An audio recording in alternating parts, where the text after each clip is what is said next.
So I heard it was some Breaking Bears news, schedule release, leaks, and all that kind of thing. Y'all want to talk about it? Let's get it cracking.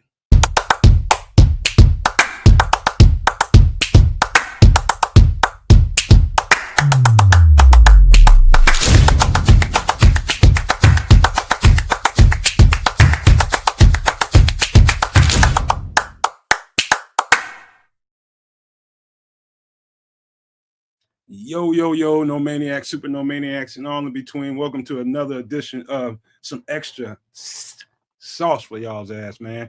Listen, the schedule release is out.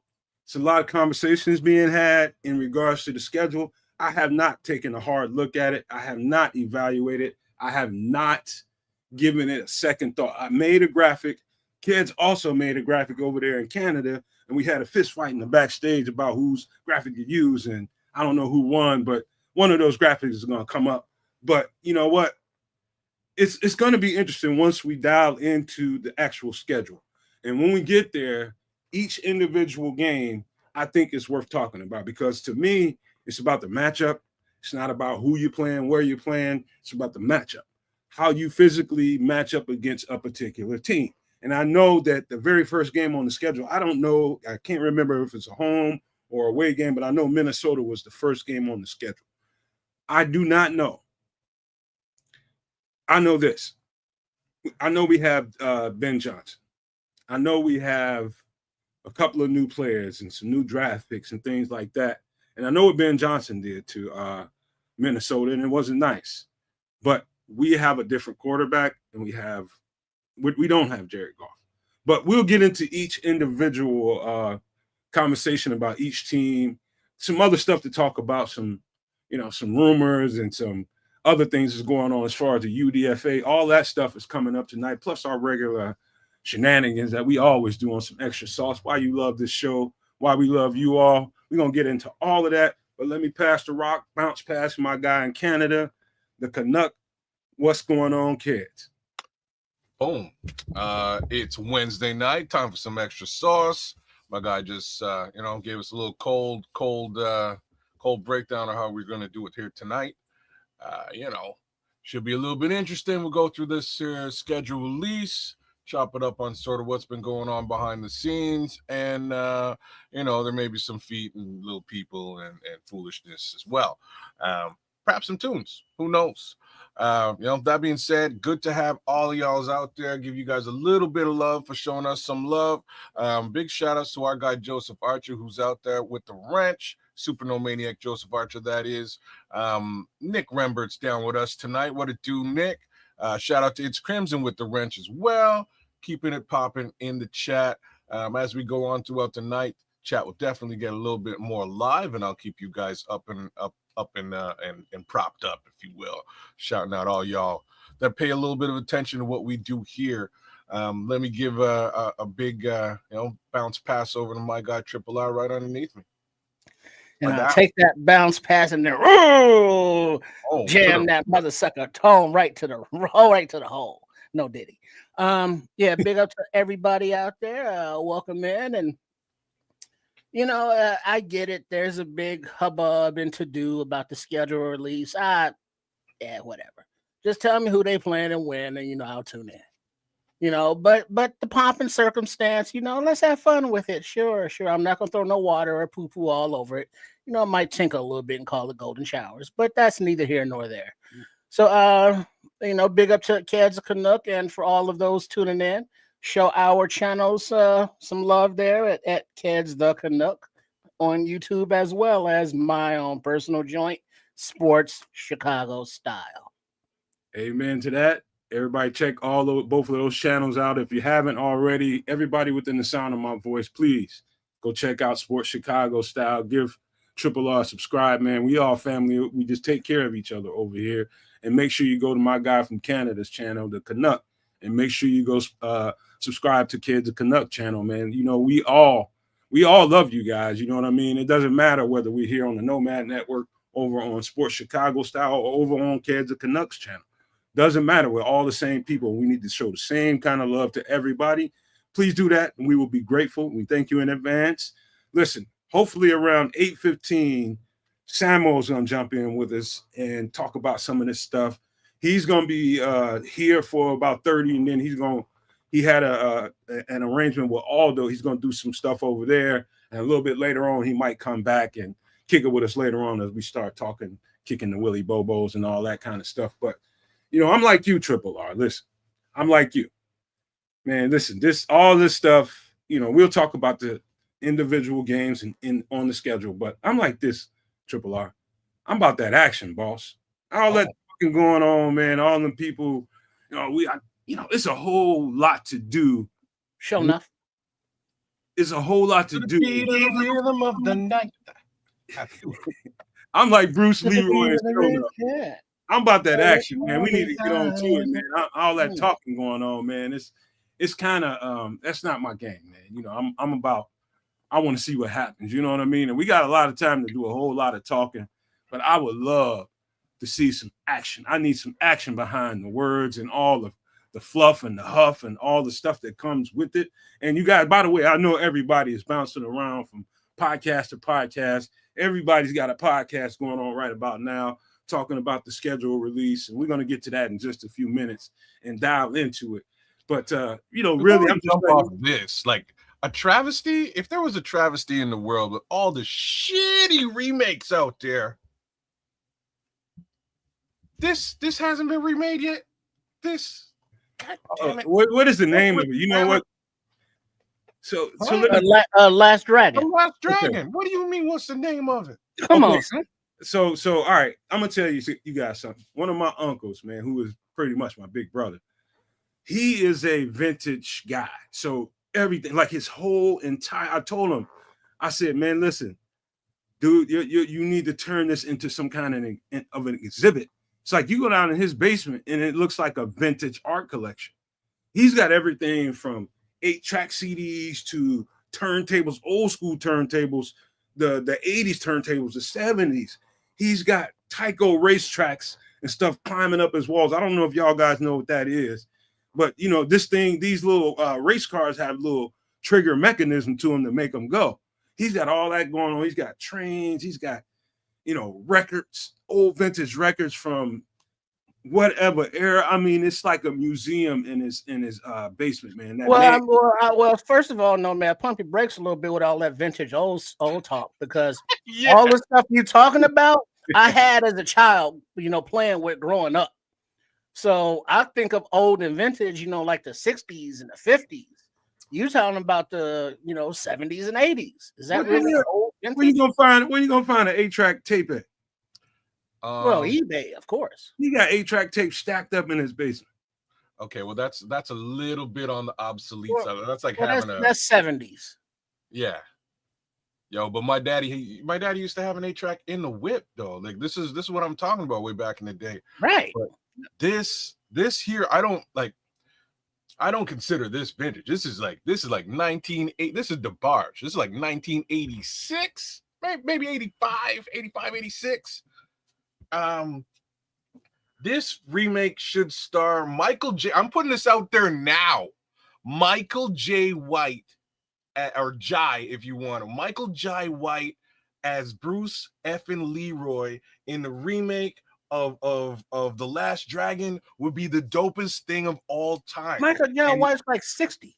Man, yo, but he's made like he's 25, man. He's made like he's 25. He's still out there busting ass, bro. Like but he's still kind of old for the character. Oh man.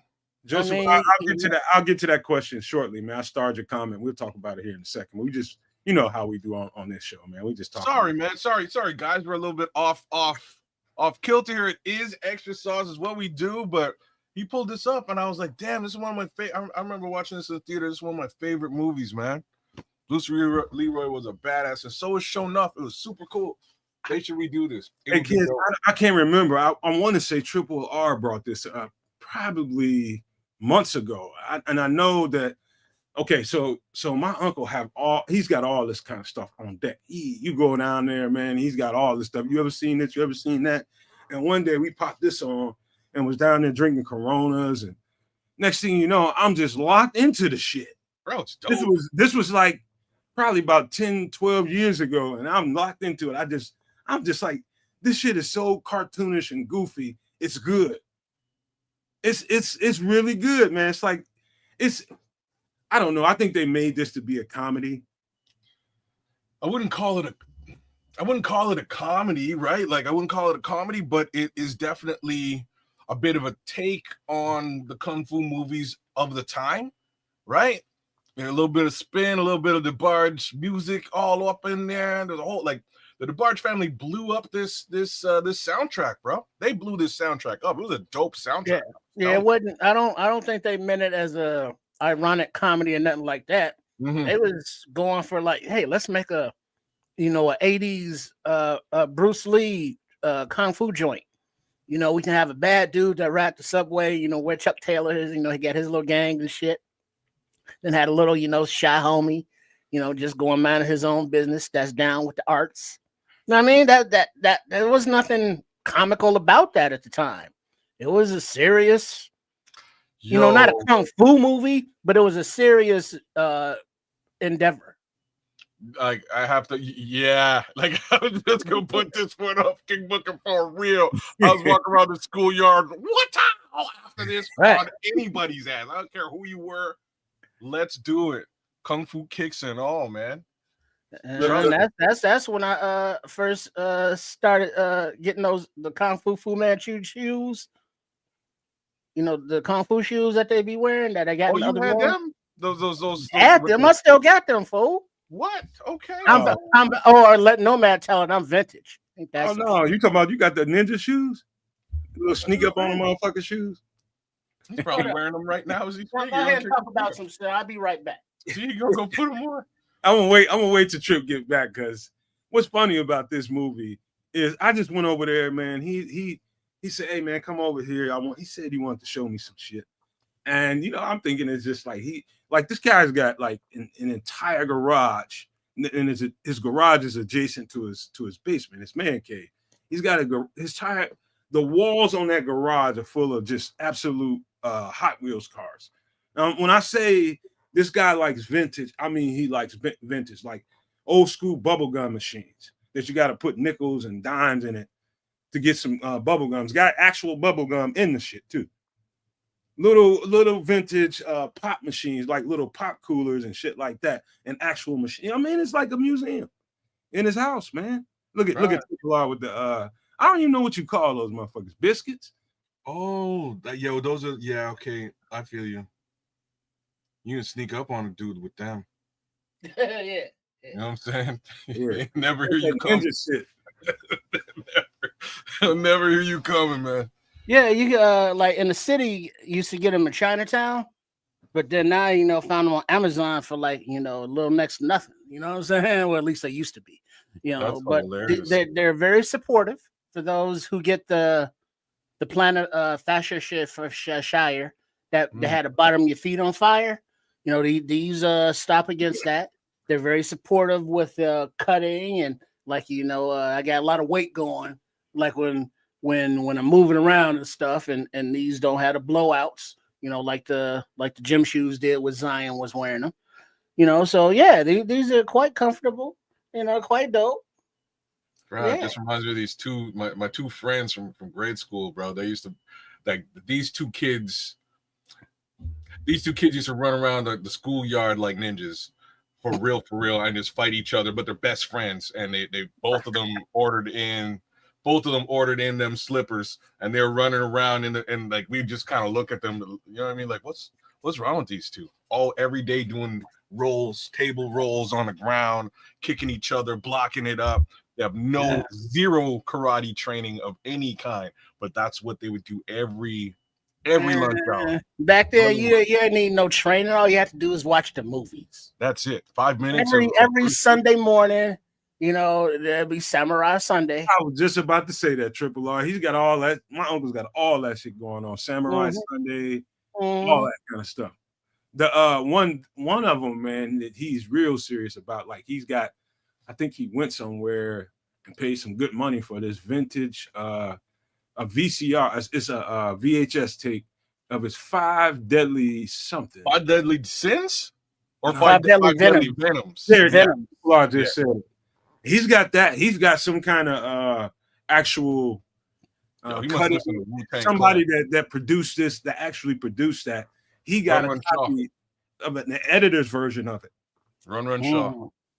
Five Deadly Venoms. He's serious as shit about that. You better not even, if you even look at that goddamn take, you might get in a fucking fight in his basement.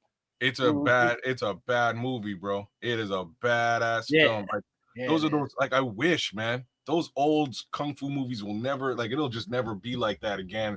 This whole generation is missing out. You know what I mean? Like them Run Shaw movies was just hey, you mess with my, mess with my dojo, we're fighting, and then it's on. Right. I mean, it's like two, 3 dudes just run up on a set of like 40 motherfuckers and whoop all their ass. Yeah. And you're like, then the super slow-mo, and then like depending on quality of movie, like when they had a fake blood, and they'd be like, oh, look at that horrible. But at the time as a shorty, it's like, yeah, but it's like, yeah, that's some horrible special effects. Well, when you in your adult age looking back, it's like, oh, right. this is terrible. Plus, like some of the original, the original like Tokyo Wire stuff. Like they'd have like a dude do a kung fu flip, right, and go backwards and shit up in the air. He'd either go backwards or just hold that kick and kind of like fly into a man 10, 20, 30 feet, and you'd be like, how? You know what I mean? how do you even sustain a kick in the sky like that? Yeah, like, hey, you know what? I think this was a very low budget movie. I think it's fair to say that. But I can remember looking at this and the graphics in it, how they made those cats glow and the electricity around them and all that kind. I thought that was dope as hell. And I'm gonna say one more thing. It is a travesty for the makers of Mortal Kombat not to have added these two characters at this point in time. Absolute missed opportunity. Just saying. That shit, Mr. Charles talking about Saturday morning at the Inglewood Theaters. True. And then it was you go downtown, was at Clark and Lake and Randolph over in there when they had the different theaters, and it got kind of seedy. And you know what I'm saying? You need to roll with somebody older, because things went down up in there. It wasn't a beautiful downtown that you think of downtown. It was hardcore back then. But yeah, they had the movies, and you go around and get some to Reggie's. Is it the steak? Ronnie's. Ronnie's the place for steak. And you get that like for $5, you get like a T-bone steak and a potato and some vegetables. It was probably like class D meat, but we didn't care at the time. You know what I mean? It was all good. Yeah, $5 steak. You got to dump you on the way home. What's going on? $5 steak. Y'all might have been eating a damn Doberman Pinscher or something. Well, it was a very healthy Doberman Pinscher. He was delicious. Then you get your Garrett's popcorn, and then get your super transfer that you already had, and go on take your ass back to the crib. You know what I'm saying? Get ready for healthy. You had some very, very carefully marinated Doberman Pinscher. Huh? Delicious. Yes. And it's not an Asian thing, because Ronnie's was all black people back up in there. There's Leroy Green, Bruce Leroy. Shout out to Leroy Green up in this piece. That's crazy. Oh, look at that! Look at his avatar. It's show enough. No, who's the baddest? Real tough. Who's the greatest? Who's the best? Well, so is it safe to say now? It's this is a cultural thing, I believe. You know what I mean? But in the culture, in our culture, this is definitely some cult classic shit right here, I think. Oh, well, like that's what I'm saying. So, like in our culture, though, kung fu movies was a big thing growing up. Big thing. So this is, and like that's what I'm saying. It's not like a comedy or even a spoof. It's sort of an homage. It's probably the best thing I could call it. It's a B movie homage to B movie kung fu movies. You know what I mean? Like that's basically what it was. And I was named after that Last Dragon character. No way. Word. We know your parents was doing it. Okay, man. To the beat of the rhythm of the night, they were. Yeah, leave it all behind. Forget about the worries on your mind. See, is that what all that shit was in there? Yo, I'm telling you, this movie, the bars, baby. This movie was sold off the soundtrack. The soundtrack was bad, the shit, bro. It was bumping. It was a crazy soundtrack. So do you guys really want to see? Like this was so original. And I would say everything about the times, the film, the whatever they used to make it, the effects, that everything that was going on at that time. See, you fool around, like they've made some pretty good remakes of some stuff, in recent years, but sometimes you can really flub a remake. And it's just one of those ones that's like, you really want to mess with that? 90% of the time you flub a remake. I'm just like, I'm trying to think who remade anything that really worked out. It's really hit or miss. But even like me saying that ain't gonna stop Hollywood from remaking garbage, because they've been doing it and they will continue to do it. So why not remake something that was it was actually pretty dope. RIP to Kelly. RIP, right? But King was like, don't mess with a classic. There is that too, but they're gonna mess with the they've been messing with all. Yeah, but who's gonna play Vanity? Yeah, Paul Rodriguez. There's women out there now. Don't. You ever seen? You ever seen? What is it? This is movie where Snoop was a vampire in this movie. It's not Tales in the Hood. It's something else. I can't think of the name of it, but he's a vampire. What is it? But the girl that played his daughter, not Tales from the Hood, Tales from Compton. No, it's something else. I can't think of the name of it. Bones is actually the name of it. Okay. You ever seen? Yeah, I remember that movie. No. So the girl, he's a horrible actor, but yeah, I get it. Yeah, the girl that played his daughter, I think, can do that vanity role. Well, yeah, but Bones now she's too old, and because anybody that they get to play that generation, it's gonna have me over here watching it, feeling like Bill Belichick up in this piece. I ain't trying to feel like that. Sure, make it Beyonce and Michael Jai White. Well, no, you wrong generation. You talking about like Beyonce's daughter kind of thing. Oh, good God. I don't want exactly. I'm not trying. Like you just ruined the whole movie for me, because that's why I don't want them to remake it, because they'll get some little young tenderoni, and I didn't cash in my Chester card. I ain't trying to live like that. You know what I'm saying? Just because there's there's grass on the field don't mean you play ball. Yeah, and now off the ledge, bro. You're just talking me off the ledge. Want me to tell you a dope ass movie? I think this came out in either the 90s, late 90s, or early 2000s.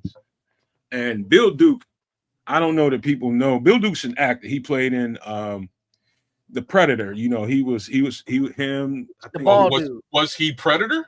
No. He was playing Jesse Ventura. They were part of boy. Yeah, they were part of. Okay, yeah. Here, I'm gonna show you. Keep talking. I'll put him. And then he was the one in. You're talking about. You fucked up. You know you don't fucked up. Yeah, you don't fucked up. That's what he's famous for. But he directed this movie. Like I'm enthralled with the 20s and the Depression era, and the lottery game, how the lottery game was born, and that was running numbers and all that kind of stuff. So there's this story about this gangster in Harlem, New York, called Bumpy Johnson. He's a figure, and this chick named Madam Queen St. Clair out of Harlem. They had a racket called the Harlem Pennies. Like the book, if you read the book and then watch the movie just took it to another level.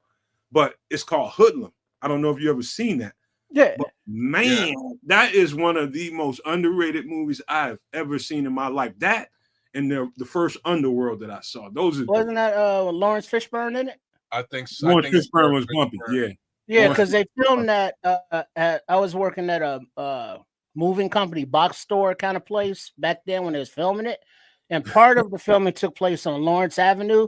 And I drove by and I yelled, "Hey, Larry!" And Lawrence turned and waved at me and shit. But the point was that the warehouse part of what filming was happening in Chicago? Hoodlum, the movie Hoodlum. It was? Yeah. I didn't know that.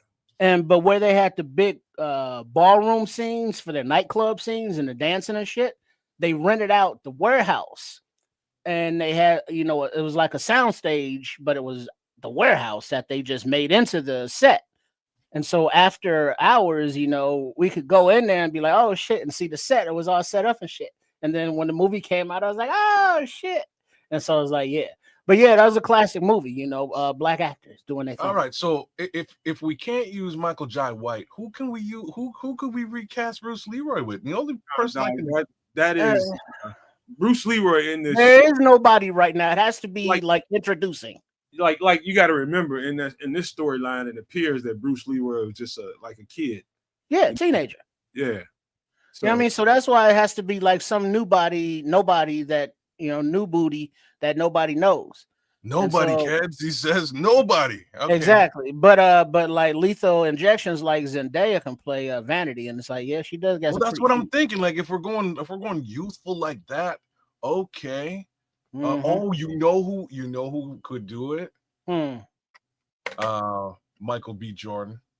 He's way too big for that. Older man. You know what I'm saying? He's in like Oscar nominee consideration kind of movies. He ain't going to, you know, Bruce Leroy. No need to recast. Don't remake the movie. Simple. Fine. Damn it. All right. One more thing, man. I'll ask you guys this question. I'll take this off the screen for a minute. We might come back to this, but I thought that was I figured that was going to generate a decent conversation. But give me a movie, and I'm gonna start off, and I'm gonna fall on the sword myself. Give me a movie that you are ashamed to say that you liked. Like I give you right off the top, like Titanic. I'm ashamed to say I liked it, but it was so good. One of my homeboys, man. This is man. We huffing and puffing, doing all that kind of stuff, playing a whole lot of PlayStation, doing all that kind of stuff. Just doing a lot, smoked out like a motherfucking dude. And one day he was just like, man, I almost kicked him out of my house, man. He was over the crib and we was playing PlayStation, and this motherfucker up and out of nowhere and said, man, you ever seen Titanic? And I was just like, hell no. And he's like, you never seen Titanic? He's like, dog, you need to watch that.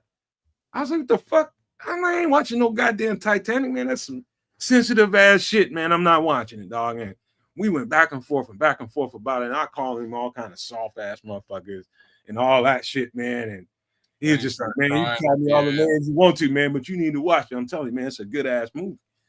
And lo and behold, one night I get on from work and I'm looking through my shit, man. I'm just like, hey, all right, let me go on. Cause he left the shit at the crib, man, just to press home his point.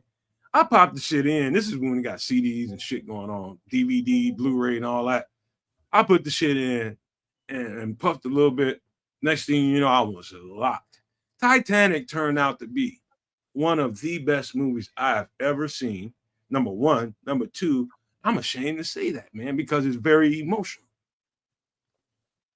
Hold on.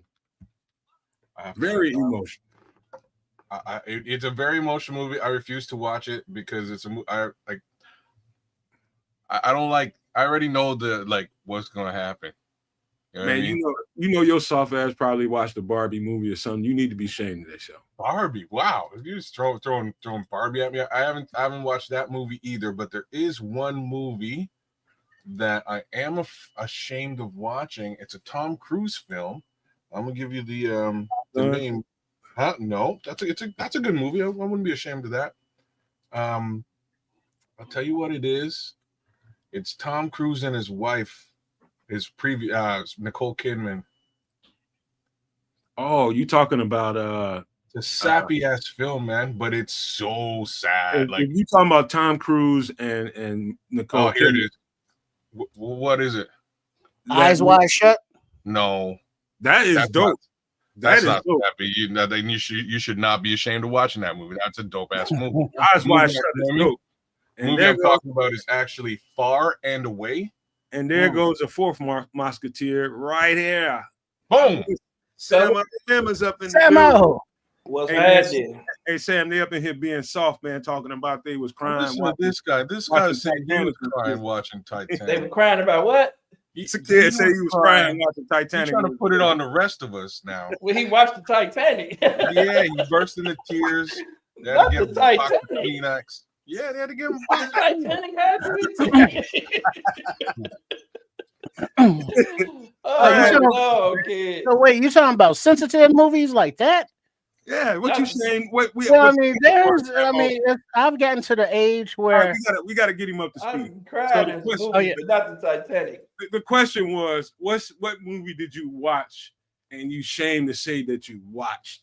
Like and like Titanic, I was just lying on kids. It was me. I wasn't crying or nothing, but I watched it. Damn shame. You know I you was was crying. You got emotional about the Titanic. Like, come on. It was good. It was Calm down, good. Leo. You Like, know, Leo, you man, get up leave me alone, man. Come on, man. They gonna let my man freeze to death. No was man so was like, good, that's the shit I would have did. I would have died in the water. All right, Lethal Injection said Far and Away. I don't know what that one is. It's far. That's the one. Man, I That's, can't yeah, that's the name remember of the it. movie. That's the name of it. that's the name of the movie. It's Tom Cruise With Kidman and Tom Cruise. and Nicole Yeah. Kidman. It's actually the movie where they met and wound up getting together. But it's a sad ass, lovey movie. And I just remember I was a kid and I was at my homie's house and they had like HBO type shit. Like in Canada, it's called something else, but like movies all day long. You know what I mean? So we're chilling and we're just watching whatever's on. You know what I mean? Whatever movie pops on, we're watching. And this is what was on, and it was super duper sad. And that's about it. That's my 2 cents. Far and away. Trip, you never got a chance to chime in on that, man. You want a piece of that? Because I got one more hot topic. Well, I've never know like what will bring out the emotions. It's like the Amazon Christmas commercial last winter where the old ladies were sitting on the bench in front of the hill, and then the one old lady ordered some sleds for them and shit, and then they had the flashbacks when they were little girls sledding down the hill. Oh, And that kind of misted me up because it's like, oh, they're gonna be dead soon. And Damn, so, that was kind of crying sensitive. on commercial. You know what I'm saying? But then you see some of the Right. commercials. What is wrong with y'all, man? Yeah, but the movie I was thinking about that I kind of enjoyed, but I'm kind of embarrassed to say is just think of a movie with Patrick Swayze, John Leguizamo, and Wesley Snipes. You would think that would be banging, right? That's too But they on were- two, bro. I know. all dressed up as drag queens and shit. Exactly. Wait, now you were crying in the Yeah, drag I queen? remember that. No, I wasn't crying. He said Okay. embarrassed to watch. He didn't say shit about Oh, crying. yeah, embarrassed. okay, yeah, that was an embarrassment. I'm with you. I still haven't watched It's that the movie. other one. I'll say the other movie that had the drag queen. When Ben Raines played the drag queen, you see that one? Wait, Oh, man, no, I know which one Oh, you're my talking God. about. If you didn't see He was this, real manly with it, though. He was real. man, he was he was crazy. He was crazy with it. He was manly but soft, but he wanted to be taken as this soft, feminine Man, that's woman. the ugliest. That mother got to be the ugliest drag queen Dude, ever. it was the worst. Yeah. He had a crying scene, man. He had a crying scene. Holiday. That's his name. Hey, there it is. Holiday Hard. Holiday Hard. There you go, Minister Right. Charles. Yep, that's a good call. And it's like Look. y'all the drag queens that might be watching the program. We not hating on you, or at least I'm not. I'm just saying, when you a big manly, like looking motherfucker, and you put on a dress, that's some odd shit. Now I understand that may Hey. be who you are, who you want to display the world to be. I get that, and you have the freedom to do that, but also got the freedom to say, "Damn, look at that big ass ninja in a dress." Right. That That's so right. that, That's a good movie. not working. Oh, that's too funny. That But- So that's role- what we saying too. It actually turned out to be a really good movie. So I didn't expect it to be a really good movie. I just caught it. I'm like, what the heck is that? What the hell is this? Mhm. But it gives you And some I found emotional. myself, I couldn't insight. walk away from the TV though. I couldn't walk away from Right. the TV. You get sucked in. It's like, damn it. Yep. why It am I was watching this? had a lot of emotion in the movie too. A lot of emotions in that I'll movie. give you. I didn't cry, but that's not I'll a movie give that you made me the cry. last movie I actually cried in, and it is the most ridiculous. It's the most ridiculous answer. I'm serious. I had to stop and look because it was me and my wife and my daughter, and I had to stop and look at both of them and be like, y'all better gonna be cry. crying. You know what I mean? Yeah, we gonna cry. We crying, bro. Y'all better be We crying too. not just- Because if you guys aren't crying, I would Right. feel like a straight up sissy. So Right. the movie, like, and then you guys are gonna be like, what? The movie is Guardians of the Galaxy 3. Oh my Swear- goodness.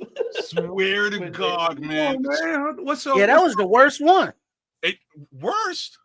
I don't know, man. happened in All there? three Who of them died? are really Who good. You know died what, now? man? But this one is don't tell me, about, like, kids. I never saw it, man. Don't tell me. so just I'm just gonna give you like Spoiler what alert. got me. What got me was that, like, the movie's based around just the abuse of what's his name? Of Rocket Raccoon. Rocket Raccoon goes through some serious mental trauma and abuse, yo, like abuse to the level that it's like it's on against the big bad in the movie. And I'm like, man, these animals are so like these animals. So King want to know when his little his You know little what I'm friends talking Hey, about? King, hey, King scared Booker of feeling fear. you right now. He feeling you. He's like, hey, Bruh, kids, I feel you. I'm telling you, man, I stopped for a minute. I was like, man, these animals are so abused by this guy. Like, Uh-huh. gotta kill this guy. Well, which I'm one like, was that, kid? Which This is one the was it? last one. Guardians of the Galaxy, all three of them are Part really 3. good movies. You said The it's Yeah, third I one, don't think though, I've seen 3. I don't the think I've third seen one 3. caught me. Like, it caught me, and I had to check for a second. Wait now. Oh, okay. She cried. All right. Okay, so I'm not alone. You know what I mean? Like, I'm not out here just crying in this movie by myself. This is definitely sad. I have to tell you, man. I have to tell you, like even King Booker said, that's effed up. You know what I'm saying? It was so serious. They made it like a serious part to show you how deep this trauma was for Rocket Raccoon and why he needs to get back at the big bad, at the evolutionary guy. But it was crazy, but man. that no spoilers for Nomad about how it turned out. But yeah, No. And this one too. Paul is talking about. Kids keep on trying to tell me to watch this one. But now I got a real quick comment. King, you ain't got to be stereotypical in a movie theater, dog. What are you talking about? Keep it comments. He said, oh, what did he say? Screamed out at the show. Right? If everybody don't know what the show is, that's the movie. It was though. It was so like it was, and I'm not even like an animal. Like nobody would really say that I'm a big animal guy. Like I'm not. I've had animals. I have pets. But I'm not like a go to the zoo or like adopt an animal type of dude. I'm just not that dude. But straight up, this movie, I was like, oh man, like I should go adopt a freaking raccoon. You know what I'm saying? And you were nicer to the raccoons in the neighborhood after that. Like, yeah, man, all the raccoons come by.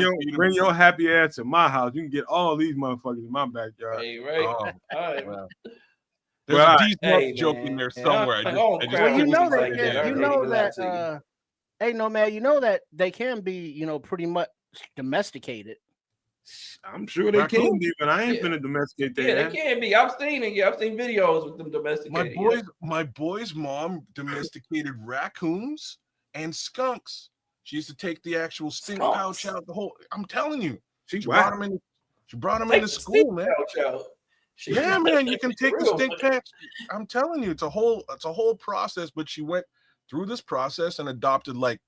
This is the stupidest story that we're getting into right now. So, like, the first time I'm serious, the first time I've ever been to a cottage, these people invite me to the cottage, and like, we're in 2 separate cars, and in the other car is like 6 raccoons and 6 skunks. All right, so they bring them out to around the wilderness and shit. So, I get to this cottage, and I'm thinking like, there's beds. There ain't no beds. They're roughing it. You know what I mean? I ain't about roughing it. Y'all know now. Like, he saw some people with some raccoons. He had a neighbor with them as kids. Mm-hmm. Yep. Where you living at, man? I'm telling you, man. Squirrels, raccoons, yeah, all I've seen that. These folks brought them raccoons out, the skunks out. I'm sleeping on the floor. Let's be real about this. These are nocturnal animals. So I'm trying to sleep, and they're like 2 feet away from me, scratching like it's DJ night and shit, just scratching it up. Like, man, I can't sleep. Worst cottage experience ever. After that, real talk, I people, hey man, you want to come to the cottage? No, I ain't going to your cottage. I was drowning shit. I'm speaking about this, man. How do you live in a house knowing those little guys got hands and stuff? They get up there and get in your cabinets, get all the crackers and eat all that shit up. Hey, all your good it's perishables, but stuff like that. That's why you gotta put the who's that? Crimson saying, don't get a raccoon, get a lemur It's like a cat with hands. You know what I'm saying? It's got actual hands. So But you don't want one but of you them can have them either. in the crib. You know what I mean? You know, because they're cool. You don't want So one what of you them gotta child, well, not child proof, but animal proof your cabinets, your refrigerator, wherever you keep food. Because guess what? They animals and they always hungry. Even if So they we've not gone hungry, from they gonna eat lemurs up some now. shit. So we've gone from lemurs now to ferrets. And my boy's girlfriend bought a ferret, and it was the Bayless? funniest shit ever, man. This girl came through. She just started stripping, got a big paycheck, bro. Big check. She said, you know what? I went to the pet store today. Guess what I'm gonna buy? I don't know. I'm gonna buy a ferret. And we all lived together at this time, a bunch of us. I was like, don't be bringing no ferret up in here. You know what I mean? I don't know anything about ferrets. She buys a ferret, breaks off with my boy, and leaves the house, but leaves the ferret. You know what I mean? She moves in with my homeboy, but leaves the ferret in the house. They're nice where you'd be sleeping on the couch in this spot, and this ferret would just kind of just dig up out the couch. It was the craziest shit. They stink like piss all the time, by the way. This was your girlfriend, you said?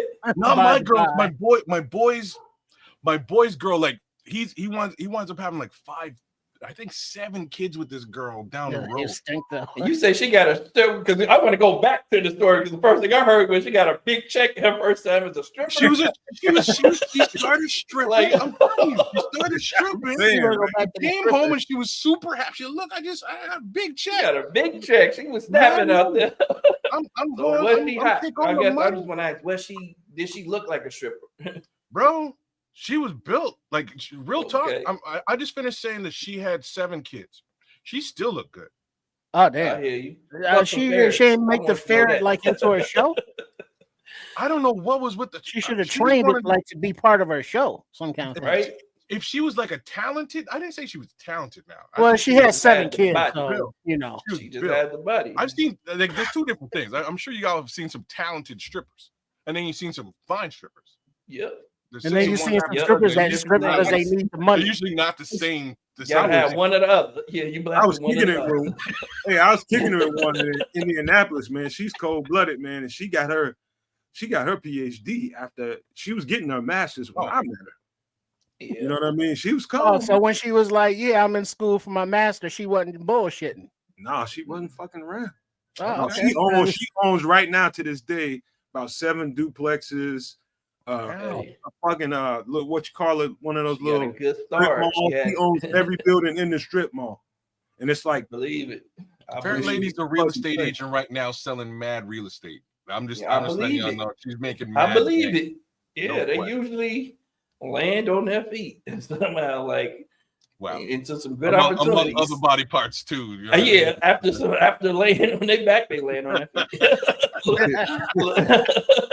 Oh damn. Right. Hey. So y'all want to talk about? Right. I had since y'all brought up Ving Rhames and his ugly ass in that movie and shit. I want to talk about Pulp Fiction and his role in that. Y'all want to talk about that, or y'all want to talk about some football? And then we can talk about Marcellus Wallace. Yeah, what y'all want to do, man? Y'all want to talk Marcellus about Wallace was just a businessman. He was a businessman. He talking about what happened to him in the movie. Yeah. He got violated. Talk about that. I don't want to talk about Marcellus that. got violated, but you know he had some homies. You know how blowtorch.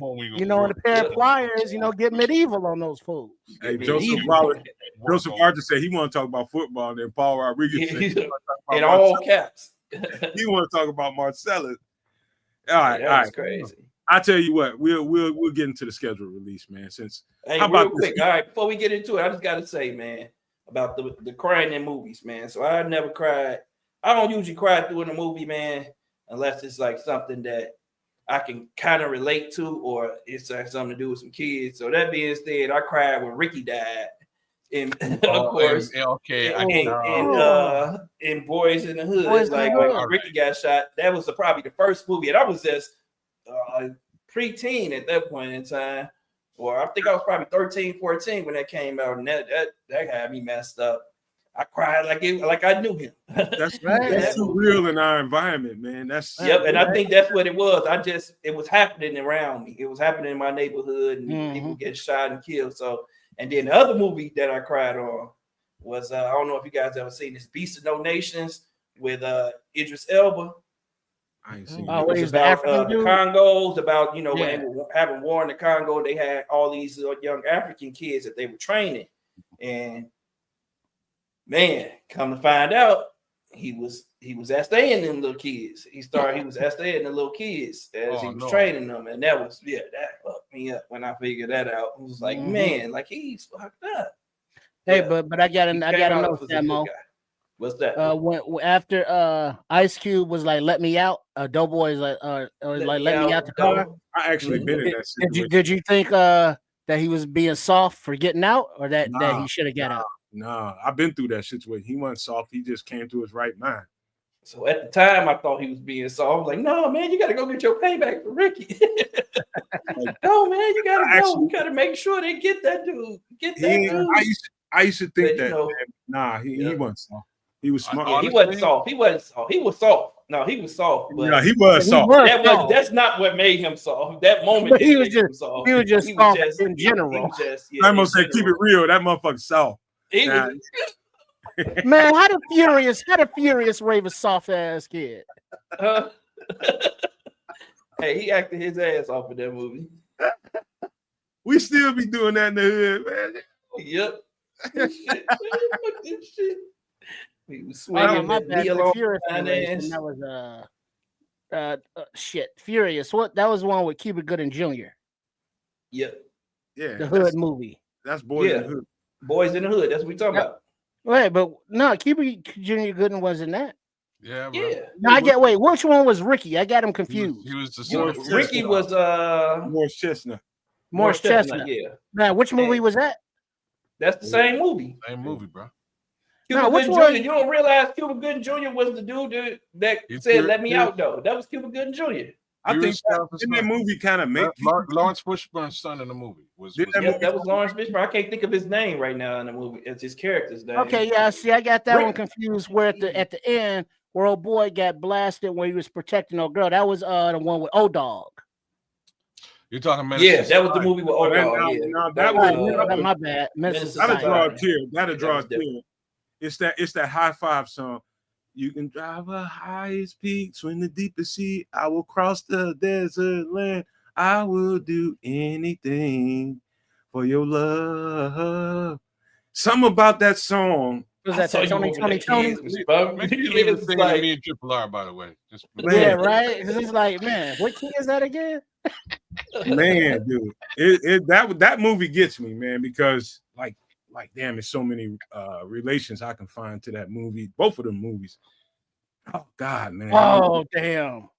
G-Baby when he died. They want to talk about Bears. That's gonna send me down the road. I'll tell you what. Not G-Baby. G-Baby. Oh, everybody loves G-Baby. Man. All right, let's get to this, man. Let's get to some Bear stuff where everybody leave us and call us bitches and hoes and shit for not talking about Bears. Let's get to this.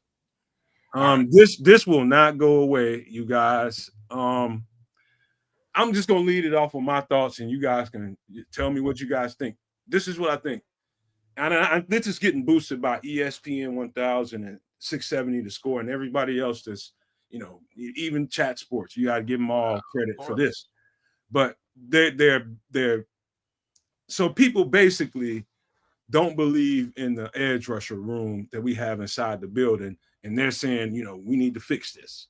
This is not fixed. Just bulldozing right on past Austin Booker's rookie season. That was his rookie year. And this is my thoughts about it. I'm just going to make it real pithy and clean. I don't think you touch this right now. I think once you get in camp, get Dennis Allen with those guys on that defensive front, those edge rushers, and see how they fare under Dennis Allen. Every rookie, every UDFA, everybody that they brought in, plus the guys we already have on the roster. Give them some run with Dennis Allen. And let's see what we have in camp. If you're not seeing what you're looking for in camp, then after camp, I think hopefully this is going to last into probably sometime during the season. I think he's not going nowhere. Then you make the call sometime after training camp. You feel like you're not where you need to be in that room. Then you think about picking up the phone call in Cincinnati. That's my thoughts, but I think you go through training camp first. Well, I think Nick Rembrandt basically summed up where I'm going with all this. So there we go. Well, what money? There's no money for They can this. jimmy up some contracts now. Come on. Oh, man. come on now. We're talking about $30+ million year on year. They don't have that this year. They might have it next year, and maybe they sort of pull from next year to push into this year to make some sort of magic happen. But I don't see that magic happening without letting go at least one, if not two, of the existing contracts that they have on this team. It would be a real work of art, financial wizardry, to get Trey Hendrickson over to this particular team.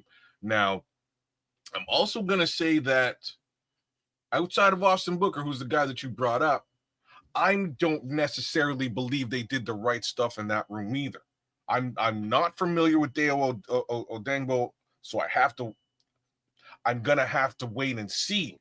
You know what I mean? They went and they spent money on a particular player. In my opinion, he is okay. You know, he's not a game changer like this particular man is. So I'm gonna have to wait and see how that effect actually takes effect on the field when he's on the field. In the meantime, I just don't see them having money to do this. What do you think, Sam? Man, I'm with you. They don't have the money right now to do it. I know that they could do some things to manipulate some contracts. It's just the price tag for me, though. I don't want to pay a guy $30 million, and he's older too. Isn't he 30?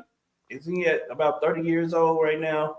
Like, man, that's a big risk to take, man. And we're not a defensive end away from being a Super Bowl team, so I just can't see us doing that. You know, we would have to move mountains in order to sign him and pay him. Not only do you have to give up draft capital, but you also have to pay him. So that's like a double negative to me. And that double negative don't always equal positive. That's all I'm just gonna tell you. So we could just be digging ourselves in the deeper hole. It didn't work out for teams like the 49ers, who consistently pay guys all these high salaries just to bring them in, and they move mountains to do so, and it still hasn't yielded them a Super Bowl. So I don't think that it's worth doing right now. Is the room done?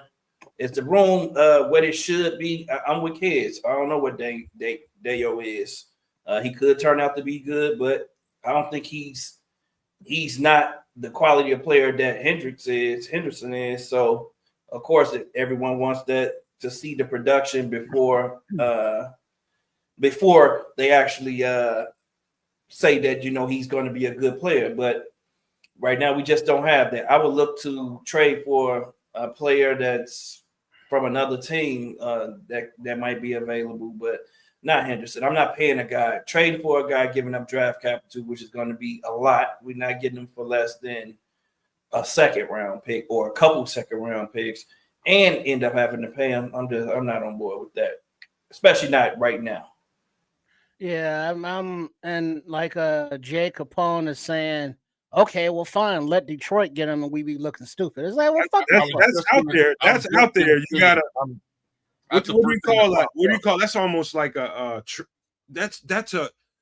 that's real, man. I mean, Jay Capone the Don. That's real, man. But how real is it though? It's like, well, all right, so we trade for Hendrickson, we give up the draft capital, we pay him his big contract, and then Max Crosby says, you know what?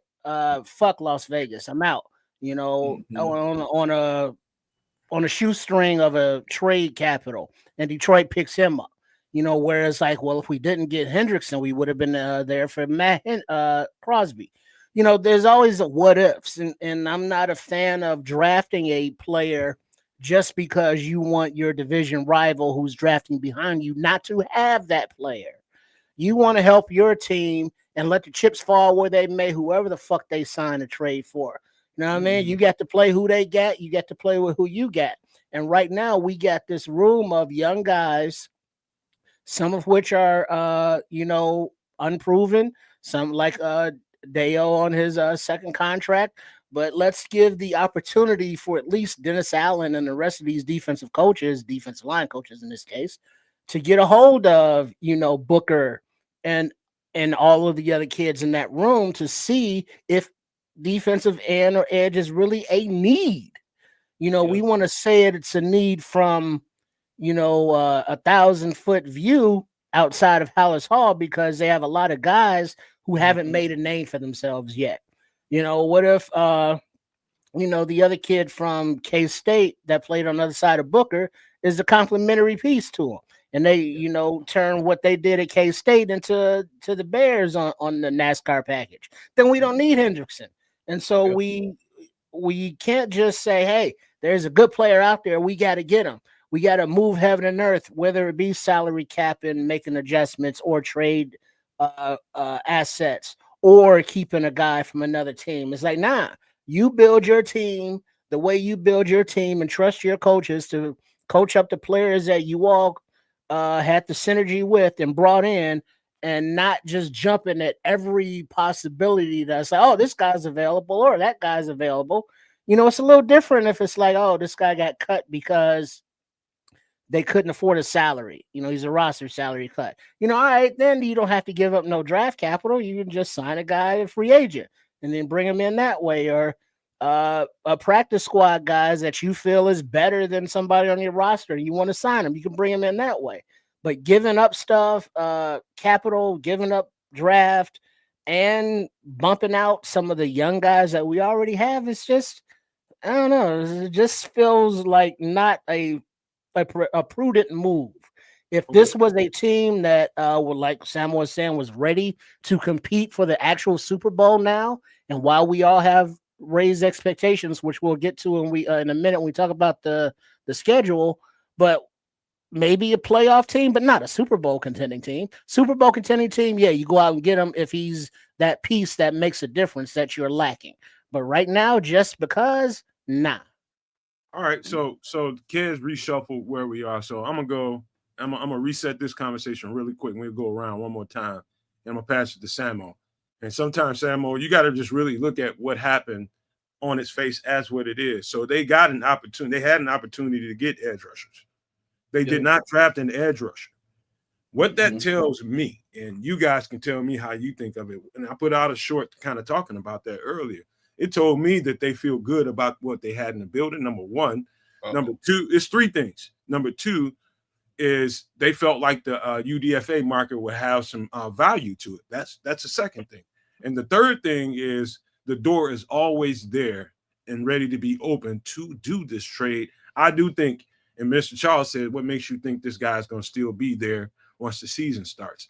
I think this is it's a tug of war. I think either Cincinnati is going to sign him or they're going to let him drag this shit out and take his money, and something might happen. But in the event that they don't like what they saw on the roster in training camp, then those opportunities are there.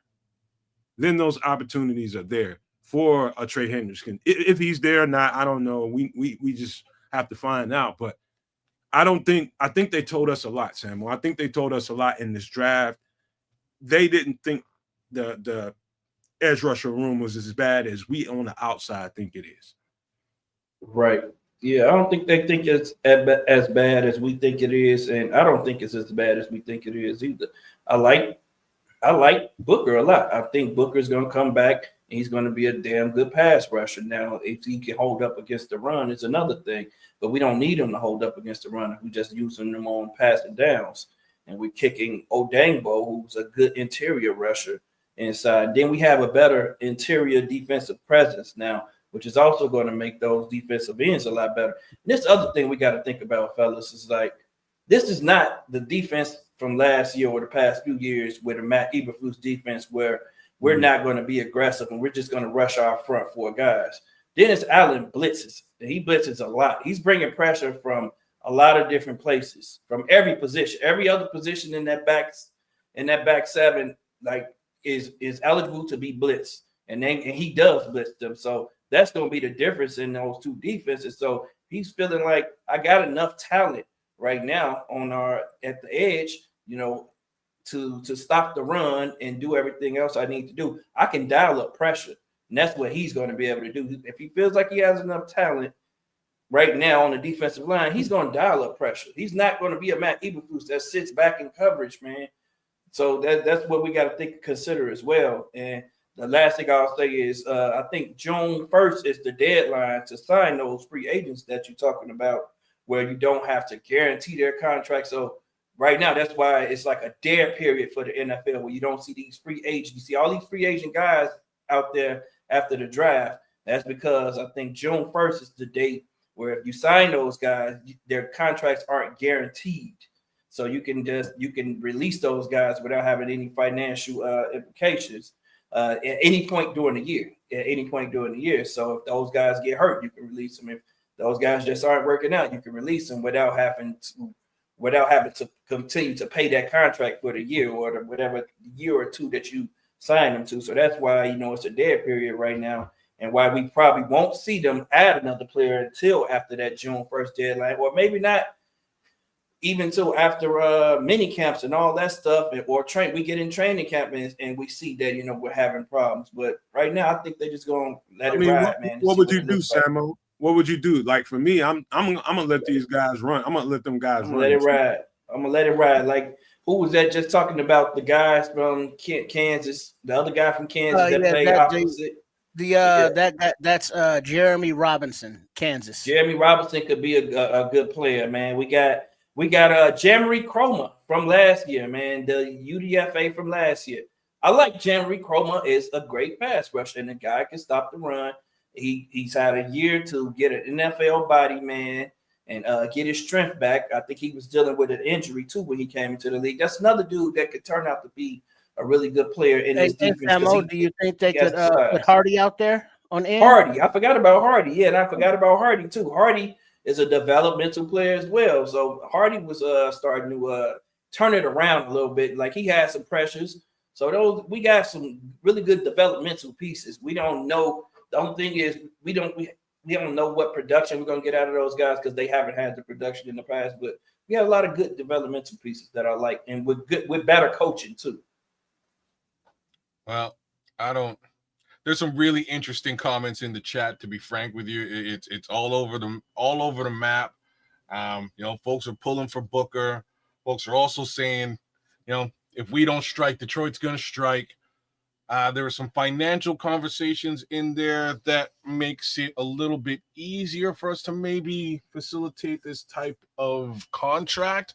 But you brought up a great point. It ain't just going to be the contract numbers. It's going to be the draft capital that goes with it too. So it really depends on what they want to do here. Now, looking at it from the other side, while you guys were chopping it up, I had to sort of take a look at what Trey Hendrickson thinks about all this. And he was asked, do you want to be a Cincinnati Bengal? And it's a pretty straightforward question. And he gave the most complicated answer to this straightforward question that it doesn't really sound like he wants to be there anymore, right? His answer was, when there's no communication and we're trying to get something done and nothing's happening and it's been months and I'm still waiting. And yeah, he's 1 foot out the door mentally right now. A lot of the times you see stuff like this get worked out. Sam, you said June 1st. You're right. The June 1st cut situation is real. So, for all of us, said the same thing about Myles Garrett too, and then that got done. That's there you go, right? That's a great example of a situation that's similar, right? So the reality is they're going to have to do something before June 1st. The other reality is they just did something for Joe Burrow, Jamar Chase, and T. Higgins. Yep. So I was just saying, I don't know if we have the money for it. I don't know if Cincinnati got the money for it either. Yep. Right? And that's sort of the real facts there. They spent a lot of money on those three guys on offense, and their defense has been hurting. I just don't know if they have money to pay this guy.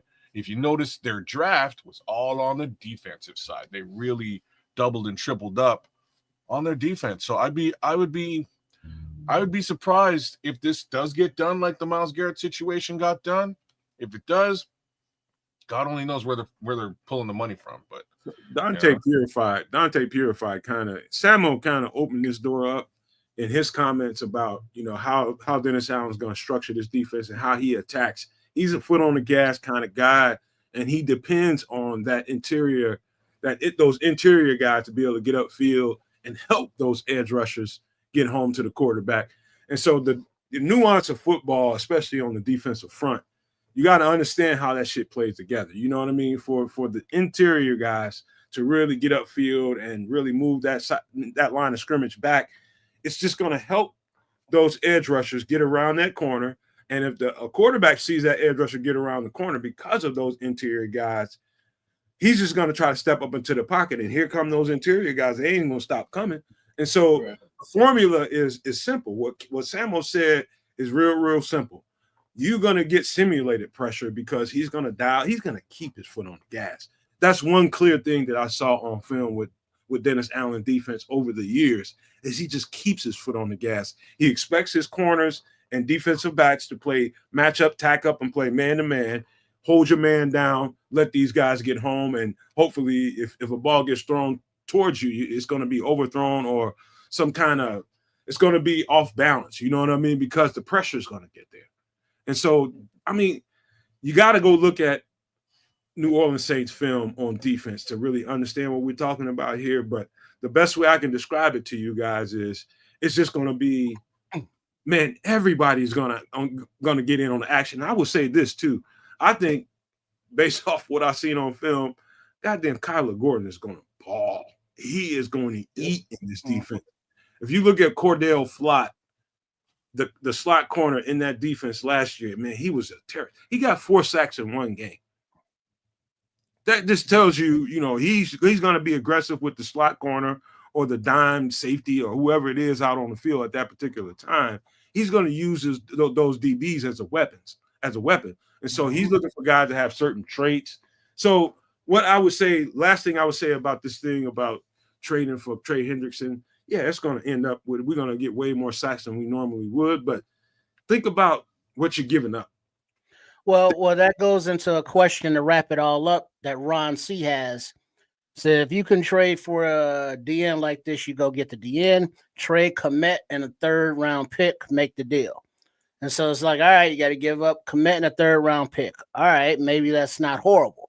But isn't Henderson also looking to get like 30, 35 mil a year? Get it 30, at least 30 million. He probably gonna want the highest because he's led the league in sacks the past 2 years. So you think he's gonna take less than the highest pay? What did Myles Garrett get? What did Myles Garrett get? Like 30 million, 32 million? If he asked for a max, rightfully so, he's earned it. Yeah, he wants to be the highest paid defensive end, period. Yeah, but the Bears ain't got paper like that though. And we don't have it. Yeah, we ain't got it right now. And I don't want to trade Cole Kmet either. I don't like that narrative, man, to trade Cole Kmet. Everybody ready to trade Cole Kmet because we got a new tight end. Why weaken the position that we just strengthened? We just made this a position of strength. Now we want to weaken it by getting rid of our second best, who everyone thinks is going to be our second best player at that position. Nah, man, Cole Kmet still has a good role on this team. You don't trade a Cole Kmet. I think having Cole Kmet makes our offense a lot more lethal, especially when we go to 12 personnel. Then what do we have? What do we have after a rookie tight end if we get rid of Cole Kmet? Nobody knows the name of the tight end that's behind them three, behind Cole Kmet. If you can tell me the name, Ron C, tell me the name without looking it up. If you can't, then you shouldn't trade Cole Kmet. Point blank, period. And I'm not jumping on you, Ron C. I'm just saying I don't agree, dog. All right, sophisticated thoughts. We're gonna be when we see Big Dex and Shamar Turner playing on the edges, then we're gonna see how Dennis Allen's going to mix things up. So, man, right now we're living. I'm just saying we're just living a little bit in Faithville. And that's sometimes a good place to be when you're going to church. I'm just saying none of this is proven. And so far, the configurations that a certain GM has put together by way of defensive end or edge rusher have been somewhat lackluster. I said that as nicely as I could. So like that's all I'm going to say here. I really hope that the young developmental talent shines in this defense because facts are they have to. I can't say it any other way. Those kids got to step up. The Hardys of the world have to step up. Austin Booker has to step up. Deo Odangbo has to be worth his contract, right? Like that's what has to happen. If by any stretch of the imagination that's not what goes down over the course of the next few months, we're all gonna be looking back at this exact slide, going, man, like you coulda, woulda, shoulda, and you didn't. Speaking of young developmental talent, this is the list of UDFA's plus one. Plus one. You see that little bear next to. I thought you were talking and I put the wrong title next to his name. Jeremiah Walker is a safety.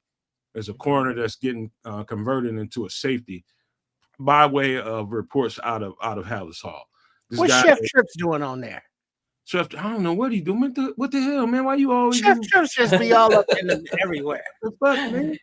He excited too. He's looking excited at that list. Like, oh.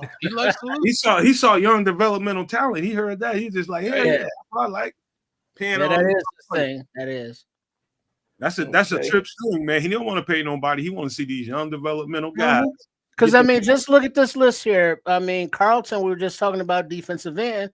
You know, Carlton was pretty good out there at UCLA or USC or out there, California.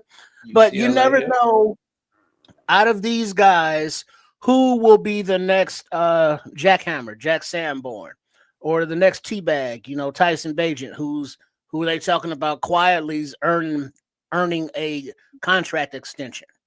You know, so what gems here can make the roster? Not be a Hall of Fame or a Pro Bowl. You know, that's always a hopeful possibility at this time of year where we're getting high off that opium. You know, but some of these guys have a legit shot to make the roster and, you know, become a developmental player or become a star. Who the fuck knows? But it's May. It's the beginning of May. Every one of these guys is going to the Pro Bowl, damn it.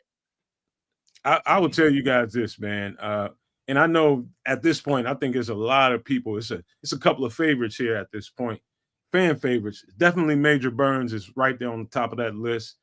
Definitely Kids' favorite. My favorite Canadian is Deion Hankins. I think he likes that guy. But my two favorites are, of course, Xavier Carlton. We were big on that over here at the network.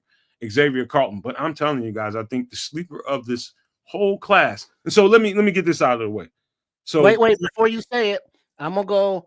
I'm gonna guess. You don't have to tell us now, but my sleeper is JP. Oh yeah, you don't say Luke Elkin. I thought. Come on now, a funky little white boy. Come on, and the slaughter receiver. Well, come on, we want our Wes Welker. We want our Cooper Kupp. Come on, JP Richardson. What is Don talking about here, Samo? Oh, Don got on there talking crazy. Don been out here talking crazy, reckless. Yeah, I said what I said, Don. I knew you were still watching. And he got kicked out of Aldo's chat room for, I guess, talking greasy about some folks. And I said it. When I said what I said, Don, you've been talking real greasy after coming back after 3 months in hiding. And so you can cut that shit out. You ain't gonna take your shit. Nobody about to keep taking your bullshit. This is Don Season, man. All those cats. All right. I said what I said, Don. Hey, Don, he bringing smoke. He said he bringing smoke because you bringing smoke. Fuck you. Right. Don been talking reckless to people in these chat rooms, man. Let him fight. But yeah, I don't know. I think Aldo said he disrespected a guest. I forgot who they had on the show. I came in late. Aldo said he kicked them out because he disrespected a guest. So you know what Don be saying? So Don say wild shit just to go back and forth with motherfuckers in the chat. You know, I ain't Aldo's probably saw something and got tired of it. But you know, Don just talking shit, man. That's what we do, man. We talk shit. We'll see you, John. You know the invite is always open, bro. The invite. I want you to come on. I want you to come on and rip me because I'm ready. Man. I'm ready for it. Come on, ripping number farts. Like I'll tell you one thing: if Don come on the show, he gonna come fuck with us because we real about the shit. He know what it's gonna be. He come over here, ain't nobody gonna disrespect him, but we gonna talk shit. But best believe we gonna talk some shit. I ain't scared of you motherfuckers. I ain't scared of them lions. That's what I'm telling you. I ain't scared of y'all. Better take a big step back. Y'all gonna be at least third in the division.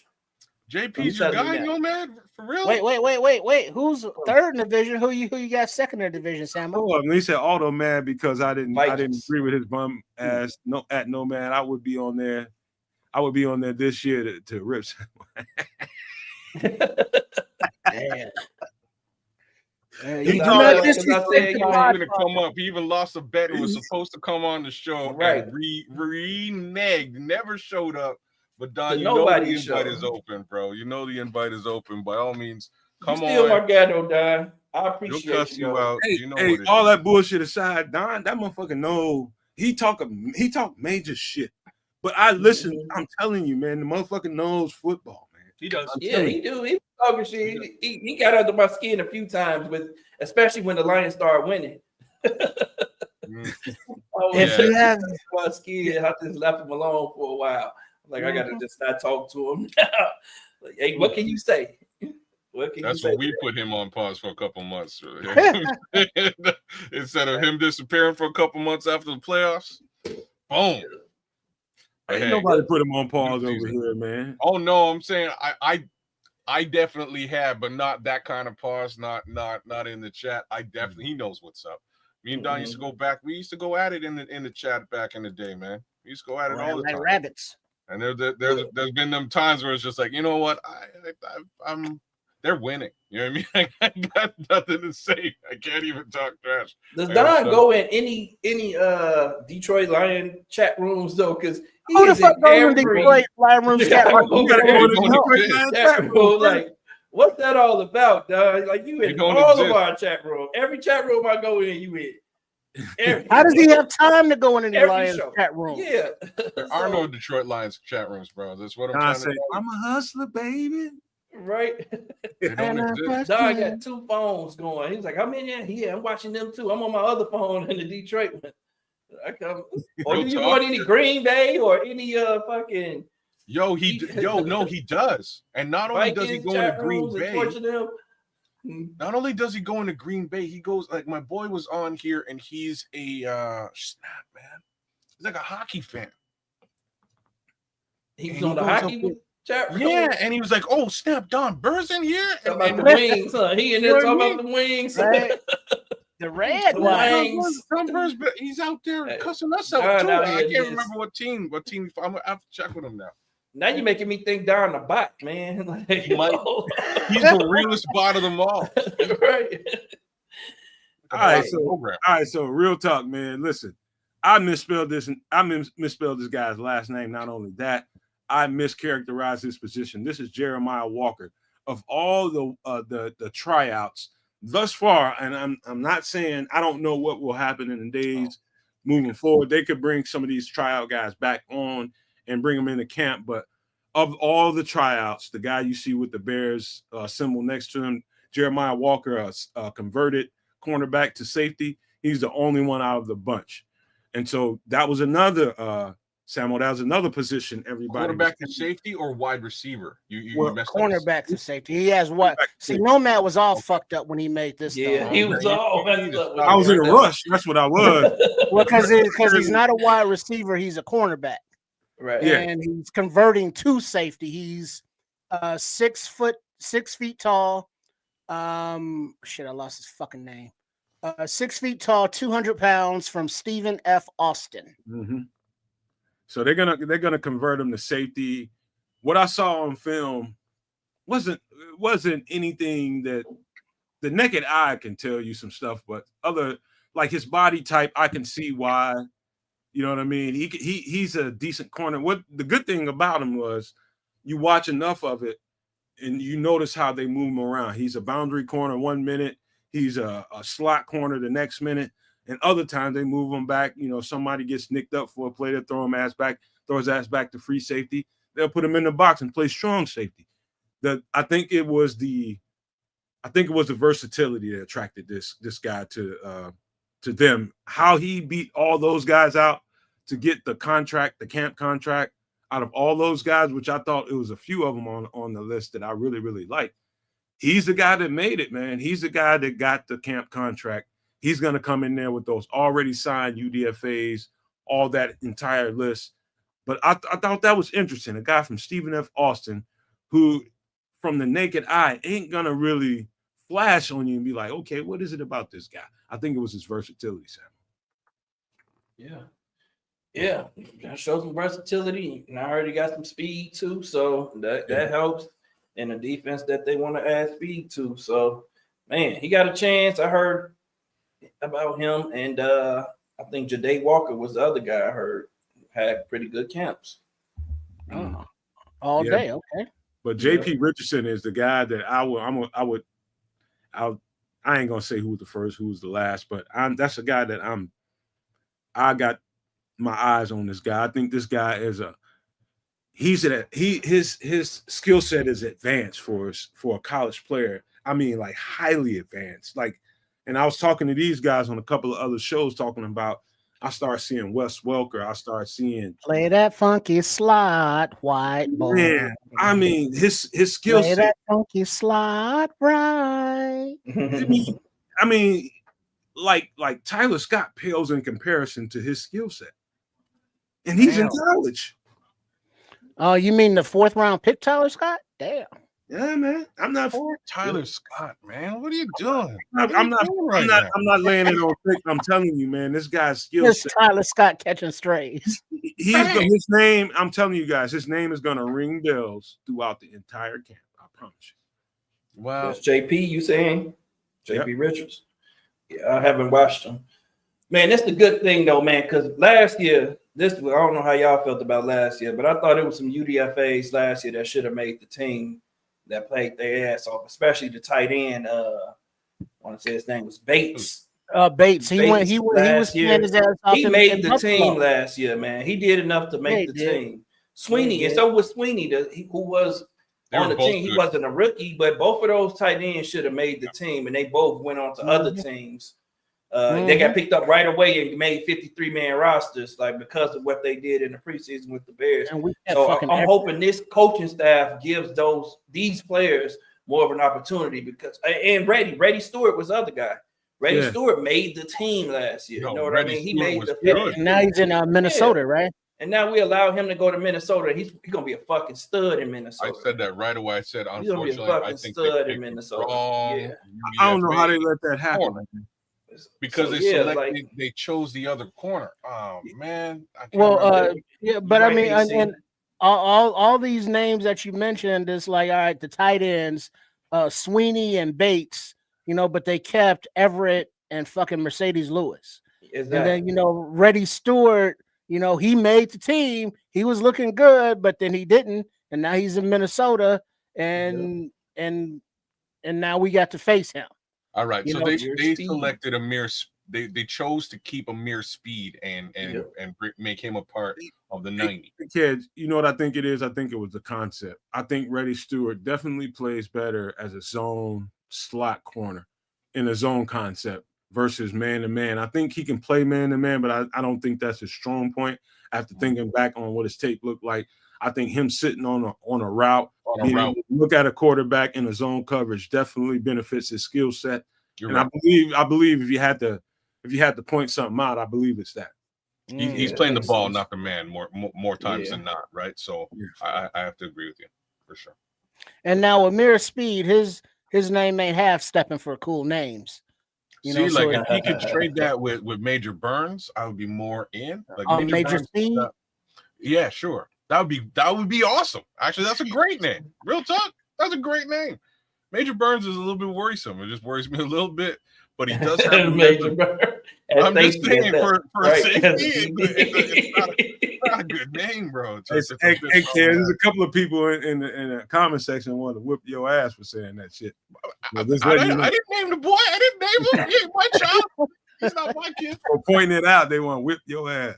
Man, but all right, which one of these guys, and you guys have gotten a chance by now to at least see a couple of these guys.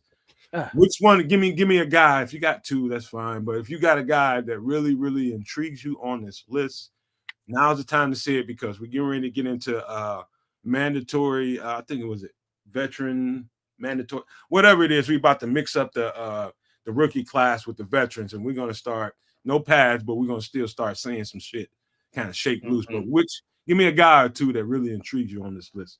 So before we answer that, did Power Eccles make it further? He's on the list, bro. Okay, all right, continue. No, you're up. It's on you. It's Oh, on you. it's right in front of my face. I didn't even see Power Eccles. Okay, my bad. It's on you. Yeah. Okay. Who do you think? If you're asking me, I'm going with Dion Hankins. You already named my guy. Hankins is running fools over, man. And I am not super happy with the way that Roshan Johnson does the north-south thing. I think we need a little bit of a change going north-south.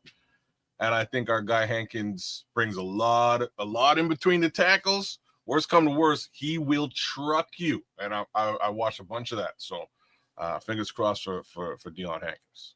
Did you see, before we go, did you see the film and all that out there where Eric Bieniemy is lighting into him more than any other? Oh, Eric Bieniemy was giving him the business. Oh yeah, so keep your fucking eyes up. Stop looking at the ground. He was, when you go through the bags, you run through the bags. I think they were doing a drill where you run through the bags, and nomad, you got to keep your eyes up. You don't keep your eyes up, then shit. What are you doing? Like that's the point of the drill, is to just run through the bags and hop in, going, Remember Chad Morton was busting, what's the name up, number 33 last exactly, year? and that's where I was gonna go. I think you're right. I think that's a good thing, because I think that he sees something in you. Usually when a coach is yelling at a player like that, and that was the only player he was yelling at like that I saw. I'm thinking it was on two occasions or videos. Like when you yelling at a player, that means you believe in them and you see something, you got to pull it out of them. So you stay on those players a little bit more. Yep. That's he's gonna get on your ass.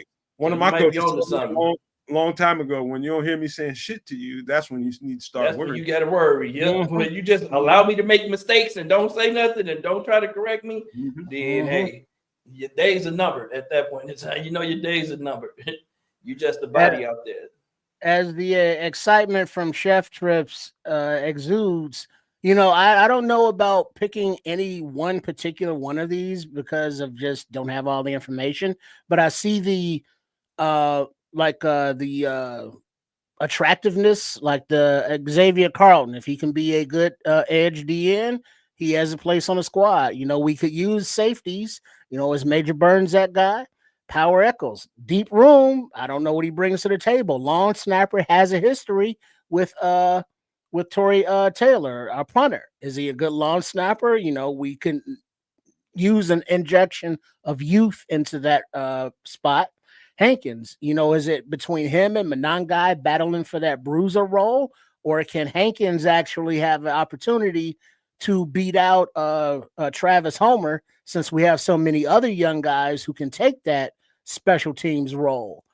Jeremiah Walker is, like I say, if he can be a safety that they feel they can develop when we get no safeties on the roster or contractually obligated to beyond next season, we could use that. Tysheem Johnson, same thing. Jonathan Kim, somebody was saying in the chat, dude was making 50. He made at least a 58-yard field goal. Poppy Santos, you get beyond 52 and it's like, oh shit, maybe we should go for it here or something. Under 49, he's rock solid. But now in this modern NFL, you got to be able to put your leg into it, and he just can't do that. Defensive end Jeremy Robinson, cool. Whether it be all day Jade Walker at wide receiver or playing that funky slot white boy JP Richardson. All of them have that possibility right now in May. Well, maybe not all if they didn't get that contract, but you get my point. So Trip he hit the default button and he just said, I'm gonna just holler at all of them. And that's cool. That's cool. I like that. One person, who was that said this in here? Somebody mentioned something about AC Adam mentioned that, can Jonathan Kim challenge Cairo? For the simple fact that they brought him on and signed him as a UDFA. They didn't get him in as a tryout. They signed him to a contract. Who? Kim? UDFA, Jonathan Kim. And so that forced me to go have to look at Jonathan Kim kicking field goals in situations in the cold. And I think that's the important thing to note is he comes from Michigan State. They play the benefit of all Big Ten teams. And this is all you guys in Florida that might be listening to the show, all you young guys that might be listening. Let me tell you something. if you're a Florida boy, I'm gonna just tell you right now, there's some teams out there that will knock you and or not draft you higher because you're from Florida. If we're the Detroit Lions, we're the Chicago Bears, we're well not the Detroit Lions, but we're the Chicago Bears, we're the Cincinnati Bengals, we're the any of these northern teams that Buffalo Bill. there needs to be a factor into the consideration of okay, what kind of traits do I need in this particular football player? Let's just talk about the kicker. What kind of conditions has he kicked in? What kind of moments has he kicked in? Force me to go look at a bunk ass kicker. And I'm gonna just tell you right now, the only thing I would notice as a knock on him, you can see like this is gonna sound weird as hell, but when you're watching him, like his sometimes when he's lining up for the kick after the ball is snapped, his arms are kind of flared. And I noticed that was happening in tighter moments. When the arms were closer to the side, the game was more relaxed and it was just a field goal. But when the money was on the line, his arms were kind of flared, like his arms kind of told you what kind of moment it was, if that makes any sense to you all. Yeah, pressure. The more pressure, the higher the arms will go up. Yeah, kind of. Or like a corkscrew. Mm-hmm. Telling you can see it, huh? That's Mhm. just telltale. You can definitely see it. I don't know if that had anything to do. He was nailing kicks. Did he make the kicks? I don't think that guy has they say he has a big leg, but I haven't seen anything beyond 58. Well, Yeah, shit. 58 is big, that's man. big. I mean, yeah. 58 That's is a way lot. That's a longer big- than that's Kyle a- Pitts. Hey, we gonna be 58 yards from like if he can kick 55-yard field goals, then you can guarantee we're gonna score on every possession. I would think like if he can do that, that'd be big for us. And that's the thing with Cairo. Cairo just He has from his range. beyond 50 yards, he's probably 50%. Like it's either hit or miss if not he's gonna make it. And I think that's where he stands out a little bit over. I wouldn't even give him 50%.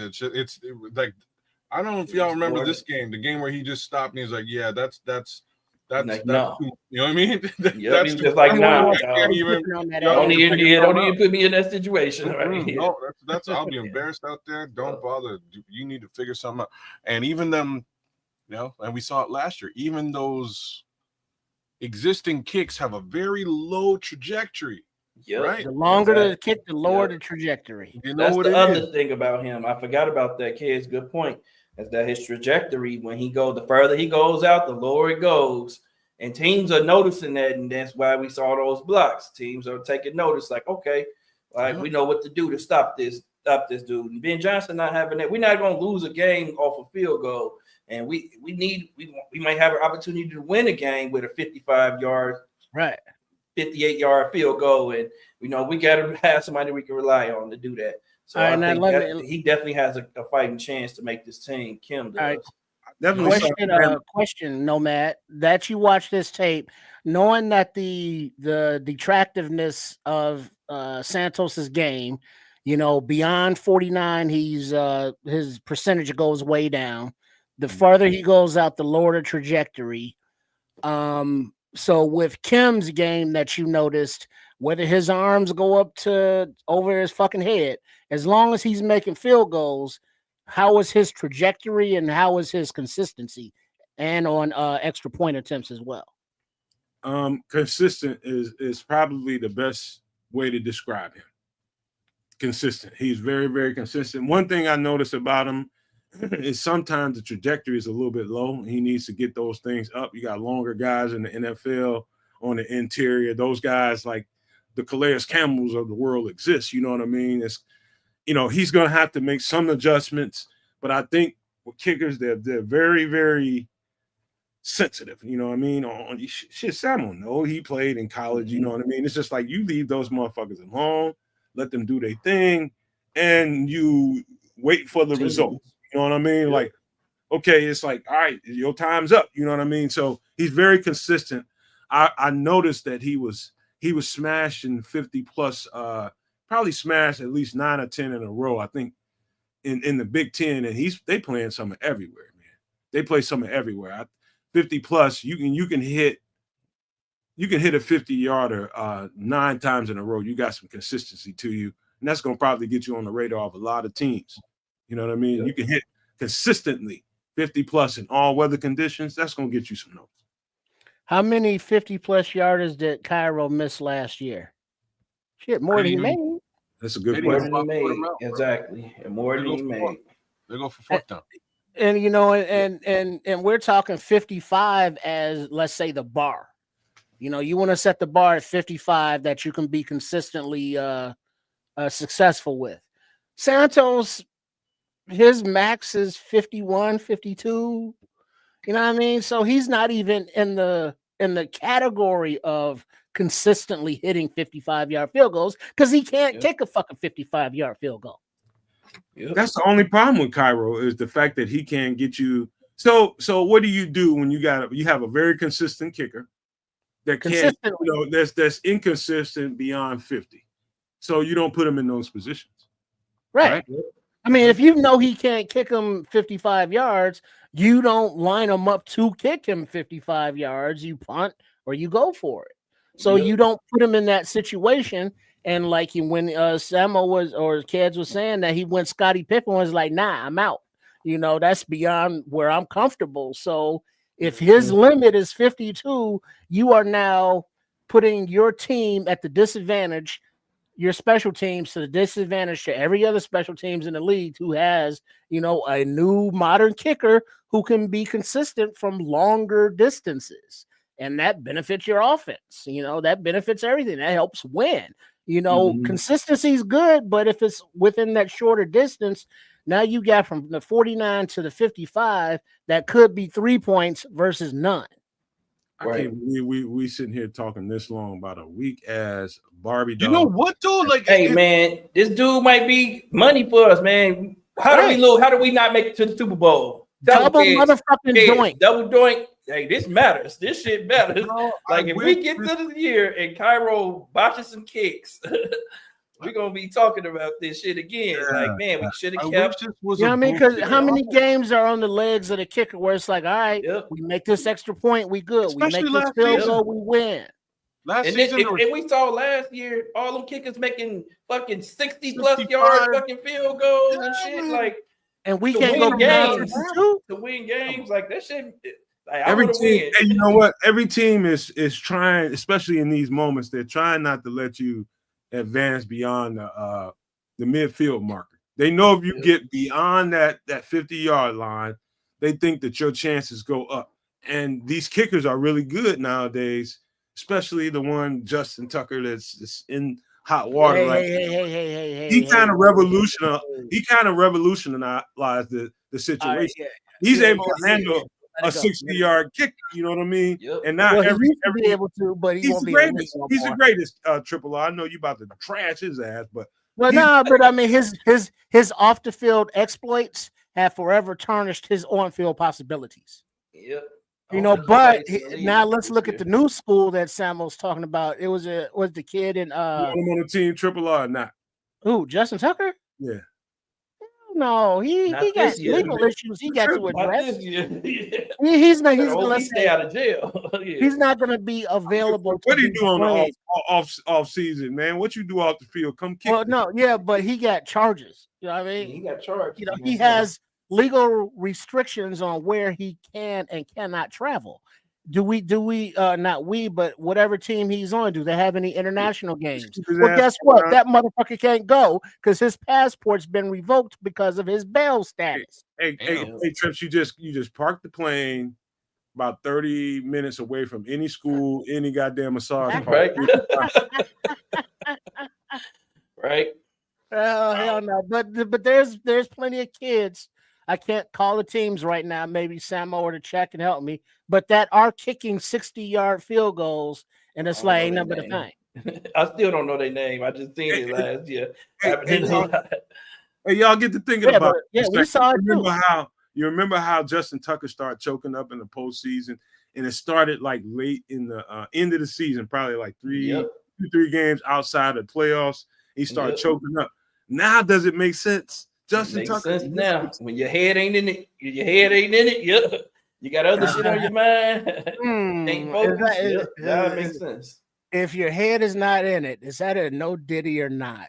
That's a no dig Close, for it's sure. close. I was gonna say so is the choking No up Diddy. situation too. That was also a little bit. So like, You know what I yeah, no Hey, Diddy, no Diddy. these are wild boys on some extra sauce, man. I'll just tell you right now, Hey. these motherfuckers out of control. I'm just Hey, saying. Jonathan Kim got So, a shot. Man. so is Justin Tucker, right? Justin Right. Tucker's definitely out of Out control, of and control. that's why we don't want him as a Chicago Bear. But this kid, Kim, like, so I'm gonna do just a little bit of what Triple R did. So first off, like we're gonna look at these suckers. So Luke Elkin, He's gonna make it. He's gonna make it because what's his name gonna retire after this? It's not, but there's another one. So he's definitely Scott. going to retire. Patrick Scales going. Well, he might not retire, but Scales we're done. almost Back we're issue. like He's the got same age. old Me and back Patrick issues, Scales. yeah. Like, you know what I mean? Like, let's Yeah, just he's be real done. about this. They have to put him to pasture. He'll probably wind up playing for another team that desperately needs a long snapper, but he won't be playing here. Fact is, they're paying top long snapper money to a guy, to Patrick Scales. That same top end long snapper money then goes to whoever the other long snapper is, and I can actually tell you. Scott His something. name is Scott Daly. Scott Daly. Daly. So they're paying, I'm going to say around $5 million a season for one of these two guys. Now, if it's Luke Elkin, How much kids? about $5 million. Oh god damn! I took the wrong career trajectory. That's what I thought, man. My high school coach Yo, used to be on me about this because I played center. He used to be like, learn how to long snap. You have to perfect this. I'm like, man, I don't care about long snapping, dog. Like, man, he was like, I'm telling you, he was like, there's a lot of money. He was like, you can get a scholarship to any school in the country if you perfect this. I didn't take it serious, but Only if your if ass I had, like, I could have been in the NFL just long Hey, snapping the damn fuck. Only if your ass had to Snapping the listen. shit out that thing. And I know, no man, I heard you talking shit about long snappers, but I'd have been long snapping the shit out that thing. I'd have been a punter. I'd have been punting. Sam, I'd have been punting because I got a good ass foot on me. I'd have been punting. Reggie Roby on that ass. Either one of these guys is making at least $5 million, and that's what I'm saying. So Luke Elkin, mind you, as a rookie UDFA coming in, he ain't making no $5 million. He's making about 1.5, right? Mm-hmm. So you kind of want, as a GM, you kind of want the young blood in here. You flush out the older guy, you save a couple of bucks, and you can put some of that cash in a jar and label it Trey Hendrickson if that's really what you want to do. You know what I mean? Like that's how you do that. Same thing with Jonathan Kim. If Jonathan Kim is worth his salt, then a lot cheaper. You know what I mean? You do the exact same thing with Carlos Santos. You save another $5 million. If he's as good as Santos, then you keep Kim. You're right. What was Kim's percentage wise as far as being successful? Let me see if I can let kids look that up. But I will say he had a game where he kicked 6 field goals against Iowa last year. He made 6 field goals, man, and one was now his arms might have been to the top of his head, but that's clutch as fuck, right? And one was a 55-yarder. He didn't miss a field goal this game, and he had extra points in that game too. So, like, he was kicking that thing. So, in the cold, in Michigan, Iowa, Michigan State, either or, shit.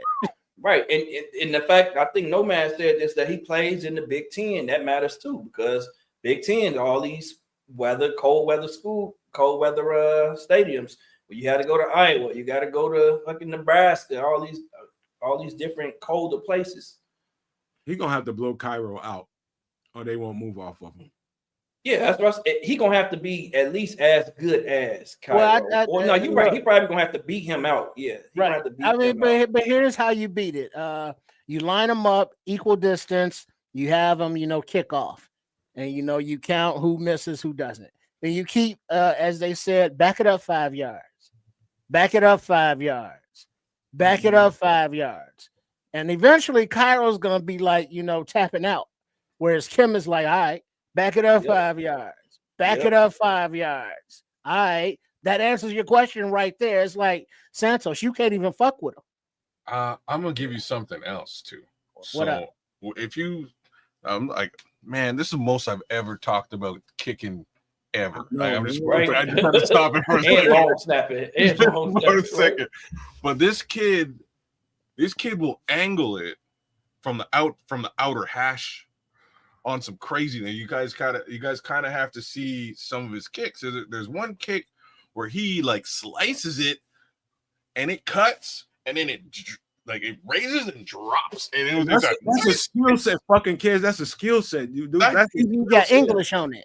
and it's probably outside in the cold, ain't The it? control. That's that Austin Y'all ain't shit. got They no talking like about y'all he's can't pull up Aussie. like a highlight. Y'all can't pull up like a kick or something. Just show I us. can pull that kick up. I'll show you But guys. now, if that's He's an like Aussie the guy. English, He's an Australian dude. that's the same shit that Tony Taylor does. What the Taylor punter. does, yeah, that's them I was gonna Aussie say style 20, kicks. 20, That's where they but- teach them how to control the ball, or Right. manipulate the ball's movements and stuff like that. That So, dude, yeah, he's got to I'll find raise that that one highlight trajectory. for you guys. Well, he got to raise that trajectory, man. Sometimes his kicks, he get some foot into that thing. He's got a nice leg on. He's a bigger dude. He's probably like 6'2", 6'3", maybe even 6'4". He's a little Well, heavy. actually, Jonathan Kim is 6. I got kicker in Michigan State, 6 feet tall, 227 pounds. Ooh, I've definitely stretched it. So, but he's big though. He's got big legs on him. yeah, 6 foot 220. That's a big dude. That's the linebacker size. Shit. Right, Yeah, you know, so linebackers you know that he's thick. size. He's Yeah. thick All from that waist down. Nomad, can you pull this down for me and put it back up when I'm done this? Give me a second. Yeah. Yeah. I'm gonna show you guys. This is a crazy kick. Right on AC. There's a science to it. You know, aerodynamics and shit. There's a skill set to that shit. They do their shit now. I don't believe I'm talking. You know, about when you know the like real players like Nomad and Samo and them are like telling the kickers to go on the fuck on, they'd be over there doing something. They ain't eating with I us. love my kicker, man. I love Pat Dunn, man. I had Pat Dunn. Them fuckers wasn't eating with us in the cafeteria. You can't get seen with us. All right, Patty what we was looking at cool. numbers? Like he wasn't one of those guys. Some of those guys, I know what you mean, but you see that? Ooh, that's crazy. Bring that baby back. And it went across the. That's Where the did it change, cross? bro. That's Where the did it change. cross? You ever though? see a kick like that? That's going into halftime What's down the on distance the on road. that thing, man? What's the distance? This is the 58 yards. 58 Yeah. yards. That's crazy, dog. That And is crazy. All right, run it back one more time, kids. Let me see how much distance he had on it after the 58. Let's see how much the trajectory from the. You know, Hard, going too. into That's what I wanna halftime, see. 3 Holy seconds. smoke, You know, he's at pressure half, switch. bro. Look He's at his at arms. Look at his arms out like He's a little at half. bird. He's Yeah. at half. Whack. Straight in the air. Yep. Oh, he- Ain't no he- blocking that. Ain't no And blocking dude that caught at it. the line of scrimmage. He definitely put some juju on that motherfucker. Wait, that was 58 yards, and that was the trajectory. Yep. That- That was oh, that's crazy, nice. right? It It went went straight up. And drop right Then in the dropped. money. Like, wow. You Now, right. is It's that like a it took one-off another thing, or did bounce you- up? Like it Have got you- to a point, then it bounced up higher. Mhm. Is that a Then one-off, shot out. or is that like a? Does he do this like other No, periodically? other that's like times? what you got to do when you playing in this region of the country. You're gonna have to learn. You can't just be no normal field goal kicker. You got to learn how to put something on it when the weather permits.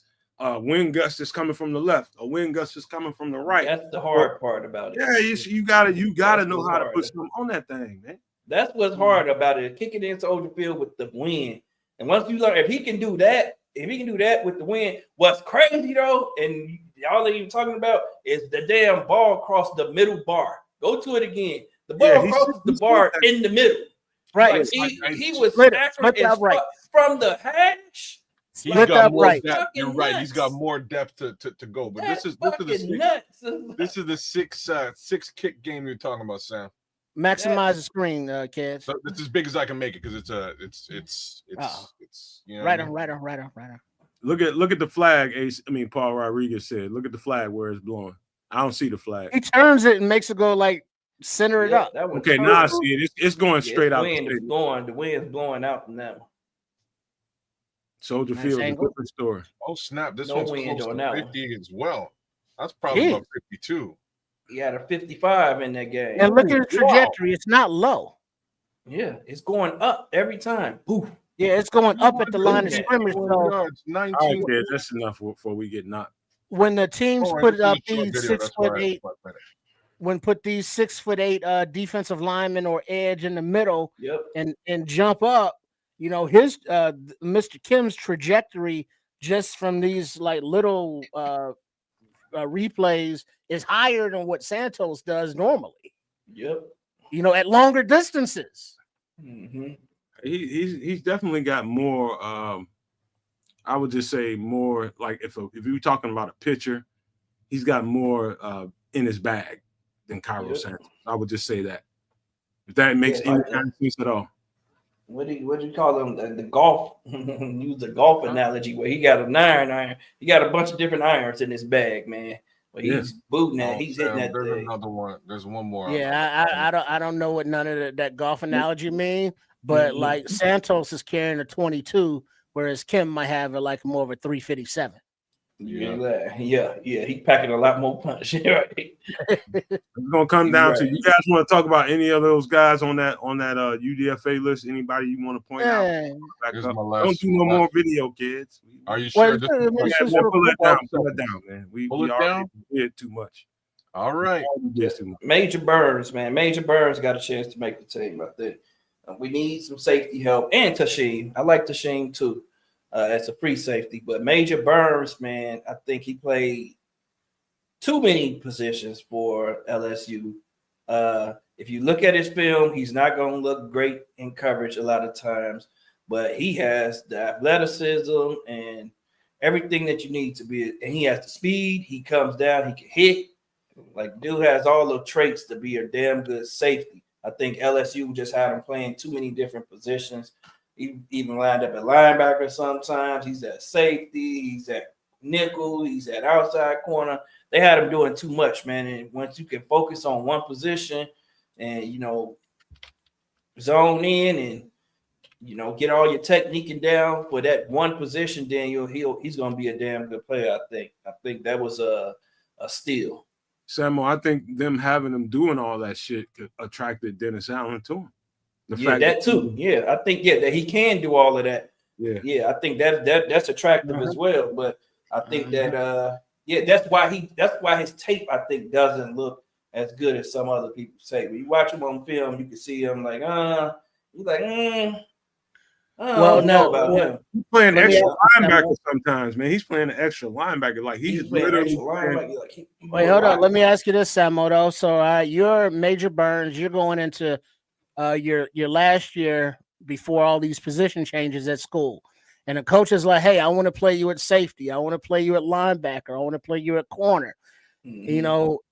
I liked his attitude that he was like, "Nah, coach, because I don't know all that shit. Let me focus on what I need to focus on at one position and be good at that." If he was willing to be like, "All right, let me learn how to play this and get that versatility," that could have been him planning for the opportunity to show a coach like Dennis Allen in the league, I can do more than one thing. I can be versatile and do whatever you need me to do from play to play. Not game to game or week to week, from play to play.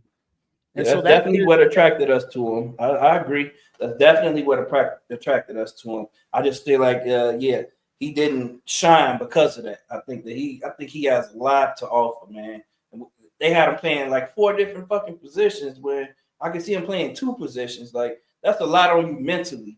And was he good at all 4 though? Was he a good player in all 4? He made plays at every position. That's the thing too. He makes plays at every position, but he misses plays at those positions too, just because you got to know what you're looking at line playing linebacker, and what you're looking at playing safety.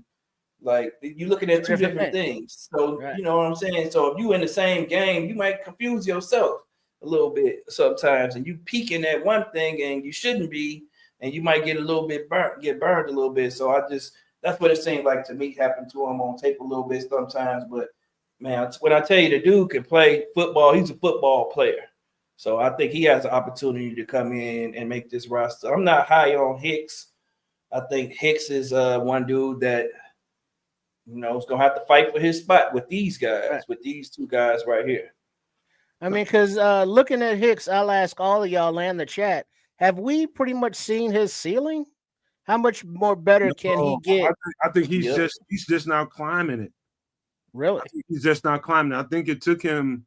I think he had to put on you. If you notice, he's probably about 10 pounds bigger than he was when we got him. Mm-hmm. I don't know what it looks like you go look at his measurements right now, but I know we got him at about 190, 195, somewhere in that neighborhood. That boy is up. He's somewhere in the neighborhood of about 202, I would say 205 at his biggest, but I don't think he's 205. Somewhere between 200 and 202. And that's really what he needed, because I watched that dude. That man was suffering his rookie season in preseason, coming up.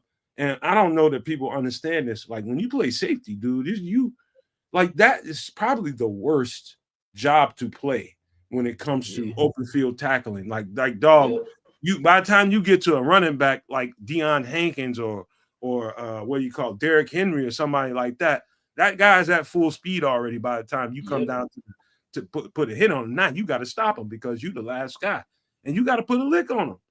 That I watched that dude suffer because his body was not ready for that kind of action. He just wasn't big and strong enough. And I seen a different football player this year. It was like he just built a little bit of muscle, built a little bit of callus on his body.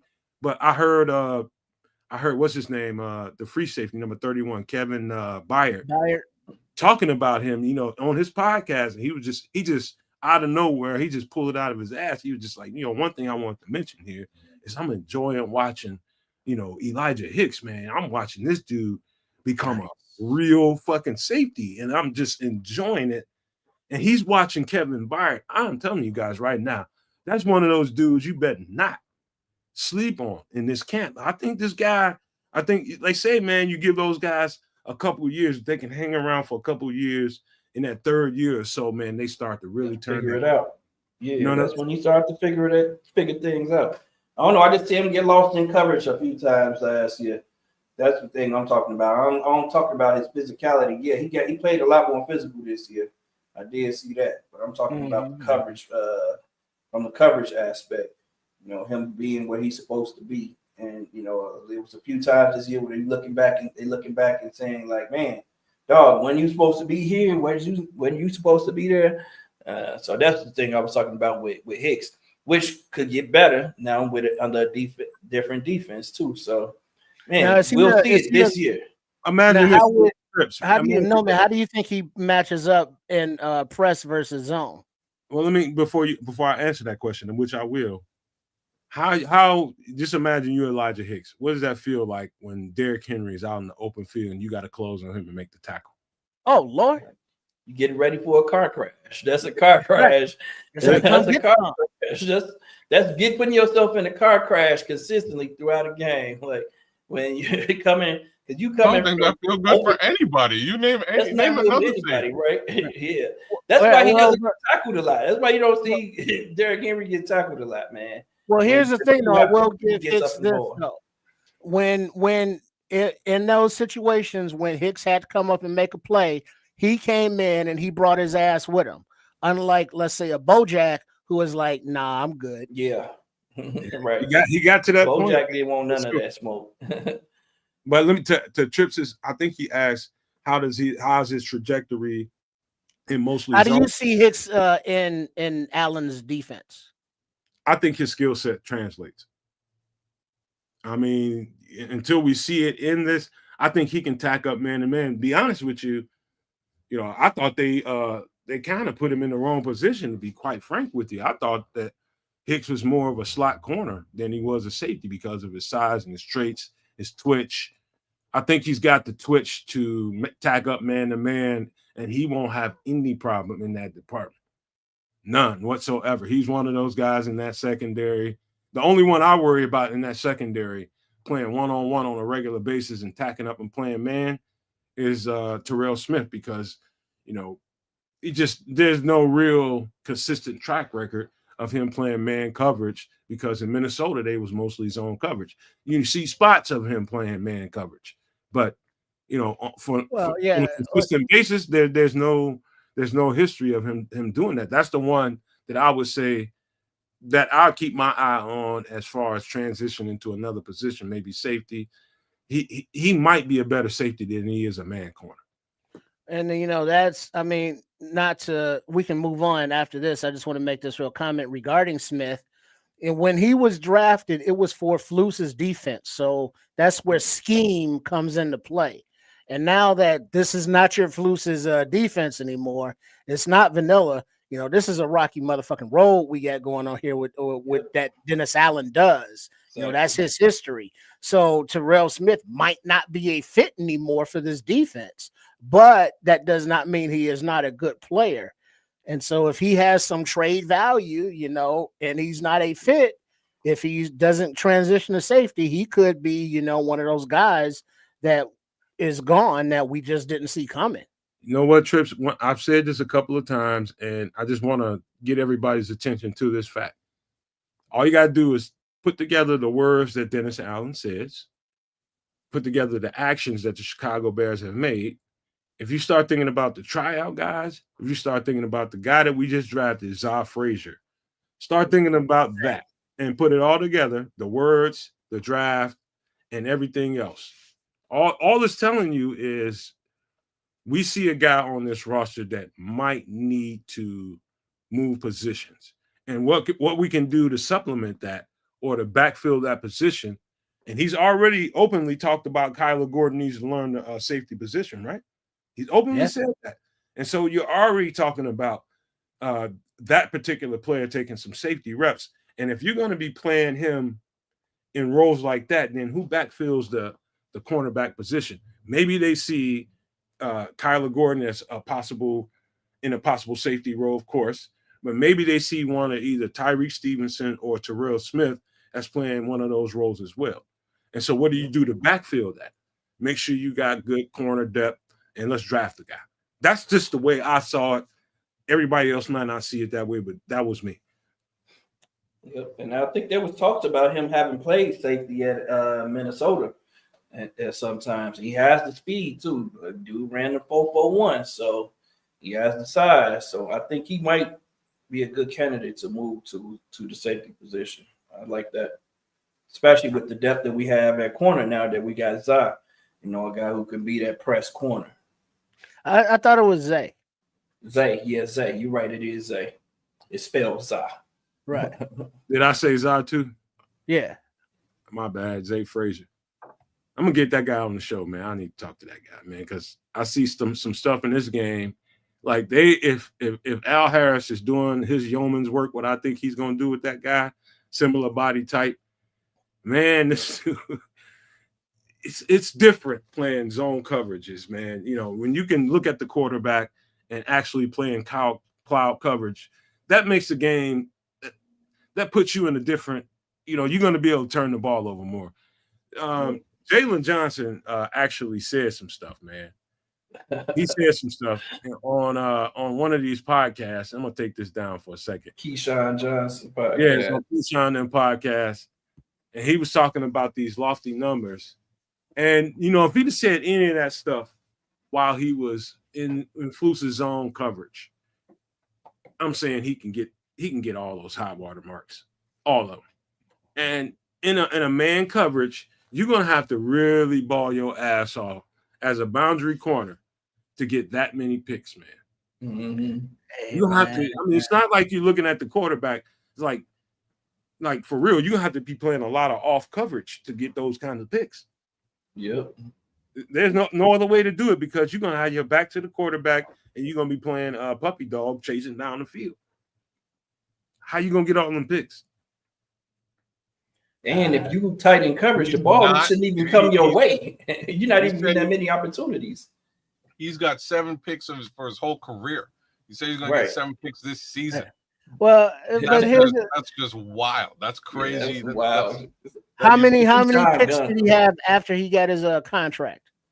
Well, more. He also got more when the contract was coming up. I'm giving both of those things. Jalen has improved. I'm just saying, you know, you may have bitten off a little bit more than you can chew. And then Keyshawn Johnson turned around and he said the man can't catch, which made it even more disrespectful. But let's be real. Keyshawn been saying that about DBs for the life of him. He's saying a DB is just I can't believe he accepted that, man. Keyshawn clowned.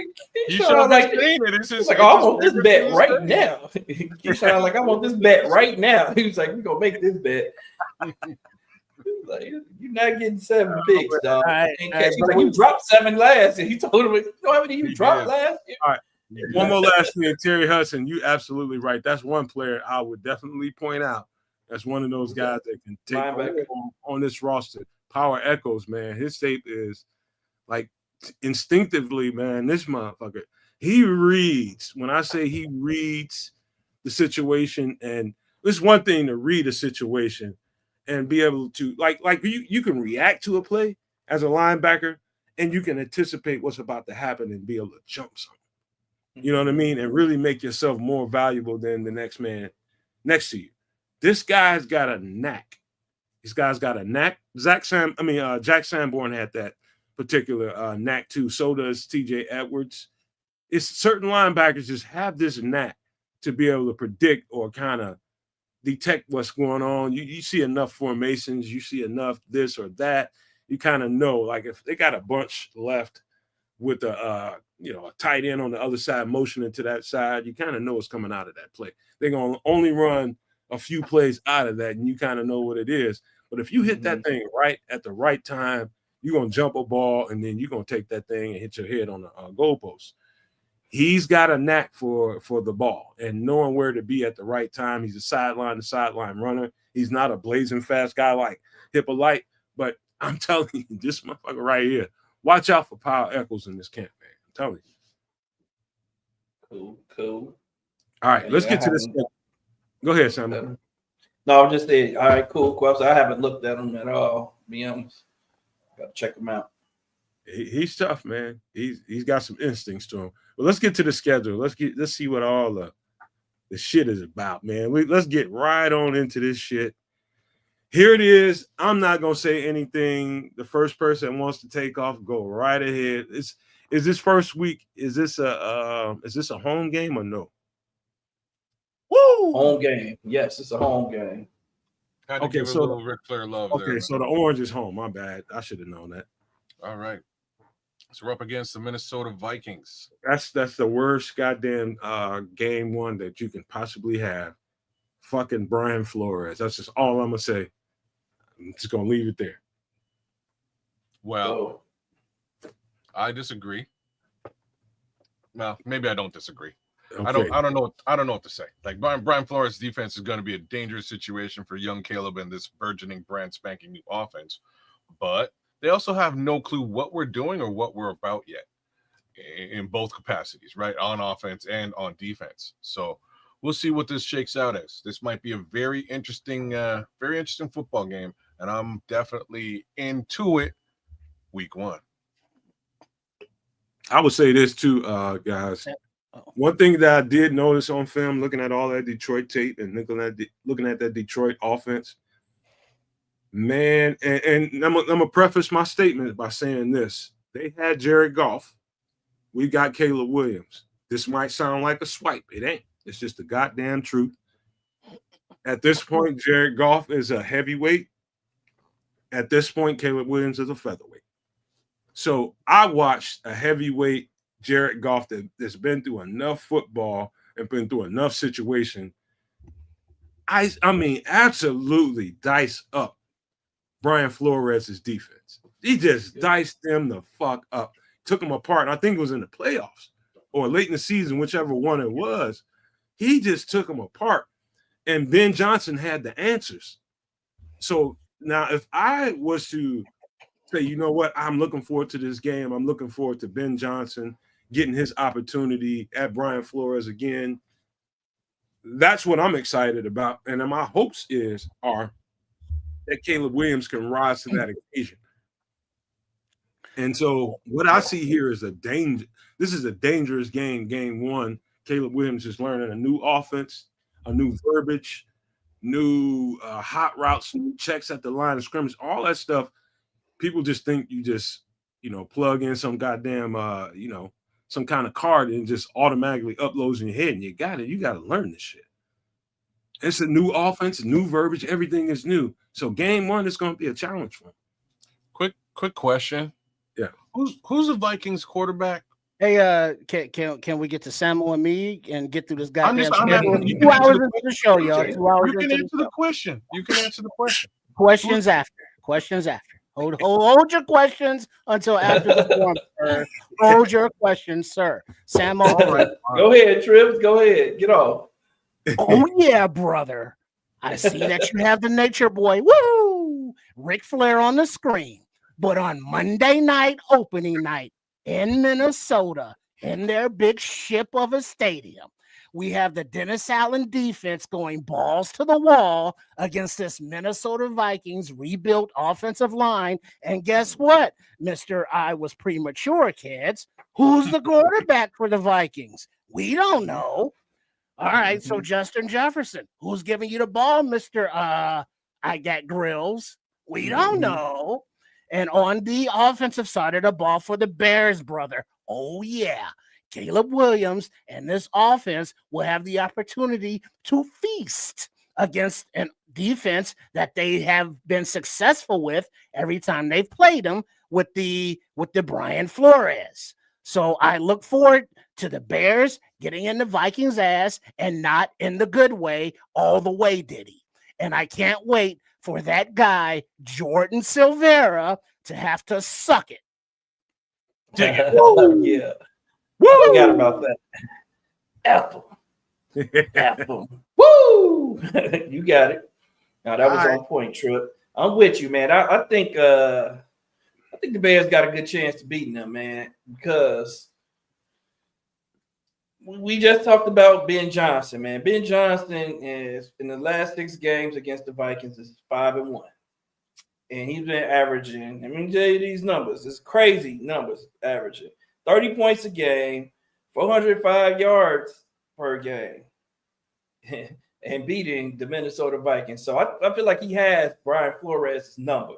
You know, the thing is, you know, and we got more dogs on our offense than Brian Flores does. Than they had in Detroit in our offense. We have more weapons for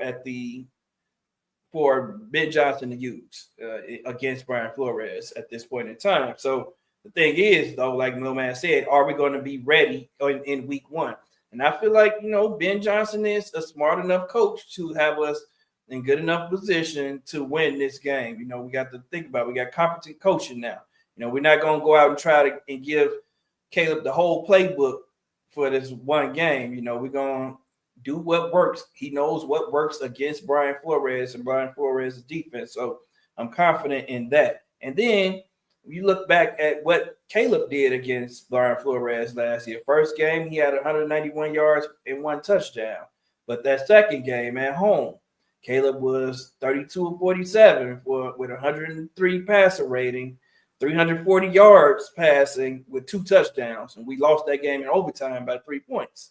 So, like, Caleb he's kind of figured out Brian Flores a little bit too. Like, he's not afraid of those blitzes. They tried blitzing Caleb, but Caleb was getting the ball out to his playmakers and, you know, evading the sacks in that game and did some pretty good things. So I feel like, man, we match up well in that game. I think I will push this game as a win.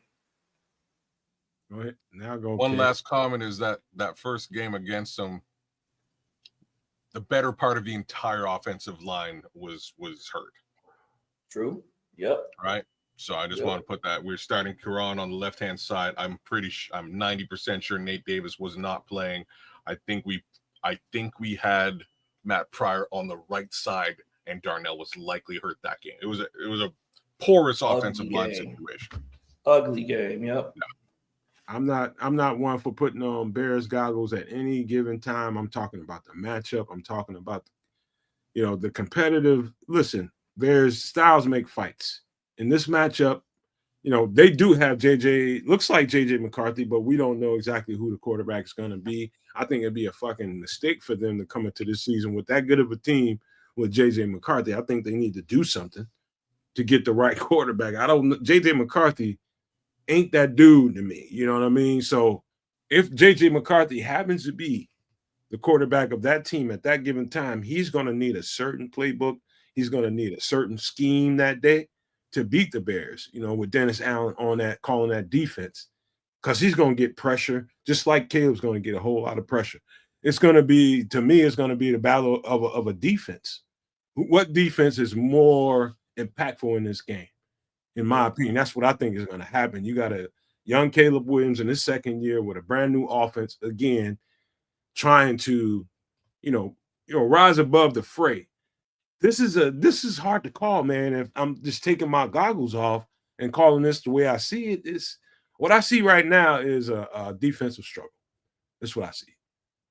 It's also an offensive struggle, just flipping at the opposite in the opposite direction.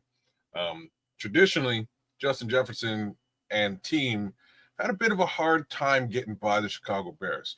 A bit of an X factor in this game was mentioned in the chat there a minute ago, and that's Aaron Jones. Except, do we trust J.J. McCarthy? Do they trust J.J. McCarthy?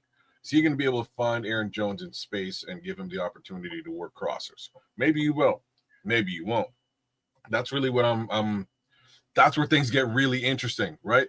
The flip side of all this is Caleb Williams and our offense going to be ready for this particular game.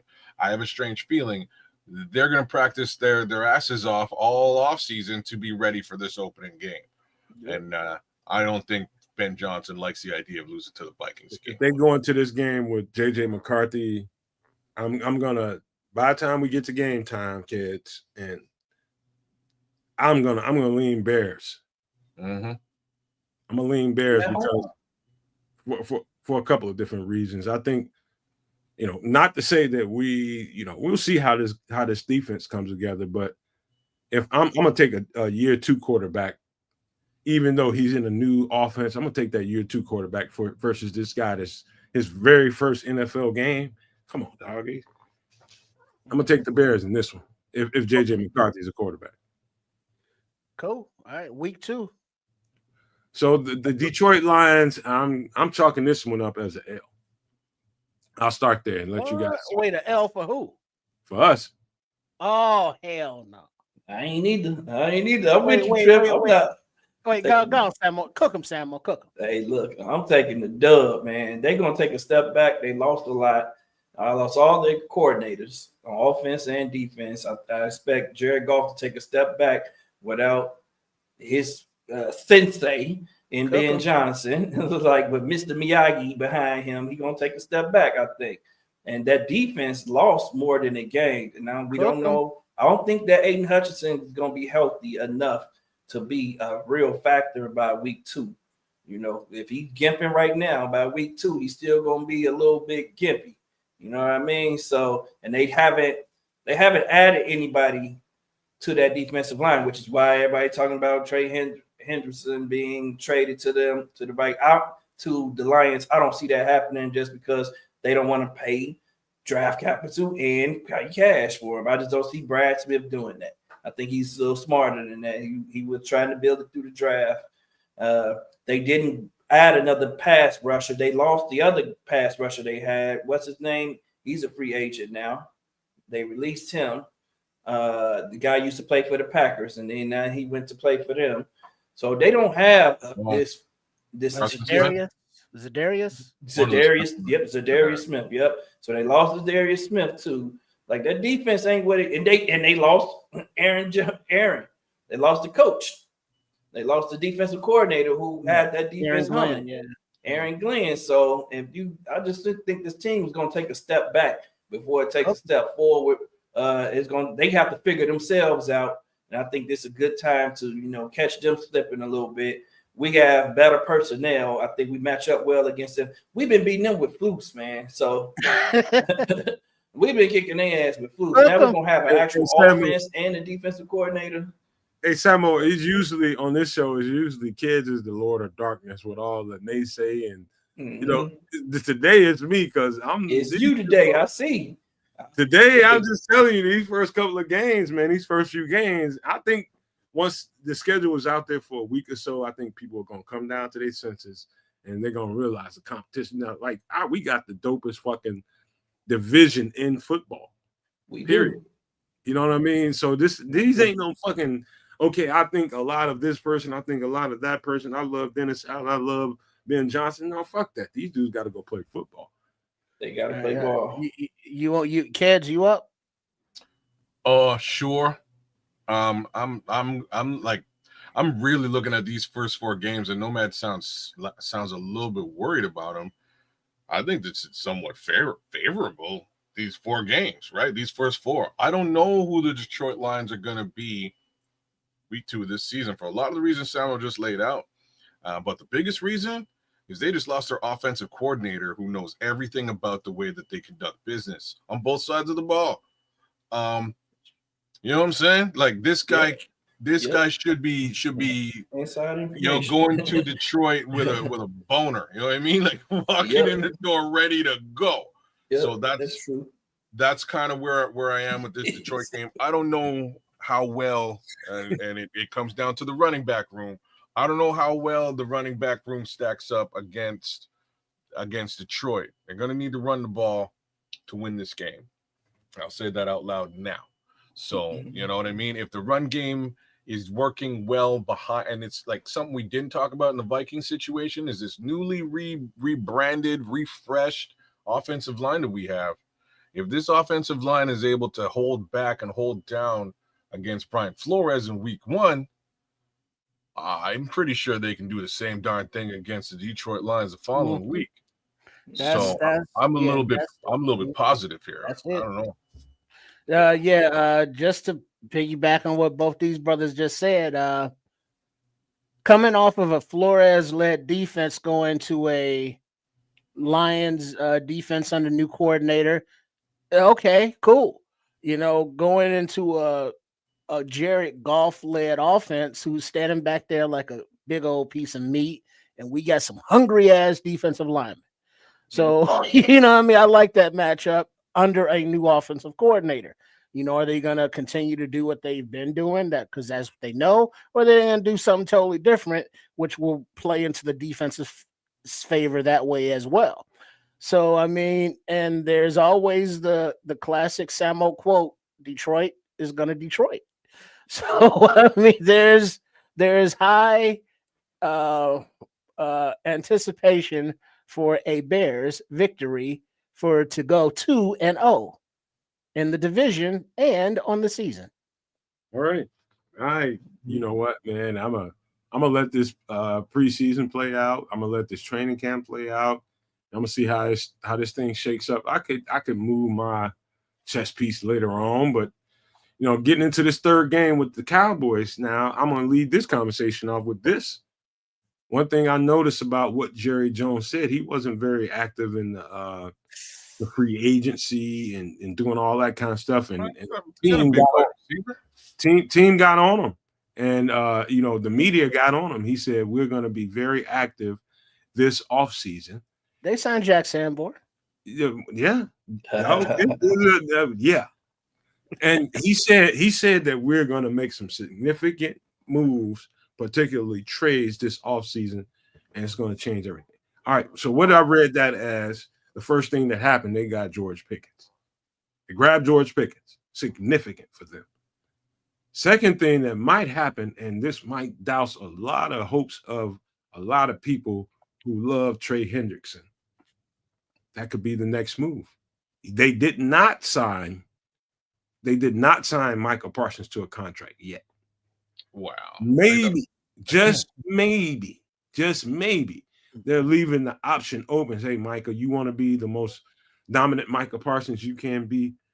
Take this contract and let us go sign this player over here. Hey, right now on this early day of May, it ain't about Hendrickson or what they could do. It's about what they got right now. And they ain't got Hendrickson right now. They getting that ass. They ain't paying George Pickens shit. I'm just telling you that right now. Well, but they got Donovan Ezaraku in the draft. Remember that too. They got Ezaraku, so they got another good edge rusher. How fast is he gonna be ready though, Samuel? Yeah. Well, he's under Flus, baby. He's gonna be ready week 1. And this is where there's a problem, right? So we know what Flus's defense is about. The secondary in Dallas is actually pretty good, right? I'll give those guys Bland picked off the ball numerous times last season. Like he's super solid, but both of them are. What does Flus's defense require? It requires a very solid back seven and the ability to rush a quarterback. This team can actually get pressure up front with Michael Parsons and what they have going on, especially now that they've got Donovan Ezaraku. You're right. They lost their other big name on the line, I believe. Dexter Lawrence. Yeah, they lost Lawrence, but Mark and Ozzy. They lost Ozzy too. The dude. Yeah. So the question is, can they get the pressure that Flus needs to make his defense solid. I have a feeling they like in retrospect, looking back at this now, they may just have what Flus needs to be dangerous, man. You know what I mean? Like I have to put that out there. So then it goes back to their offense versus our defense. We'll have to see what that really looks like. And I'm not. Well, CeeDee Lamb's a monster, but outside of that, it's a question mark. We know that Flus likes to play those soft coverages, though, and we know that those could be exposed against the best offensive coordinators. That's true, too. The Packers, and you get to the 49ers, all those, the Vikings, they get exposed. They know how to exploit his defense, especially when you got Jack Sanborn in the middle. He's going to be their middle linebacker. They didn't go out and get another middle linebacker. They got a third or fourth round middle linebacker out of Florida who's not going to be ready to start. He's only 6 foot tall. So they don't have a Tremaine Edmonds that's going to drop back to the middle at have that speed. Like I like Jack Sanborn, but he's not a dog. He can be exploited. I'll say that. You can exploit him. So I like our chances with being Johnson against that defense. Now that offense is scary. Even though they don't have really good running backs, they got some or big name running back. They got some backs though. They got Phil. I don't know if they do. Who's their back? They got Phil. They drafted Phil Maffa, and they drafted Jadon Blue. So they got speed and they got power back there. They got some speed and power back there. But now the Detroit question on offense is going to be Dakota. You know what I mean? Was he's going to throw you 5 touchdowns or 5 picks? Yeah, you're right. You know what I mean? So you just don't know. Yeah, you're right. So we're gonna have to play. We're gonna have to be ready for that game. I think that's the game that could go either way. Yeah. Because they're trying to find their way. They got a new coach too. They got new coordinators too. So because they're trying to find their way, I think that game could go either way. I don't know how I'm gonna feel about it. It could be a win or a loss to me. Yeah. I want to give us because it's at home. I'll give us a win. I'll say that I'm gonna give us a win because it's at home. Yeah, this is a tough one to call, man. I agree. I think if we get 2-1 out of this, I think we did well. Me too. Yep. Yeah. 3-0, baby. Get 2-1 out of that. 3-0. I'm gonna call it. But this next game against the Raiders, man, everybody got that punk ass cousin. 4-0. Everybody got that punk ass cousin, man, getting his ass kicked all over the place. He come in the house. And all the family over there at that particular time, he come in the house naughty and snotty, his nose, he crying and shit, talking about somebody did something to him. And the whole family go out to the block and shit. They're just like, man, you better get his ass. Get it. Craig, you better get his ass. Yep. All of a sudden, he get tough in front of the family. This could be one of them games where the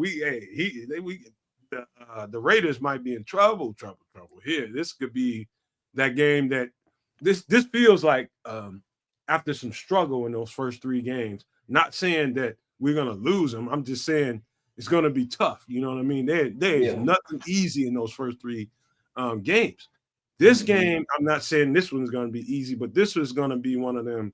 All right, this is when Caleb Williams can become Caleb Williams. This is when he can really broaden his shoulders and kind of open up on a team and really start to get into that offense and really own the situation that he's in. And really go out there on the block and beat up and just beat them up, man, because the whole family back there, you're going to get tough. Right about then, you finna start fighting right now. You finna start doing some shit. So I think this is a win. I won't take no – that's it, man. This is a win. Wow, okay. I'm going the other way with this one. Oh, no, of course you are. Well, there's reasons for this, though. So – I don't know if you're paying attention to their draft. They drafted all the good stuff, man. Got themselves a running back. He's decent. Got himself 2 wide receivers. He's decent, right? Like both the wide receivers they got. I was worried in the draft. I was like, why are you going for Genty when you need wide receivers? Well, they got 2 solid wide receivers in the 2nd round. They did. The defense is already pretty decent. They have themselves a quarterback. His name is what's his name? Gino? Geno Smith. Yep. Geno Smith. So I think at this point in the season, their offense is going to start clicking. The defense is already somewhat in place. So I'm a little like, I would love the Bears to go over there. And I'm like, I had a couple of Raiders fan homies that I wouldn't want anything more than for us to go and stomp a mud hole in the Raiders' ass for drafting Ashton Jeanty out from underneath us. But I don't know, man. I have to be honest about this one. I think the Raiders have put together just what they need to be a viable team. They're missing a couple of pieces to really get into the playoffs in the AFC. But hey, kids, they're going to run at us. I think they might have the ability to have a run at us in Game 4. They're going to look very similar to us because they're going to really be trying to establish that run game like we are. Yep. And that's what Pete Carroll does. That's Pete Carroll. Yep. Leopard does not change his spot, man. Bro, they got the top running back in the draft, bro. Is what I'm trying to tell you. Okay. We know you. We know. I'm just saying. You love I'm just saying they got the top. They got my boy. Right. You know what I mean? They also got wide receivers too. Kansas is already vexed before the shit starts, man. Right? He's like, "Oh, we gonna lose against him. He kicking out." So I'm telling you that right now. It's not just him; it's them wide receivers. I'm trying to tell you. Before, if it was just him, I would have shut up and been like, "Yo, let's get these boys taking them." But see now, watch out. Them wide receivers on top, and now I'm like, oh, he got like Geno. They can be dynamic now. Hey Samuel, I love kids like kids, man. His ass already whooped before I even get outside. Man, I don't see we're losing to the Detroit Lions, bro. So I don't see Geno Smith as being like all that. You know, this man, hold on, man. Trips, this man said we gonna get wins in these first 3 games and we gonna lose to the Raiders because they got Jeanty. Think about what this man just said, man. He's like, I love me some Jeanty, and I can't say nothing about him. Hey. No, the Raiders have a defense. The defense is actually really good. Well, look, all right, let me ask you this. They needed to get wide receivers. They had none. They also have 2 amazing tight ends. Like they're gonna have an offense, and we're in week 4. We're gonna be like, what the fuck? Where did this offense come from? It's not gonna be a cakewalk. It ain't gonna be a cakewalk at all. Right. It's gonna be a battle because they get paid too. But you know, when Darnell Wright is shutting down Max Crosby and Karan Amagaji or Ozzie Trapillo, who's looking good in camps, you know, looking with the footwork. Now we're going to see him with some veterans and then in some pads, see what goes on. But once those tackles are stopping Max Crosby, you know, their defense kind of is left to dry against our weapons, you know, so they're all based on his pass rush, basically. You know, that makes it go. He's the engine that makes that defense go. And on offense, like I was saying, Geno Smith, I mean, he ain't striking no fear in nobody's heart. Right, ain't Geno. It's Geno got his ass knocked out in the training. We didn't even talk about Brock Bowers yet. Like, that's what I'm saying. Yeah, Geno is gonna be shit over there. We ain't really talk. We're really discounting. Yeah, but Geno has to get the ball to all of those weapons. You can get the ball to a tight end. Like he's been doing that. He's also been getting the ball to wide receivers over the course of the last few years with a good wide receiver core. I was under the impression that this team, I've been saying it all off season, y'all. I've been saying, name me a wide receiver in Vegas, and nobody could. Like, his name is Jacoby Myers. I think that's the one wide receiver you could actually name. They drafted Jack Besh, who's very good, and then they drafted another wide receiver, and I can't remember who it is, but I was Dante Thornton. Dante Thornton. Like the 2 wide receivers they got make for a nice little 3-piece meal, and that's us discounting Brock Bowers and Michael Mayer. Like, Michael Myers also a really good tight end, yo. Then you throw in you know what I mean? Then you throw in the running back too. It's a bit of an offense to be reckoned with, and I'm thinking by game 4 they're gonna start to have a little bit of chemistry. So hopefully our offense is doing the exact same thing, because we got very similar stuff minus maybe the running back. But let's I'm knocking DeAndre Swift here, and maybe I shouldn't be, because if our offensive line is starting to gel by game 4, we might be just as dangerous with the run too. So this will be this will be a much better matchup than I think anybody's really, really expecting it to be. I agree with Kez on that because, and then the one thing Kez didn't mention is the fact that they're gonna have Pete Carroll too. Pete Carroll is a hell of a coach, man, Yeah. and Pete Carroll he really pretty much rebuilt the fucking Seahawks with this team. Like, yeah, you got Thornton, who's just like that big receiver they had in for the Seahawks. This ain't like just like DK Metcalf, same size and speed. He kind of built this team in that mold already. Then he has an elite running back, and he has two elite tight ends, two tight ends that can be elite who dominated the league. So that offense is going to be damn good. I think this is going to be a dogfight game. I don't think it's going to be a cakewalk. I think it's going to be a dogfight game, and this is another game I feel like can go either way. I feel like we lead these first 4 games going 3-1. I don't know which one of those games we're going to lose, either the Cowboys or the Raiders, but one of those I think going to be a loss, man. Bears 4-0. All right, so You got 4-0? in my opinion, the way I see all these teams, especially defensively, mm-hmm. The Raiders, I don't know if you guys see them the way I see them, man, but with Pete Carroll in the building, he's gonna insist on these guys being very, very physical. And I'm looking at the 3 games before that, and this week, what is this week? This next bye, I think we're gonna need that. The physicality of all of this happened in these first 4 games. I think kind of early though, man. It's kind of early. It's early, but at the same time, you can't get away from that. It's an early bye week.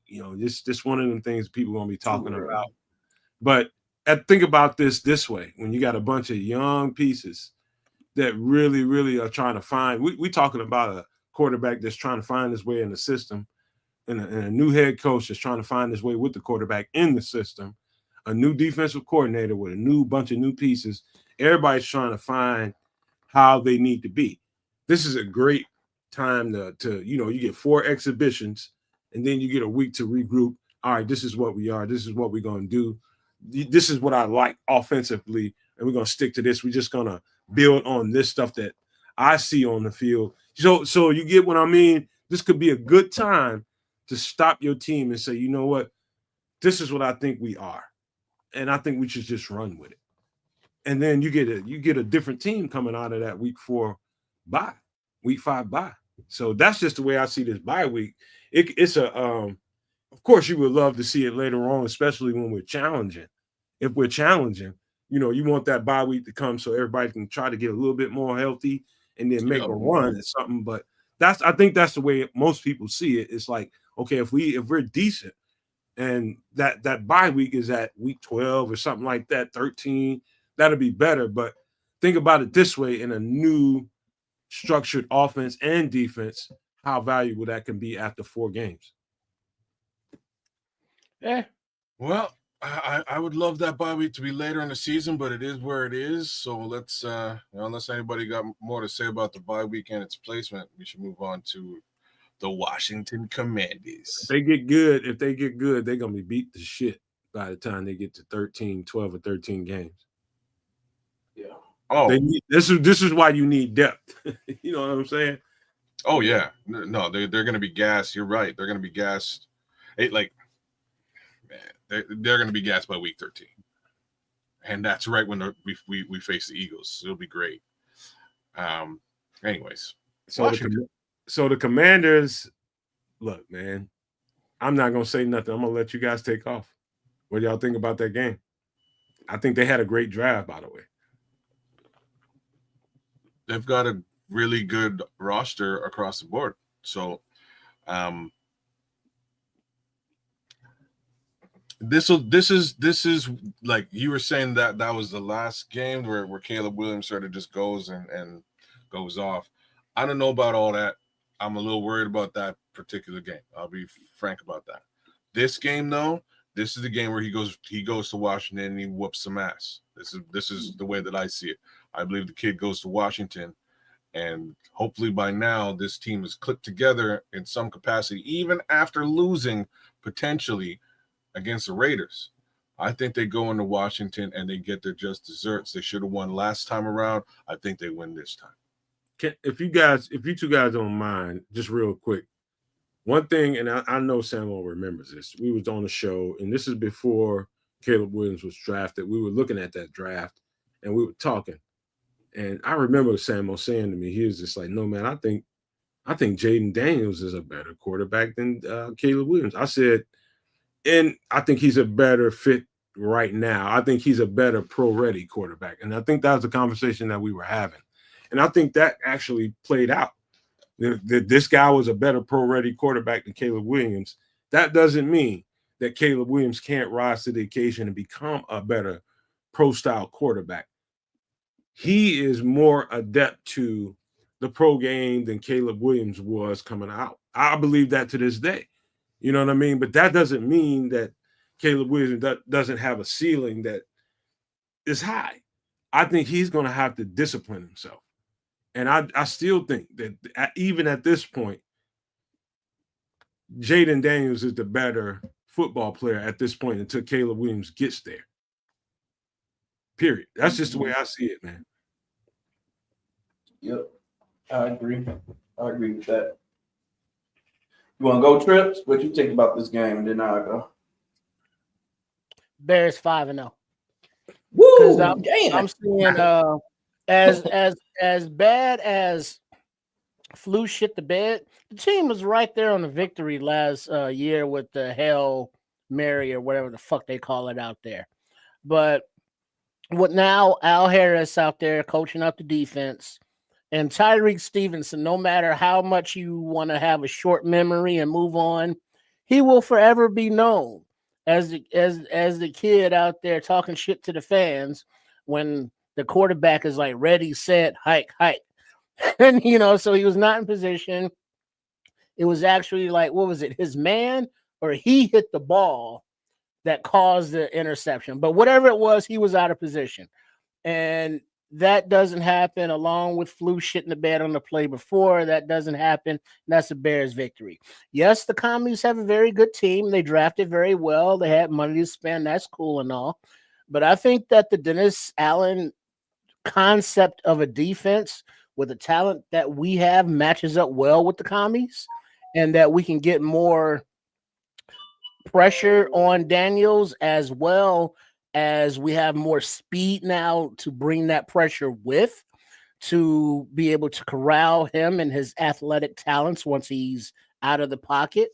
So I think that's a good matchup for the Bears. And offensively for the Bears versus the Commies defense, I think this Ben Johnson-led offense is able to be successful, as wasn't how did the Detroit offense match up against the Commies when Johnson was there, last season, because, different coaching staff, different schemes, different players, but just the concepts, the way that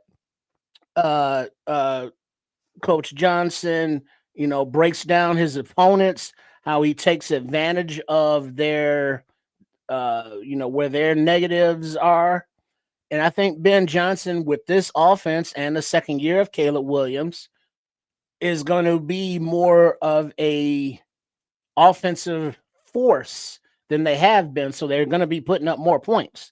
And this defense is going to be, more aggressive and smarter down and distance wise, situationally wise, than this team has been under Flus. So yeah, Bears 5-0. Hey, you know what, Trips? I think you mentioned talking about the Commanders' defense and versus ours and all that. I think the unsung hero, and they ain't got nothing to do with the matchup. I'm just talking about what I saw on film on their defense, is the old man. The unsung hero on that roster, on that defense, is the unsung hero, and that is Bobby Wagner. Yep. Bobby Wagner kept them where they needed to be. It's like the way as much football as that guy's seen, and his athleticism is still there. Bobby Wagner really ain't lost nothing to me, in my opinion, just watching him play. You got a guy like that can really dictate the flow of your game. You're talking about why Detroit lost against Washington. I just kept seeing Bobby Wagner be a factor. It was stuff that didn't happen watching that game. I've seen that game 3 times, is the stuff that didn't happen because Bobby Wagner was there. Like he is like they can contest for a real championship this year, man. For real, for real. I agree, man. That's why I'm gonna take this one as we might lose a close one in this one, man. Now, the one thing I didn't consider is what Kid said about Caleb going back and this being the second time. Like that's gonna be a big factor for Caleb to want to have his breakout game in his hometown against a team that he lost to last year, against a quarterback that outshined him last year as a rookie who won the Rookie of the Year. So Caleb is going to give it his all in this game. I could see him won this game more than the Super Bowl. Goddamn it, he wants to beat Jaden Daniels in Washington more than the Super Bowl, more than he wants to win the Super Bowl. So I can see that, and him willing this to a win. But God damn it, these Washington Commanders are good, man. They were one game from the Super Bowl last year. Let's not forget that. Yes. From being in the Super Bowl. So, and they got better. They got Laramie Tunsil. Let's not forget that. Then they turn around. They draft Josh Connerly. So that means their offensive line gonna be even better. And then they got traded for Deebo Samuel. So now he got weapons. And they drafted another wide receiver, Jeremy Lane, who we all know was a dog. Dog in the slot. Virginia Tech, dog in the slot. Then they got this tight end from last year that they didn't even use that you loved, Ben Sinnott. No, man. You love Ben Sinnott. Well, he didn't even get off last year. He gonna get off this year. Like they got a lot better, and their defense was already solid, man. Like they got a solid defense. They didn't add a lot to their defense, but man, I don't know if they needed to. Like, but that offense just got a lot more potent. I see this being a dog fight. It's hard to rush to think that you're gonna sack Jaden Daniels. Like, dude, just don't take sacks, man. He gonna run for 2 yards before he take a sack. He gonna move out of the way. So I think I smell a weakness, bro. What is it? The slot corner, Mikey Samerstill, that motherfucker Bushwick Bill, man. Samerstill, yep, he's little guy, little dude. You get that dude, you get them dudes in a tempo offense, and you got the hurry up going. You got Samerstill out there dealing with two tight ends like Cole Kmet. You know, you talking about Colson Loveland. You can get them in the trick bag. Throw Rome in the slot on him. Shit, Rome body him up. He can't do nothing with interchange all three of those guys. It'll be a problem. He can't do nothing with Rome. Mike Samerstill is not going to be able to do anything with Rome in the slot. This is those games where I say you move the receivers around and create mismatches. If anything, I think their defense, they didn't do enough to build their defense. I don't know why I thought they had they signed the offensive lineman, the defensive lineman from the Cowboys, Osti, the big 3 tech. I can't even think of his full name. Osti with African name, big dude. Oh, with the 3 names. Yeah, with 3 names. Like he was a dog. I thought that they got him, but I just looked at their depth chart. They didn't get him. So I don't know what team. Talking about a D tackle? D tackle, the 3 tech that used to play for the Cowboys last year. Oh, yeah. He's a dog. Shit. He's a dog. I can't think of his name. Osti or Asta. Something. Yeah. I know. I didn't know Washington got him. They didn't. I thought that they did, but they didn't. I'm looking at this. I don't know why I thought that they got him because I was trying to remember his name, so I just looked it up, and they didn't even get him. So, but they didn't do a lot on their Osley Odigizigwa. Him too. Y'all remember? You said O.C. Odigi Ozun something. One more time. Osley Odigizigwa.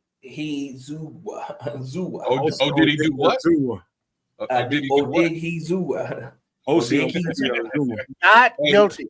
Look, another little 2 cents on this game. So, looking at the Commanders versus the Lions last season, a couple of things to note.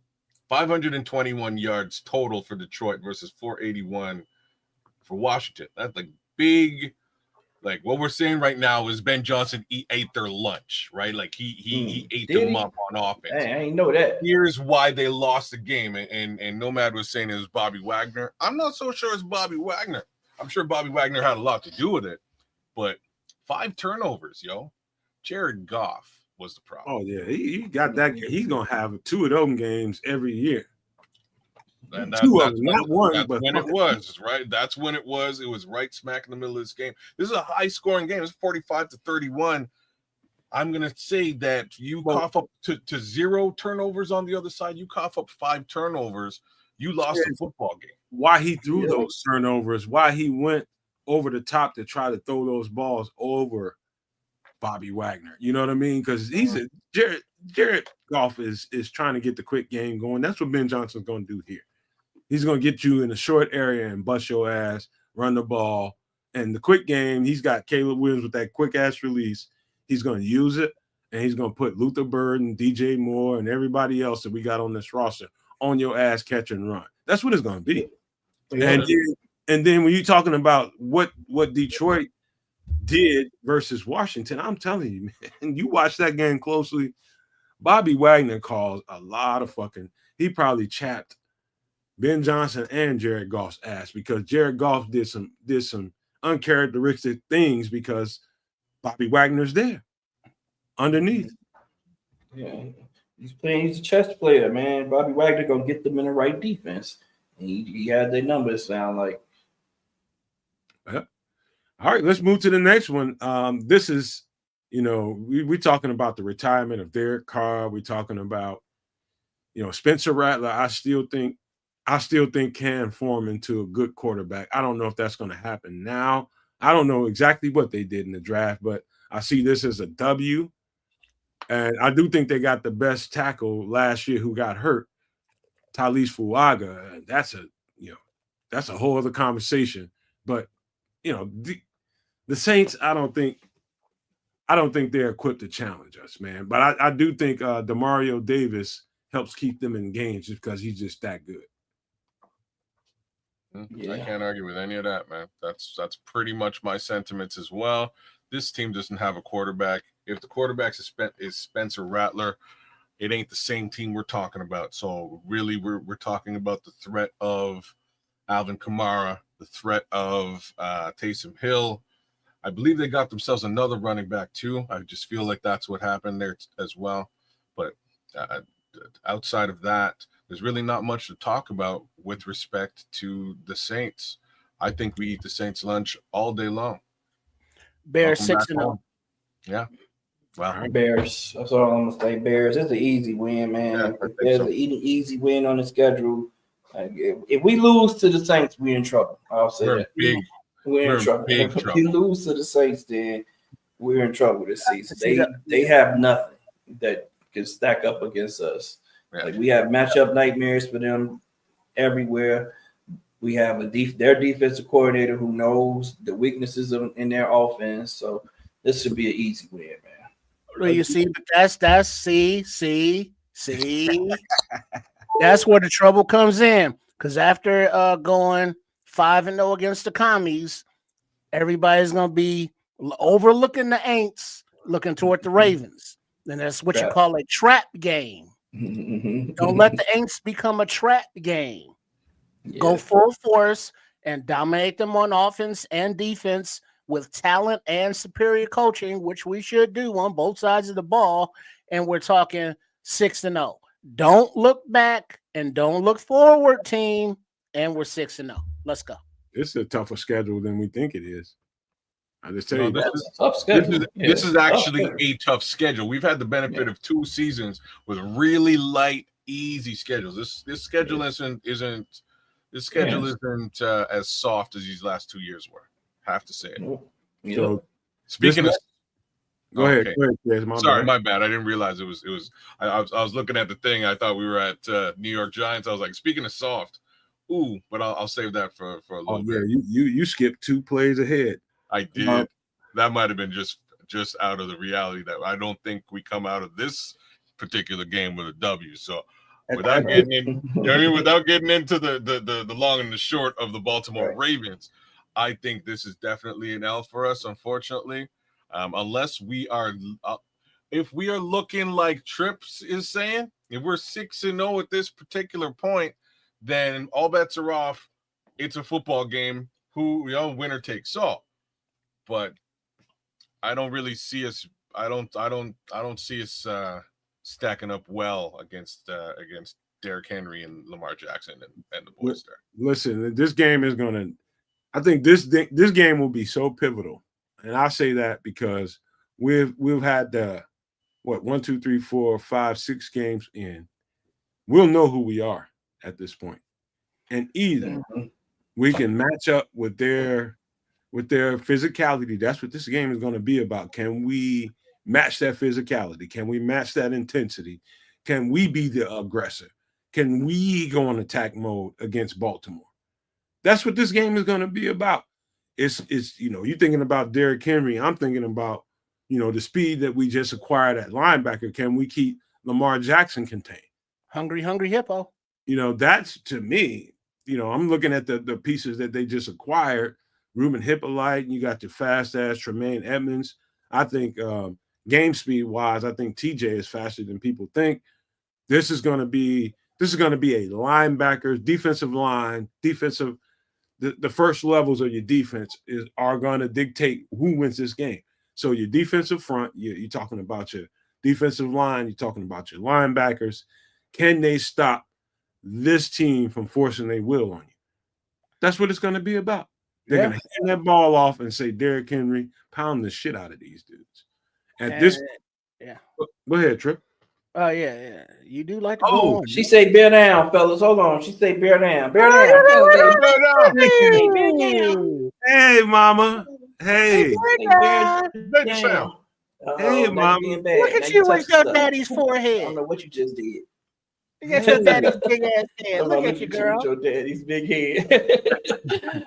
Say F you, Trip. What's her name? What's her name, Shama? Samaya.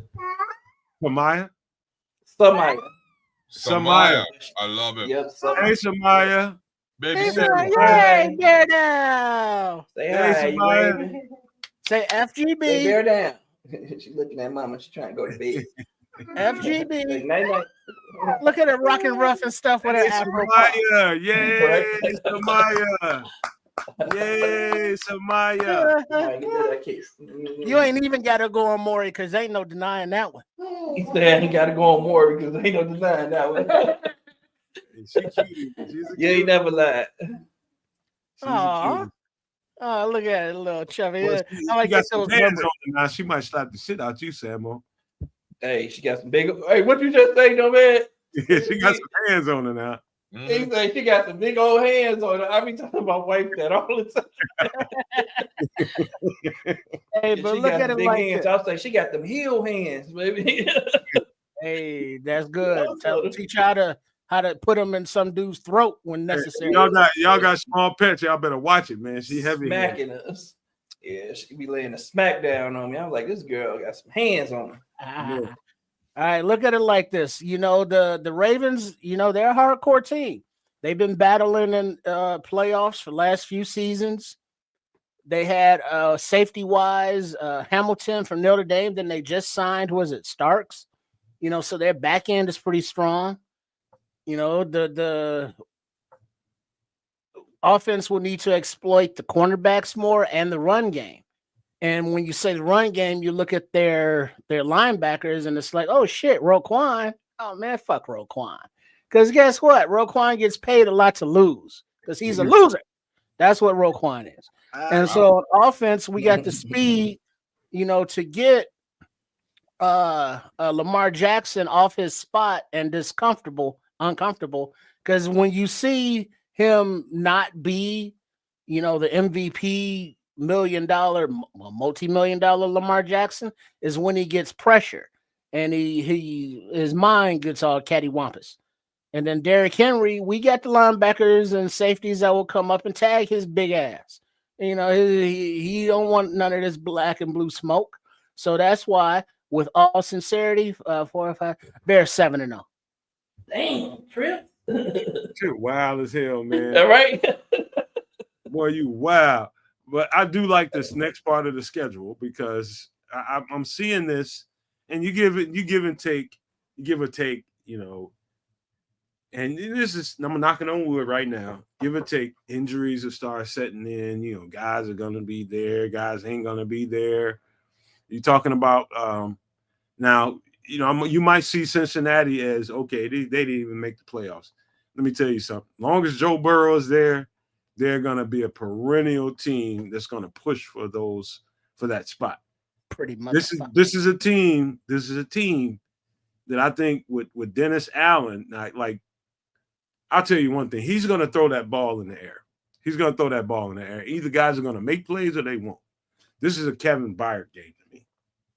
This is a Kevin Byard game to me. Kevin Byard can make or break this situation. I think that Joe Burrow's ability to be able to throw that ball down the field, I think their running game is okay. It ain't the same without number 28.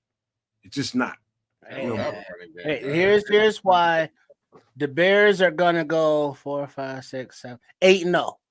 Is because guess what? The Cincinnati Bengals, they're trying to rebuild that defense because they can't pay nobody on defense because they get all the money on the offense side of the ball.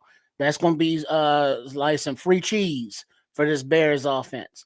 And the Bears defensively, guess what? Joe Burrow is their guy. You know, yeah, they got the receivers, but unless it's Joe Burrow getting the ball out to these receivers, I get more faith in our redeveloped offensive line than I do in what like the Bengals have been doing at offensive line. Yep. And how they're protecting their guy and how they can't spend any money because they've spent it all on other places and other aspects, wide receiver, quarterback, and such.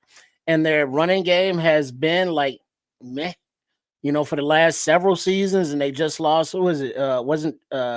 Who they lose? Was it Chubb? Not Chubb. He wasn't in Cincinnati. Dillon. Was it Corey Dillon, or is that too many years ago? They really lost Joe Mixon. That's who you're looking for. You're looking for Joe Mixon. You old motherfucker. Joe Mixon. There you go. Mixon, yeah, him. You know, and he was like, you know, a tough, gritty, heart and soul kind of guy. So, you know, by that time in the season, you think they developed another, but that shit ain't gonna matter, you know, because that's another Bears victory right there. Let me lay something on you guys, and you guys can be honest as you want to be with this. Now, we're going to be playing in tight coverages, right? You guys will probably agree with that, right? Playing with Dennis Allen's defense. We're going to be tight, and it's going to be hard to throw the ball on us if you're scared. Who's the best quarterback in the league at throwing in tight coverages, in your opinion? Mine is Joe Burrow. Joe Burrow is the dude. Yeah, and, Joe Burrow is that dude as a quarterback. Yeah, Joe Burrow, as long as you got Joe Burrow, like you said, you got a fighting chance to win any game. This game going to be a shootout, in my opinion. This game gonna be a shootout because Joe Burrow he can throw 3 interceptions, and then throw 5 touchdowns in the same game. You know what I mean? So he gonna keep coming back at you. So we win this game on defense alone, man. I'll just put that out there right now. That's how we'll win this game. I believe our offense is better than their defense, and their offense is going to give our defense a challenge, but I think they'll be able to hold them to 21. And that's my little 2 cents there. Joe Burrow will get something done with Jamar Chase. Again, we haven't really seen Jamar Chase against Jalen Johnson before. That might be a little interesting look, right? They might have to move they might have to move Jamar around to do things the right way. But end of the day, I think this is a W for the Bears too. So I'm actually, as much as I love Jalen Johnson will be following Jamar Chase around the entire game. So I think he slows him down, like you said, for sure. And our offense is better than their defense, simply put. Their defense is not good. And they went and drafted Shamar Turner. I mean, not Shamar Turner, Shamar Stewart. Yeah. And he's not even he doesn't even want to practice. To take our clothes off to have a good time. Yeah, I see this is a win, but I think it's gonna be a shoot. And drink some cherry wine. Yo, freak ass. All right, now as we move on to the G-men, the Giants, I'll kick it off by saying this.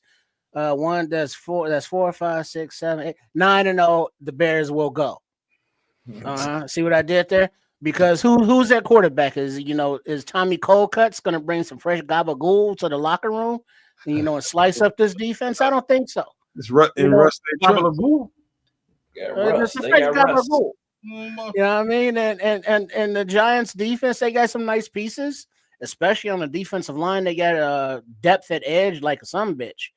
But I can see this offense being creative enough to exploit their secondary on the Giants, which is why the Bears will win this game and continue to be undefeated throughout the season. Capisce? Maybe you're being a good bully on base. Oh, Little spaghettini. I don't think they bring anything to the table, so we're gonna whoop their behind, and we'll just keep it rolling. they're mulling on asses. That's definitely a W for the Bears. I don't really see anything positive happening in New York. So Capiche? week seven against Minnesota again. Now, by this time, this is what I think is going to happen in the first game. I think Brian Flores got embarrassed by Ben Johnson in that last game, week 11. Lions. Yep. That was bad. He diced Brian Flores' defense up. They had answers for that. I think in this first game against us, I think that motherfucker's gonna have a grudge, and he's gonna have against the second year Caleb Williams and the new offense. He's gonna put the foot on the gas and really come after us. I think by the time we get to week 7, I think we should have answers for that. That's just what I think in this game. I think we lose that first one. I think we win this next one. I think they should have some answers for this one. I think you just reminded me. About this. The second Vikings game, and how Caleb actually kind of like he felt the pressure of that blitz and manipulated it masterfully. I totally forgot about that game, man. And to that degree, I think we like on normal pretenses, I just chalk this division up as a split because like it's always so tough. I don't think we're splitting with the Vikings this time. I think we beat the Vikings 2 times. That's my 2 cents on this one.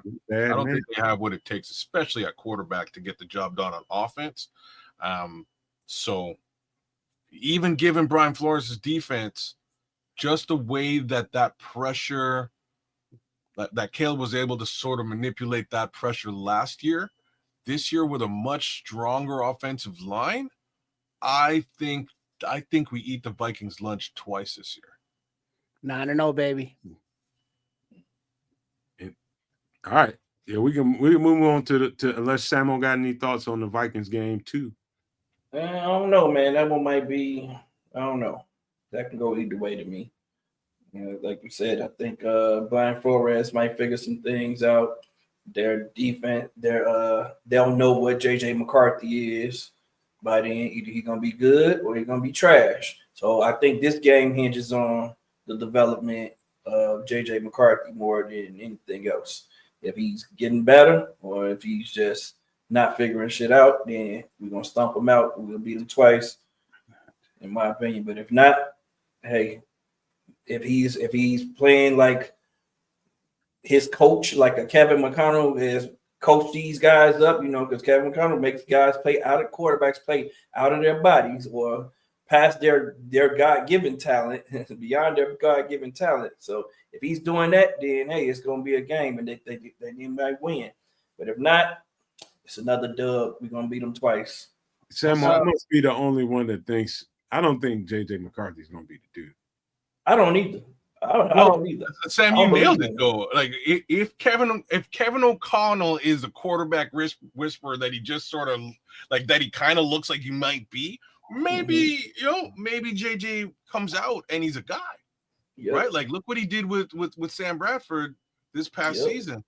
He made him a whole bunch of money. So, I JJ McCarthy's game, from what I could tell when he was playing there in Michigan, whether it be because he was asked to, but he's a short intermediate guy. He didn't really throw the deep balls. No, did he? So looking at our defense and the way we match up in that short, medium range, even deep, I like this defense in comparison to JJ's game, which is why this scotch and shit I be sipping on, it make you like not count right. But yeah, 10-0 Bears right now. I think this next game against the Steelers could be Mike Tomlin's undoing. Yep. Uh-oh. Who's that quarterback?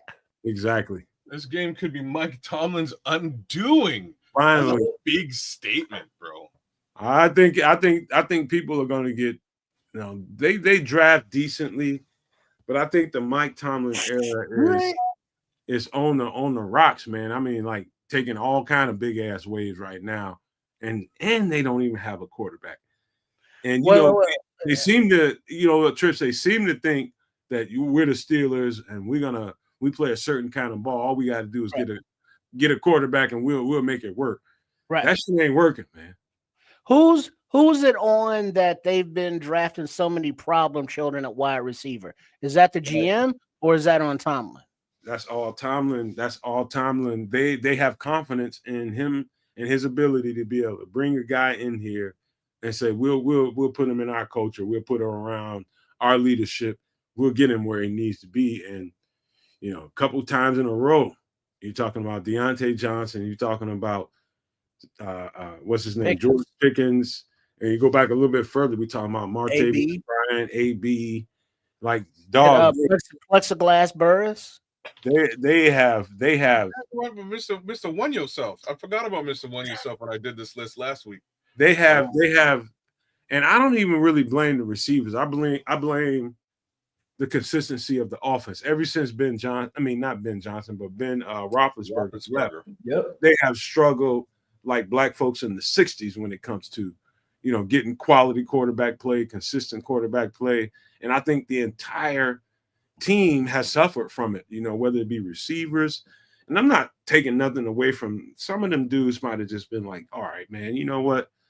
Fuck this shit, man. We running the ball 40 times a game. And when you throw it, it ain't on time. It's just like they're getting frustrated down in Pittsburgh. It's talking about the Bears, people talking about the Bears are where receivers go to die. No, it's fucking Pittsburgh, bro. Yep, well, I agree. I don't know. And it's because of the style of offense, the way that Mike Tomlin wants to play games. I'm not a big Mike Tomlin fan. I'm gonna be honest with you all. Oh wow! Like I think he's a model of mediocrity. Right. Because I mean he's a 9-9 dude, and he and ever since Ben Roethlisberger left, like he said, man, they haven't had anything. He hasn't developed any coaches to say like he has this coaching tree. He hasn't developed any real talented players outside of these receivers that tend to leave because they don't have the quarterbacks to get them the balls, and he can't keep their egos in check. So for everybody who say no, he's just leader of men, but he can't keep these receivers in check though, and he ends up having to get rid of them rather than keep them in check. And they don't. The one thing I will say is he doesn't allow them to ruin the locker room. They still make the playoffs every year, but what happens? They get bounced in the first round. You're this wild card team that gets bounced in the first round. Is that a great thing? No. He's a guy who likes to win a game by 3 points. He'll run you to the ground. He want to play a physical style of defense, run you to the ground, win the game by 3 points. He's fine with that. He's not trying to beat teams like a Ben Johnson. Ben Johnson wants to beat your ass. Ben Johnson want to win by 30 every fucking game. And that's why that's the difference between those two. And I think Mike Tomlin, the game is passing Mike Tomlin style of play. Like you can't play like that no more. Like the game is getting away from Mike Tomlin. Like you got to get better on offense. Emma might have said some shit. Mike Tomlin always strikes me as a person that is like he wants to be the smartest guy in the room and be able to relate to everybody all the time, and it's his way or the highway kind of thing. Yep. But it's like, dude, your way's like been passed by. That old school mentality is good for the toughness aspects, but his development of, like Sam was saying, the players and the coaches has not been, good. And, it's good to win during the season as opposed to losing, but to win as many times as they have to get to the playoffs and then just take it down your throat like it is John Holmes. And it's like, oh, Lord. And it's like, that's every season. God, every season. So now with you get top draft talent that's like out of there. Yep. And it's like, well, we're still falling off. And I don't watch the games in Pittsburgh like that to know, but I do know that, Justin was 5-0 out there in Pittsburgh. I'm sorry, 5-1 out there in Pittsburgh. But Russ was coming back, and he's like the old school dude. So of course he takes his spot back, and then the shit just kind of went sideways from there. And so if you're a good coach, it's like, all right, Russ, I understand, Super Bowl talent, but guess what? This kid is out here cooking. We're winning. So you keep your ass on the bench, hold the clipboard, and be ready. Hey, Triple He R. didn't do that. Triple R. Samuel might have said some shit that probably I'm about to pinpoint the shit out of what Samuel said, because I think I was going to do that. Correct you just jumped back over me, so you go. My fault. But I gotta highlight this, man, because Samuel might have said some shit. He said that he thinks Mike Tomlin might be past his era, and I believe that's what you said, something like that, right? Yeah, exactly. Okay. Yeah. Here's a pinpoint. He's stuck in the old era. He's stuck in the My old best friend is a Pittsburgh Steeler phenomenon. And I told him this one time, you know what I mean? We talk about this shit all the time. And I said, Mike Tomlin's heyday was in a different era when they was able to, safeties was able to be missiles. Yep. You know what I mean? You could really knock the shit out of people and ain't gonna be no flag. You know what I mean? Mm-hmm. The quarterback is protected now. There wasn't so much it was a little bit back in when he first got to the Steelers, but not so much. You can drill the shit out and put his ass out the game. You can drill the shit out of a receiver, put his ass out the game. And that safety, that edge rusher, or that defensive tackle, all those motherfuckers gonna still be in the game. That was the edge that Mike Tomlin had. He found salty, aggressive, physical, dominating presences on the football field that really made a difference and got them to the next level. This day and age, to Samuel's point, this day and age, you can't rely on that. Now you need the form tackler. Now you need the guy that needs to rush and get to the quarterback and know how to lay off. That edge that Mike Tomlin had is no longer there. And I believe that's probably his biggest struggle. I believe Samuel is absolutely right about that. I do agree with much of what's been said here. Again, many of my close friends are Pittsburgh Steelers diehards as well, and they'll probably hate some of the stuff I'm going to say. Sam, when you said he doesn't have a coaching tree, I had to stop and really think about that comment, man, because my boy's been the coach of the Pittsburgh Steelers for a real long time. Like he's been over 18 years. Wow. And you don't have a coach? That's crazy to even consider.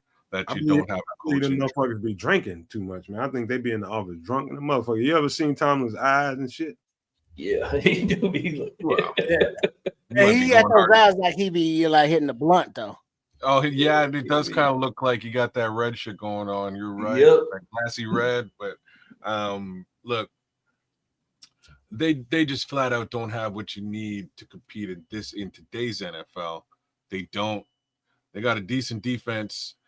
You're saying this is where receivers go to die. I kind of disagree.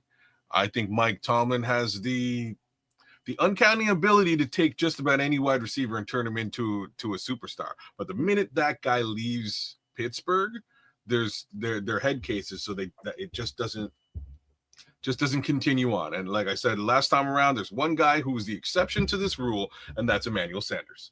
Only one guy. Right? Emmanuel Sanders came in, played well, went to the Broncos, played well, went to the Saints, played well. That's it. Everybody else, the minute you leave Pittsburgh, it's a problem. It ain't gonna work out. So I kind of expect the same thing to happen with George Pickens over in Dallas. Is what it is. Real problem though is, at least over the last 5 seasons, they don't know who should be throwing the football. They've not invested in that. And the investments that they have made have been sort of secondary investments. Even the Justin Fields thing you brought up, Trip, is like they were more intent in making sure that the Bears did not maximize on that trade than winning football games. Like that was the trade-off. It was either the Bears get a 4th rounder or we suck. And they went with we suck instead. That's why they're gonna sign AA Ron at quarterback. And this is where things get interesting. This is exactly where I was about to go. This is where things get interesting. If he winds up the quarterback of the Pittsburgh Steelers, I'm going to say 2 things. If Aaron Rodgers is healthy in week 12, it'll be a football game. I don't expect Aaron Rodgers to make it through 12 football games this season. Bears Bears 11-0 against Pittsburgh. Bears Bears win. 11-0. Bears All win. right. The fact that Aaron Rodgers not there with that team right now, trying to gel anything, I wouldn't even want Aaron Rodgers at this point. Like He's doing he's ayahuasca not committed to out playing in football. He's South not showing a America. commitment to Well, I playing think, football. like we were saying earlier, it might be post June 1st signing because of contracts. Oh yeah, because of their contract. Yeah, you're probably right about that. But no, they waiting on Aaron Rodgers to make his decision on where he wants to go. Aaron Rodgers wants to be. What are his options? He wants to go to He Minnesota. can go to He's trying Minnesota. to. He He's can go begging to- Minnesota. I don't come believe on. that, man. I think he wants to go to San Francisco, and that's why Brock Purdy ain't got a contract yet. He can go to San Francisco. That's another If he great. could go to great- San Francisco, he would. If they, yeah, I don't think they going. Why you think they ain't going at all. signed Brock Purdy yet, bro? Why? They if that was as solid as you guys, nah, I don't think it's that solid, man. I don't think it's that solid. I don't think they want to give Brock Purdy what Brock Purdy is asking for. I think it's stupid. to Brock give Purdy that. walked. They made him Man, a Brock Purdy is at Payless getting my shoes and shit fitted. Man, that motherfucker is pedestrian. I'm with you. I'm just saying that Brock Purdy, they made an offer to Brock Purdy, and Brock Purdy said, "Nah, this ain't cutting it, bro." He's a goddamn dummy, man. He's a Yeah, what? because Brock Purdy want to be paid like a Super Bowl quarterback. He got them to a Super Bowl. He played in the Super Bowl. He wasn't the real reason they lost in the Super Bowl. He actually played a decent game in the Super Bowl. So I You guess slid that contract right back at he's him. overvaluing himself. Yeah. Nuts on the table. You giving that guy that kind of money? No, I'm not. Because he's That's what not I'm the talking difference maker that you need at quarterback. Impact. Yeah, What other options do they have? Shit. What other options do they have? Shit.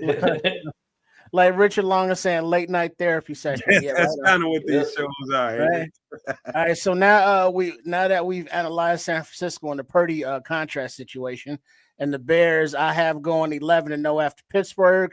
We move on to Black Friday and the Philadelphia Eagles, which I will go first and say, surprise, surprise, 12 and motherfucking the Bears are going, because guess what? The Eagles are going to be on the dartboard of every team before week 13. And that means that Jalen Hurts and Saquon Barkley are going to be pounded to shit, no diddy, by the time we face them.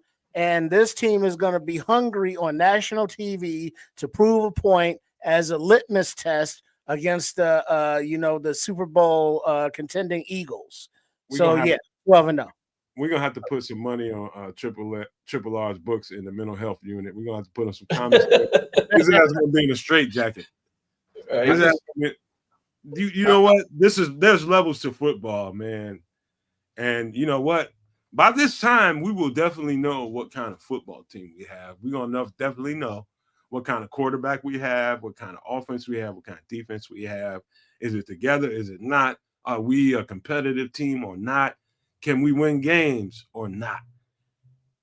By the time we see Philly in week 13, they'll know exactly what we are, and they'll know exactly what to do with it. This is a seasoned-ass team, a Super Bowl champion, and you don't. And this is a new team. This ain't the same Philly team that's going to come in here this year. But golly, man, I'm telling you right now, all you have to do is out-physical Philadelphia and make more. Probably just win the turnover battle, and you got yourself a chance. But dog, it's hard for me to call this one. I can't. Philly don't blow teams out. Easier said than done. No, they're not blowing teams out, but they beating teams. They got better too. That's the thing about the Philly team. Philly got better. Yeah, they were already good, and they got better. And also, Samuel, you get your ass kicked before the final score now, so you can get your ass kicked. Somewhere in the third quarter, or late in the second. Your ass might be kicked already, but the final score might indicate something else. I mean, the ass kicking already didn't happen. You know what I mean? So Philly, we'll see, man. Philly, I'm telling you, Kevin Byard being there and keeping them from having big plays over the top and forcing them to run the ball and take that approach to trying to beat us. I feel good about it, but you feel good about that. I do, man. I think Kevin Byard's the best safety in football. I'm not talking about Kevin Byard. I'm talking about Saquon Barkley. There's no way we beat the Super Bowl champions at this point. If you get Saquon Barkley before he gets it going, then you got a chance. There's no way we beat the Super Bowl champions at this point in the season. I'm just going to be frank about that one. This is, in my opinion, definitely a loss. You know, I'm calling this a dub. I'm calling so too, man. I'm calling the Eagles a dub. You're a very brave man. This is a deep team. Not only are they good, they're deep. They're so fucking deep. It's ridiculous. At safety, man, they got fucking Sidney Brown and Andrew Makuba playing backup safety now. Yeah, those are both starters. Samo, what would you rather be, the hunter or the hunted? Yeah, I would rather be the hunter. But you're They right are about that. So they're gonna get our best effort, but I think but now remember, but the point is, being the hunted, this is week 13. So every team that has seen them previously has them as this is our litmus test. This is how we measure up. We're gonna take it to the Eagles.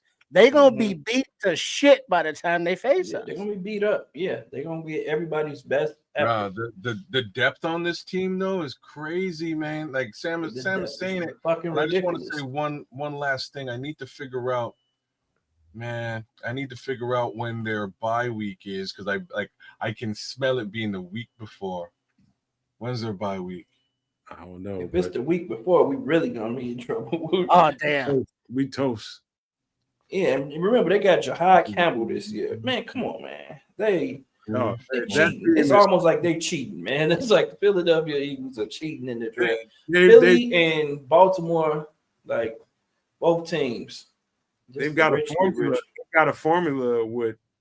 They've got a formula that is unmistakable to me. Like, if I was a GM, this is exactly what I would be doing. Just layering it on, man. Just like you can go from 1 to 3 on either side of the ball. I'm talking about their depth, and you ain't losing shit. Maybe at quarterback, without Jalen Hurts, maybe you take a step back. But everywhere else, man, they got players, dude. Who's behind Saquon? They got Shipley and I thought they running backs last year was good. They got Will Shipley and AJ Dillon. Will Shipley remember Will Shipley? I think what was he, Clemson? Say that last name again. They got fucking a healthy AJ Dillon, bro. Yeah, AJ Dillon, yep. Yeah, but that don't last long according to history.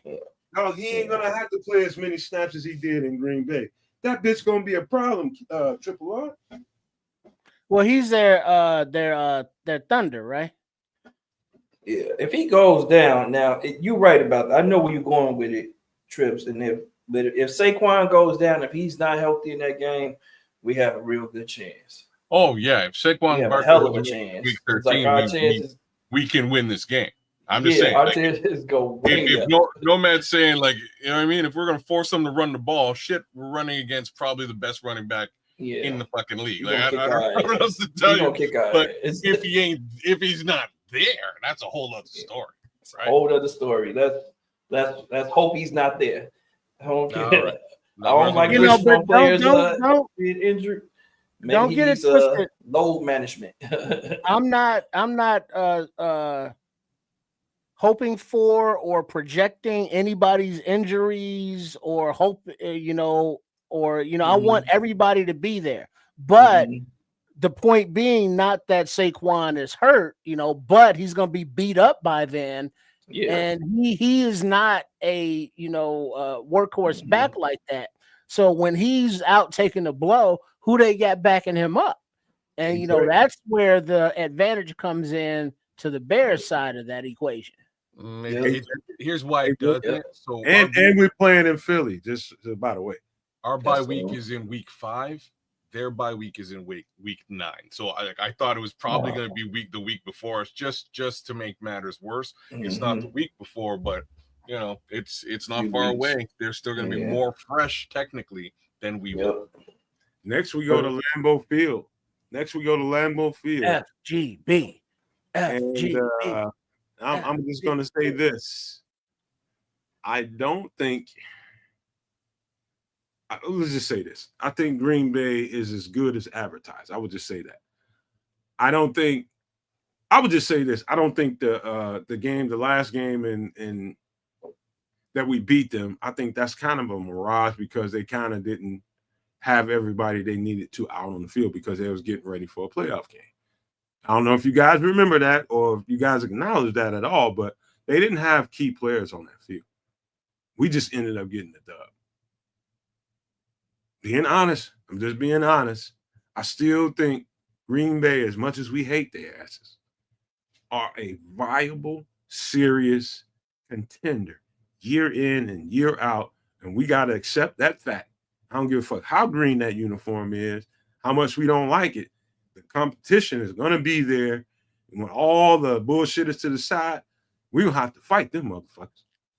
Well, here's the thing, though. If we look at recent history, just in the Jordan Love era, he can drop some pretty dimes onto very fast wide receivers streaking down the sidelines.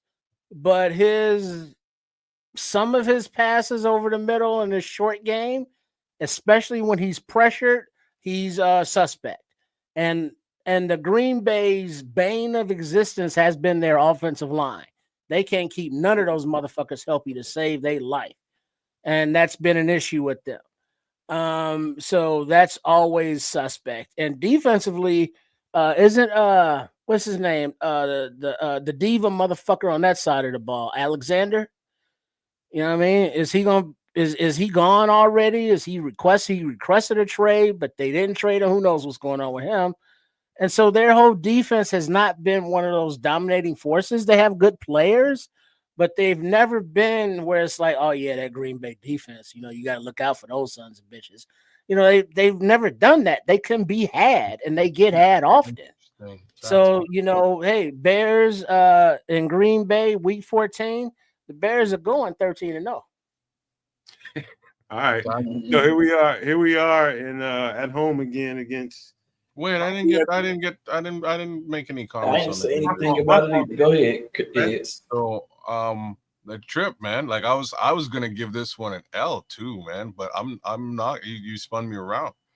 I don't know about the Green Bay defense right round, baby, right. Maybe even better than it was last year. I don't know if do you think it's better than it was? Fuck yeah. Look at the draft picks, dude.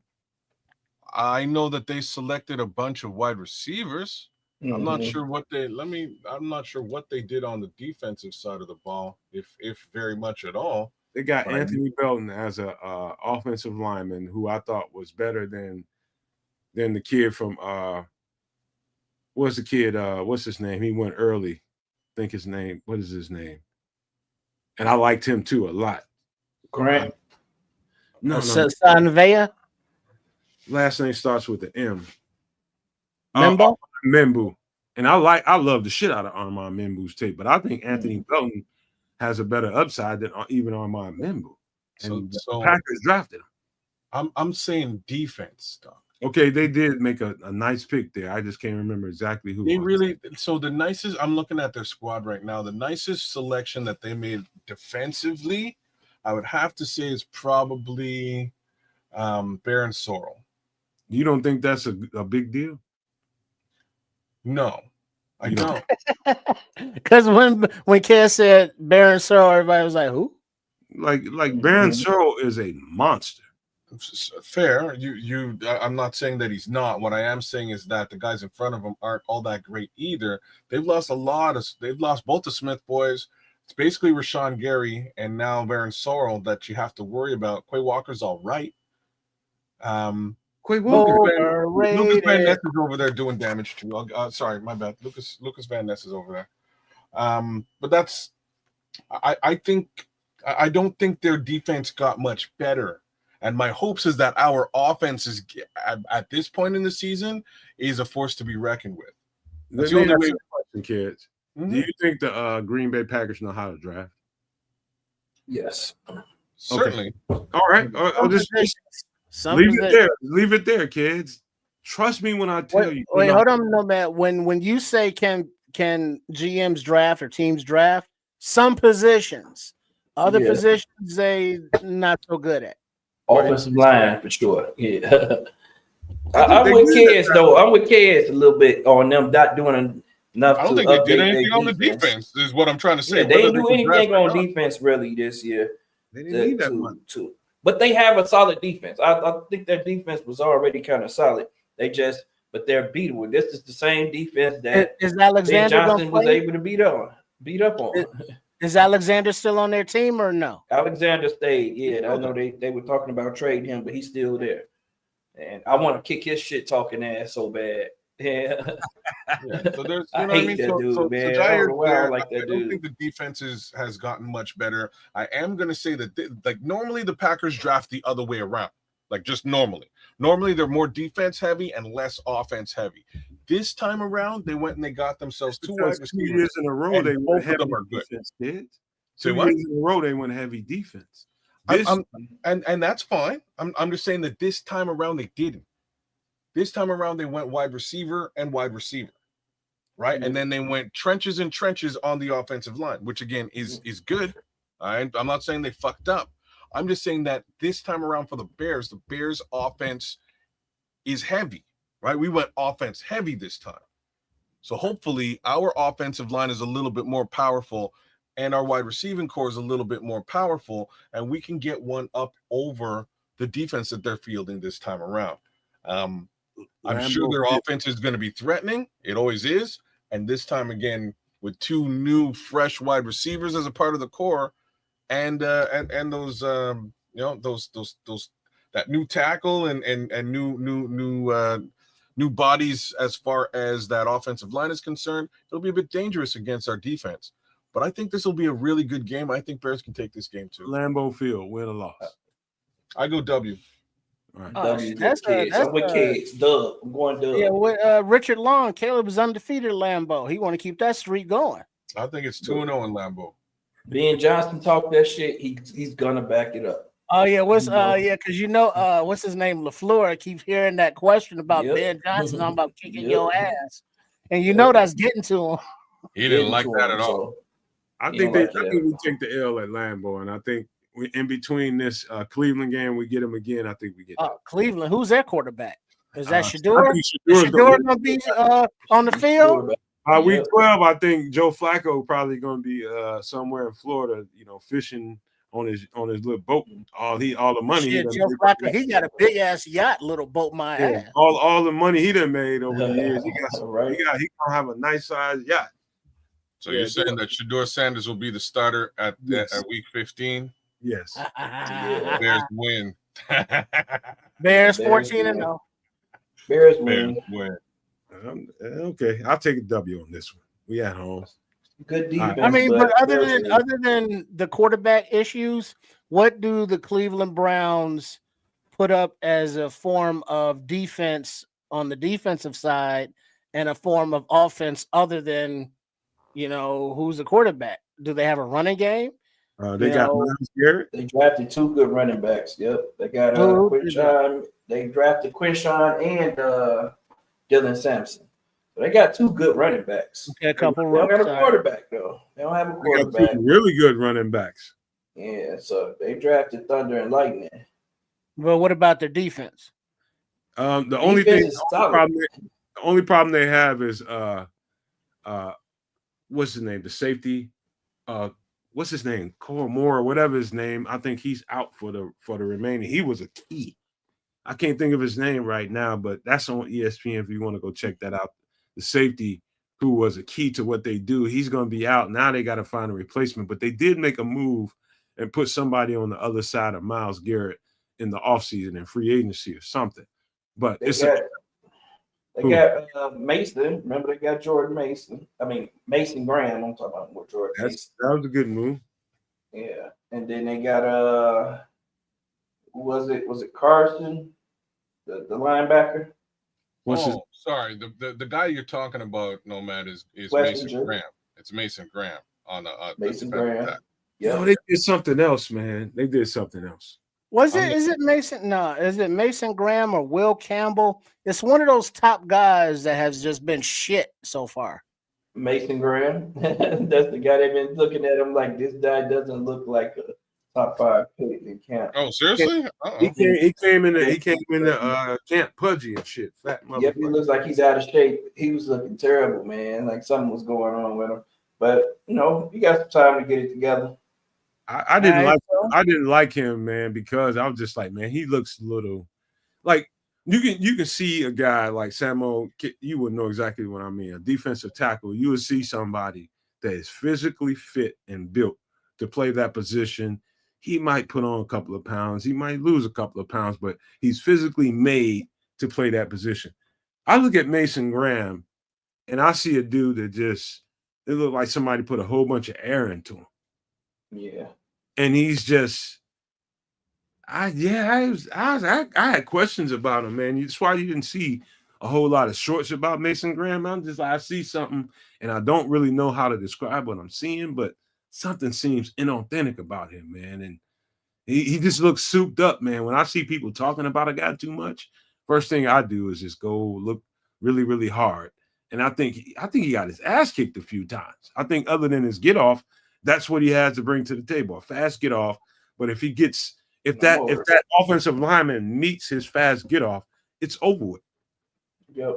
And the motor, he got a fast get off, and I thought he learned a lot from his effort, man. He's an effort dude more than anything to me. And man, that's gonna catch up with you. You gotta have some traits and more traits. Like you talking about somebody who just looks like a defensive tackle and physically gifted. That's his counterpart. I mean, his cohort. Yeah. There in Kenneth Grant. Like, and everybody raving about him, saying that he looks like he's gonna be the steal of the draft down there in Miami. So yeah, so I mean, we'll see what he turns out to be. I wasn't that high on him either, but I'm just looking at their roster, man. They got some dogs on offense, man. Their offense is actually weaponized. I was just gonna say it too, bro. It's weaponized, right? The defense like, too. The defense too. Like we're forgetting guys. What like you mean by dogs? Name some names, man. Okay. Man, they got Jerry Jeudy. Cedric Tillman was a dog last year. He's gonna be even better this year. He kept getting hurt. I forgot they got Deontay Johnson. Yeah. Oh shit. Yep. They did, didn't they? Yeah, they got Jamari Thrash, who's another good wide receiver. I like David Bell, bro. David Bell's a nice wide receiver. David Bell. Yeah, they got David Bell. They have Harold Fannin Jr. Hold on, man. David Bell ain't did shit in 3 years, man. Y'all was high on him. Right, he hasn't done anything, but he's been behind some really high caliber wide receivers, though. You can also put that out there. Talking about Purdue's David Bell. Yeah. That's what he is. Man ain't did shit since he been in the league. You're right. He did much like Tyler Scott. He can't get on the field.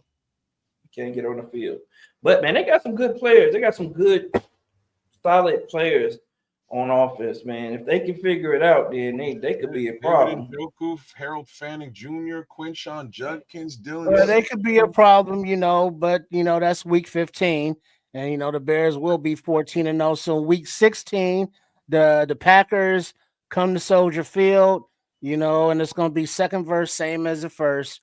So the Bears will be 15-0 after that game. Go ahead. I think we definitely get this one. I know at this point, the writing is going to be on the wall. Either we're going to be a really good team or we're going to be a team with a whole bunch of question marks behind us. At this point, all we got is hopes and dreams as fans. But by the time we get to this game, we will know exactly where we are. This is, man, it's almost the way they set this up, guys, it's almost like you can't even screw this up. All you need is to be a decent offensive line and be able to have an efficient running game, and all the other stuff will take its course, and everything will take care of itself. All you need is the proper running game. I know what Dennis Allen can do on defense. I know what he's going to bring to the table with the pieces that he has. Why did you say it like that? It's like you just itemized it. The one. I'm just saying you itemized the one room that I'm the most worried about on the team. You know what I'm saying? Like if we have that running back room and it's good, we stand a chance. And you're so bang on. You nailed it. I'm just worried. I'm worried. I'm still a little bit worried about that room. I think it's incomplete. Samo, you're the only one that hasn't had a take on it. Me, Trips, and kids are going around and around with this one. I think the running back room is a little bit incomplete. The thumper, I don't think it's on that roster. Yeah, I think we still have to figure out that Thunder. Yeah, I think we need that thumper. I think that Kyle Monangai is going to be a steal, though. That dude is going to be a dog. I think he reminds me more of the muscle hamster. The more and more I watch him, I'm like, this dude is a little muscle hamster. He's muscle hamster 0.5. And not one, not 2.0. I'll give him 0.5, but he has a lot of that in him. But he's not a workhorse back by far. But I think he's going to give us a lot this year. I think that we do need that. We do need that Thunder, and hopefully, Kansas guy turns out to be that guy. We need somebody who can punch the ball into the end zone, man. Who can get us some short yards. I don't know about Roschon Johnson, man. I've seen enough to be down on him. I'm more down on him than I am up. Could he turn it around? Possibly, but we are missing that guy. That's what we're missing. But Mr. Howdy Hankins, that's his game, ain't it? He's a Thunder guy. Yeah. Yep. That pounder. Boom. Mm-hmm. You talking about? Sorry, I was just gonna say I have a little bit of faith in Ian Wheeler, maybe doing a little bit of north-south damage too, a la Jordan Mason. He kind of reminds me of a very similar, they remind me of each other a little bit. So fingers crossed there, but I still think they need to make an addition, man. Man, this little guy remind me of Bushwick Bill. Take off the other screen. Yeah, my bad. Let me get that down. My bad. Let me get it down. That little guy remind me of Bushwick Bill. Let me try to see if I can get it a little bit more. Mananga. Number 25. Hey, that's Bushwick Bill. Yeah, look at him. He's looking at who's that stand next to Loveland. That's harder for you to attack, though, man. That make it harder for you to attack him. Who's number 20? Is that Zay? Number 20 is that. That's Zay. Yeah. Hey, who are you on this picture, kids? Which one of these players looks more like your body type? I'm gonna have to go with 65. Yeah. Maybe 95. No, 65. All right, fine. Yeah. Say, 95 in your dreams. All right. I'm 95 is me. What are you talking about? I'm definitely 87. I'm definitely 87. So you 87? I'm definitely Luther. Because I'm a 65. Trips, myself. you 25. You 25. No, shit. Little wide motherfucker. Little wide. Yeah. But let me tell it, I'm a true 95, unlike kids. Okay. All right. I mean, come on, look at me. I ain't even gonna argue with you. Out of these dudes on this picture, who do you think? I still say 75. That motherfucker's gonna be a big motherfucker, man. That's who's that? Newman? Dude, he's gonna be a dude. Now, wasn't he? He was the captain of the offensive line at Michigan State. Trips, look at his fucking features, man. For what, 3-4 years. Like they really paying a lot of attention to football in Michigan State, though. So the kickers from Michigan State, Newman's from Michigan State. I bet you we got 2 or 3 more players from Michigan State now that we're here. Dude, it's 75. And he's a guard. Good football team past few years, man. And especially in the trenches. Yep. 75, I'm telling you, man. Look at the bone structure of that big fucker, man. Yeah. Big He dude, still got some growing to do. Whew, big head. He ain't filled out yet. Spanky looking motherfucker with a beard. That motherfucker like Spanky from the Little Rascals. Wait, so which one is what number is Ozzy? Is that 65? Yeah. Ozzy is 75. 75. Okay, that's Ozzy. Yep, 65. So 65 is Newman. Okay. Yep. So who's 87 again? That's Burton. Luther Burton. Yeah. Close your eyes and say, pick one of these motherfuckers gonna be the standout over everybody. Just close your eyes and pick one. Don't give me no 2 and 3 motherfuckers. Give me one. Wait, who is 95? That is Shamar Turner. And 47, Hippolyte. That is Ruben Hippolyte. Yep. Okay. One dude. I'm going. I don't know. Just looking at as a football player, like 75. Yeah. I'm going 95. Okay. Well, 95 makes 95. 84 needs to put on some muscle. 25. He needs Is to fill 84 out a little Loveland? bit Is more. that Loveland? Gross. Those are the big motherfucker too. No, 84 Loveland. He still looks kind of frail. Looks kind of thin Yep. for his size. Well, he's got to run. He got to be fast. So One thing to pay Well, attention. but I'm talking about like right now. If you just look at him as just looking at him, it's like 87. It's like you can't tell nothing from him. It's like, is he a trainer, a water boy? What the fuck's going on over there? I don't know. They don't have 75 is just a huge motherfucker that still got to fill out. 65 is more short and stout. He could be good. I don't know. 47, he's got attitude in the middle. He's a little short guy, defense, attitude. I get it. 95 looks like he could be a baller. 84 looks like he needs to fill out, needs some more muscle. Same with 25, and 20 needs to definitely hit the weight room. To eat. He 20, needs to 25. eat. 25.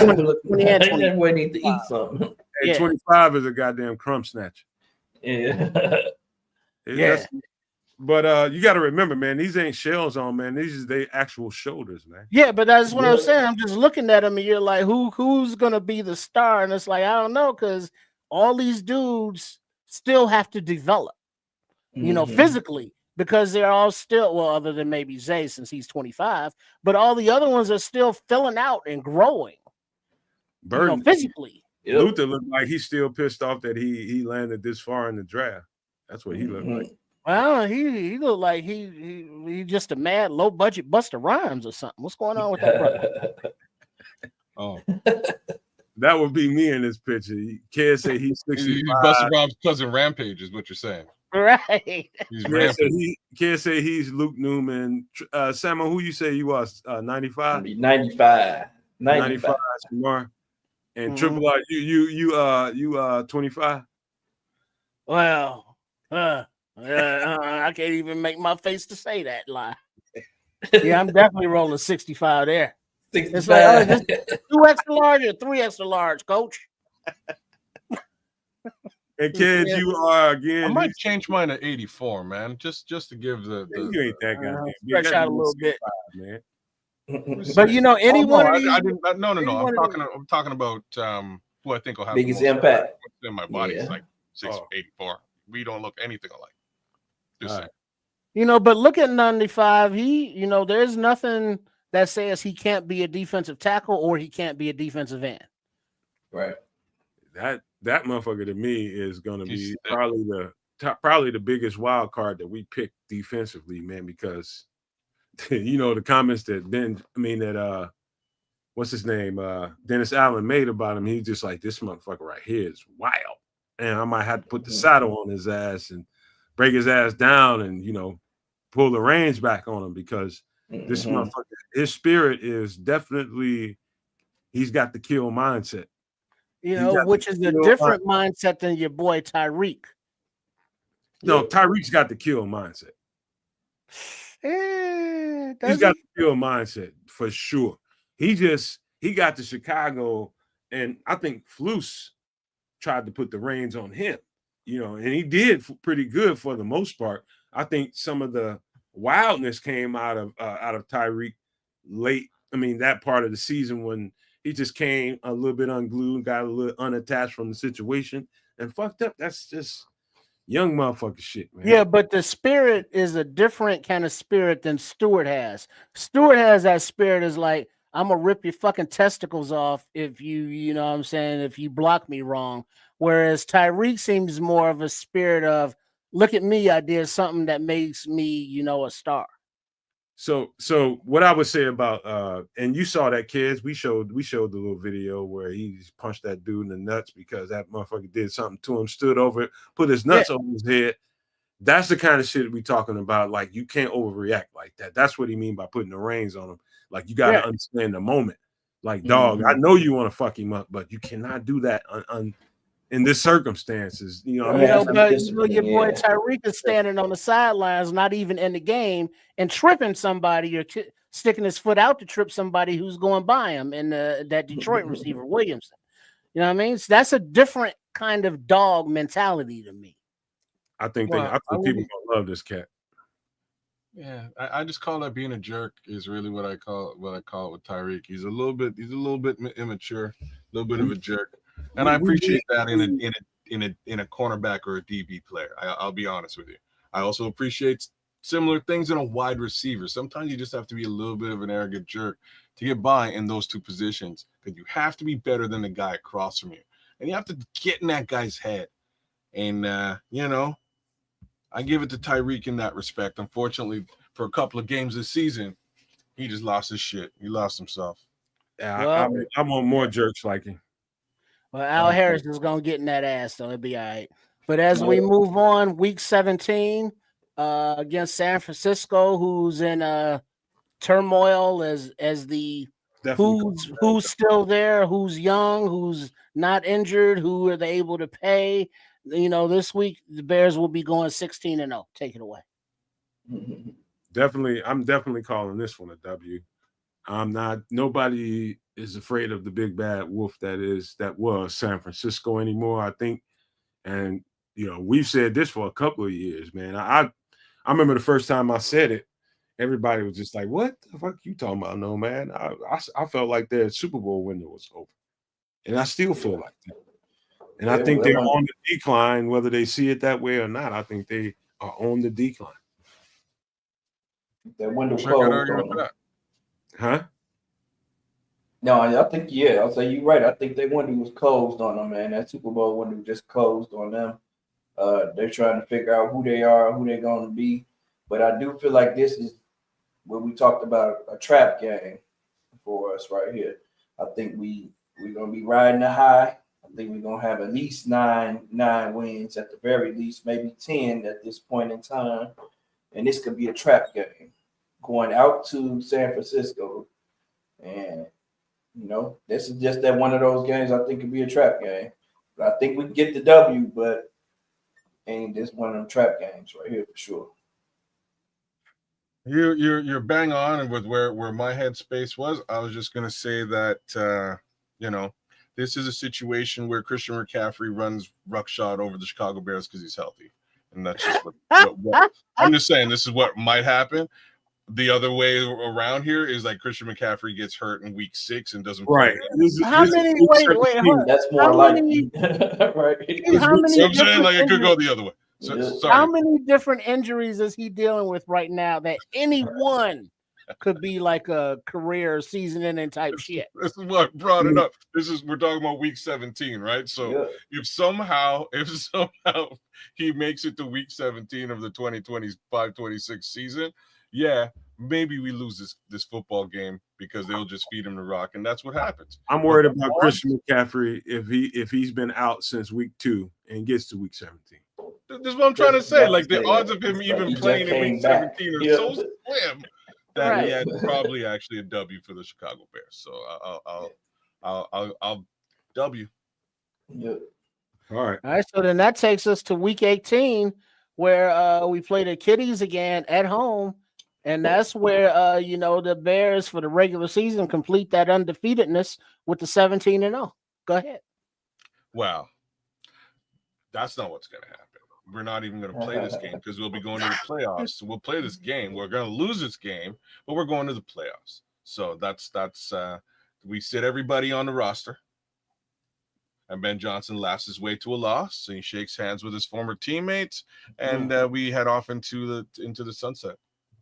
Well, even then, if we're playing the backups, T-Bag is going to take it to the Kiddies. Oh, that's just cold-blooded. I love that storyline, though. That's a great story. I do think the first part of this schedule, the first 7 games, that's going to be rough. I'm just going to be honest with y'all. I do think it's going to be rough, but I do think if the lessons are learned and if the situation offensively in particular starts to gel, I do think the backside of this roster portends to be, even it's tough, man. But I do think we can get hot there if things go well. You know what I mean? I think we can get to this point of the season and, we're the hunters now. You know what I'm saying? These teams are perennial. We talking about Green Bay. We talking about Philadelphia, twice with Green Bay. And then Detroit, San Francisco is going to feel like they can knock at the door. I don't know about all that. But we're talking about teams that are trying to get hot going into the playoffs. And if we could be that team that's, I want to believe that the second half of the schedule is going to really be beneficial to us. I like us against Detroit at home. I'm going to take that win. But I do think they're going to be priming for the playoffs, and we're going to have to really bring it. I mean, like really bring it, because every team wants to go into the playoffs on a high note, because who wants to be losing going to the playoffs? That's contagious. Yeah. Wow. You're not going to injure your players, right? No. If we're in that situation that Kez said, we're not going to injure our players, and we You know what I'm saying? If you made the playoffs, then they'll sit. Yeah, sit them so down. That's a good situation to be in, especially. I'm talking about Detroit, man. We talking about Dan Campbell. He gonna play them. Oh, he's playing this player. Oh yeah, but you talking about like Detroit, like they're gonna be in the playoffs guaranteed. They're gonna be in the playoffs, man. I don't think so, man. You see, you got a lot more faith in Detroit than I do this year. I just think they're gonna take a big step back. They could fall back to the bottom of the division, to be honest with you. Just because they lost everything that was so important to them. They lost their offensive coordinator who made their quarterback look good. Like he made his quarterback look good. He wasn't shit before he got that. Jared Goff wasn't shit. They shipped him out of LA and shipped him here, and then he became who he is now. That's gone. The defense that was doing so great, as they lost players, they lost their defensive coordinator in Aaron Glenn. He out of there. They lost the wide receiver coach in Randall, who was developing Jameson Williams and keeping him in check. Now he's out here running his mouth about on his way out. Like they lost all that shit. Now all they have is they still have Dan Campbell. Yeah, but I think that they lost so much that it's gonna be hard to just keep the ship. So you think they're gonna pull? You think they finna pull a San Francisco? They're gonna drop off. Their window is closed. Yes, the window is closed. And then they lost their defensive coordinator. He's not healthy. This is the year where the Detroit Lions figure out that they need to draft a quarterback. That's what this year is, right? They're going to realize that Jared Goff really isn't going to be the guy that they can rely on over the course of the next 3 to 4 years, because he's going to spend this season throwing ducks. Not to say that he wasn't throwing ducks these last few seasons, because that's documented well, but he's been throwing ducks with one of the best offensive minds in the business. Okay, so Kez, what was that, a 12-13 win team last year? Yeah, somewhere in that neighborhood. Yeah. So basically, y'all saying we coming down to 8 or 9. No, I'm saying they make the playoffs too. Personally, I still say they probably have a 10-win season. Look at it like this. Look at Detroit. Their offense was the carrying of the water for their victories. It wasn't the defense. They was giving up, 20, 30, 40 points a game regularly on defense. It was the offense and the creativity to get Amon-Ra St. Brown wide the fuck open, scheme wise. So many times it was, the scheme and the game plan to say, we're going to run Gibbs this way. We're going to run Gibbs that way. We're going to throw Monty this way. We're going to throw Monty that way. And that is gone from Detroit right now. So their new offensive mind, whoever it is going to have to figure out how to make Jared Goff, serviceable again. You know what, man? I'm picking up what you motherfuckers are putting down in a big ass way, because I understand, getting to a pinnacle for a team, a really good team like that. You got a window. You definitely have a window, and you get to that pinnacle and you come up short one too many times. That shit sinks into your team too. There's a little bit of psyche going on there. I do think they're strong enough to get back to that pinnacle at least one more time. But I could see that world that y'all putting out there that maybe they did lose a little too much. I don't know, man. I really don't know. I want to see if they can keep that momentum that they built up. They felt like they was a runaway train that wasn't going to get stopped with no brakes on it. They shouldn't have been stopped. I mean, they got stopped. You know what I mean? That Denzel Washington. You play on a great team and you feel like can't nobody stop us. I played on a team like that in high school, and then we got stopped. Man, we were different dudes after that, man. You know, it wasn't just one or two dudes, it's everybody felt mortal again. You know what I mean? Yep. Well, that's Just what's remember they going playing on the first place schedule. Yeah. They got a hell of a schedule. I'm looking at their Mhm. schedule right now. They could easily be 2-5 to start the season before their bye week. They got Man. Green Bay, Chicago, Baltimore, Cleveland, Cincinnati, Kansas City, Tampa Bay. Then the bye week. I think those Kansas City first. on their schedule? I know what team. that- You know what team's gonna do to them, Samo? They're gonna try to take Jameer. They're gonna take Jameer Gibbs out of the game and make Jared Yep. Goff throw. That's all what you I need. would be doing if I was And then going. roll up the defense on They that gonna short make shit. Jameer beat him. I mean, make Jared Goff beat him. Yep. They're gonna stop the running game and make them beat him. Make him And beat that them. just equals picks. And this is Yep. what I'm trying to say. Jared Goff is going to get exposed for the friggin' turnover machine that he actually is. And unfortunately, Detroit's going to go to the well next April, and they'll be in the hunt for a new quarterback. They don't have Mr. Miyagi there no more. Mr. Miyagi can't help Daniel Sutton. No. Mhm. No, And then also think about that. Whole new generation is Cobra Kai now. You know what I mean? Cobra Kai, yeah. Whole new generation of kung fu masters in Hey, Chicago. did y'all see that new Kung Fu Legends something that's coming out? Not yet. seen a little But preview. before we move on, hold on. Thought real quick about the Lions. If they're in that position that late in the season to where it's like, yeah, we are wanting a new quarterback in the draft, what are their odds of playing their hardest the last week in the season if now you're looking at draft position, for them to get their quarterback? Here's They- where I am. with they're that. gonna go balls to the wall. That's how It's a question of whether they're going to the playoffs or not, and I still have a feeling somehow, like the NFC, like the North has the potential for fielding two guys in the NFC, like two teams. So hopefully one of those two teams is us. I'm not so sure the other team is going to be Green Bay. Nomad seems a little bit sure. Like if I'm picking up what you're putting down. I still think it's going to be a bit of a battle between Green Bay and Detroit for that playoff position. So I think they're trying to win this Week 18 game to stay in and stay relevant, as well as to beat out whoever is tied up with them. Like it might be us. It's either we're tied up with Detroit at this point, or Green Bay's tied up with Detroit to get that wild card spot. One of us is gonna face Philadelphia in the NFC Championship game. One of us, three teams between us, Green Bay, or four teams: us, Green Bay, Detroit, and Minnesota. We gonna face. You know what? I take that back. There's the Washington Commanders that you got to contend with, and so I think if Green Bay finds himself in the buzzsaw that I think the Commanders are, I think Green Bay can get knocked off. I know Detroit can get knocked off.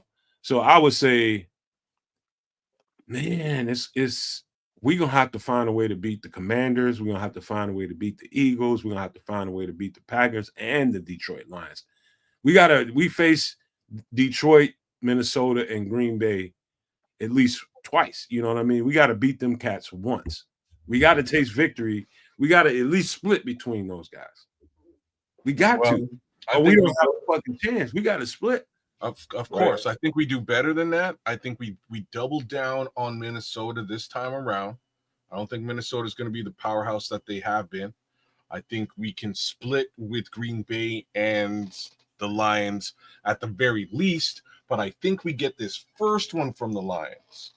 I think we walk into Ford Field and we win, and that puts them on notice, right? So they have to get this win back from us at the end of the season. I think on TV they make this shit look really, really easy. When you see teams playing against like teams like Minnesota in those domes like that motherfucking place be loud, bro. Rocking. I mean, you got to fight that shit first. Mm-hmm. You got 12th man. That's the 12th man. That's true. You got to that's what it is. Rocking. You don't want to go there. hell no. Playoff game. Nah. I'm glad that I wish we was getting that game away first. Which one? Minnesota? Yes. Well, we're home, bro. I said I wish we was getting it away. So you want to go to Minnesota first? On the road on Monday night to start the season? I want to get that shit out the way. Because No that's way. loud as fuck. Like That's Monday That's night, hard. Now that I might have to give my L in that game. but Monday night alone is going to be tough. Like when I It's saw it was gonna Monday be, night, I was like, oh shit, we don't do ridiculous. great on Monday night. You know what I mean? I wouldn't want to go listen to all that either. You know what I mean? On top of all that, no, thank you. by the time if it's a tough game, by the time you get into the second half, somewhere in the third quarter, you just basically like you think it's like, dude, you just hoping people hear you or see your hand signals and shit like that. You just getting through the moment, man. It's loud in those stadiums, bro. Hey, it's what it is, and hopefully when President Warren works his magic with that new mayor in Arlington Heights, Bears the new Bears stadium out there will be as loud, and now it will be our home field advantage other than the weather on the lakefront. They ranked that place one of the top 3 places as far as decibel level. As far as the noise level and shit goes up in there, it's crazy. What, Minnesota? Yes, that's that. I think they designed that place that way so that it can be an advantage to them. Well, how do they do it in Seattle when there is not even a dome? That shit's open air. Yep, it's crazy. That motherfucker loud too. Shit. But it don't get loud like that in Detroit. Not Detroit, Dallas. Right. Dallas ain't nowhere near as loud. It's too big. Had Dallas made their stadium too big and wide, it ain't nowhere near as loud as Minnesota. Yeah, I wouldn't want to play there. If I'm playing there, I'm basically setting the whole situation up offensively, defensively to go off signals. Well, to wrap this up before we get into the Kung Fu Hustle discussion, is that the movie? Is that Kung Fu Hustle? Kung Fu Boogie? It was Kung Fu something. But I got the Bears' final projections here in the middle of May.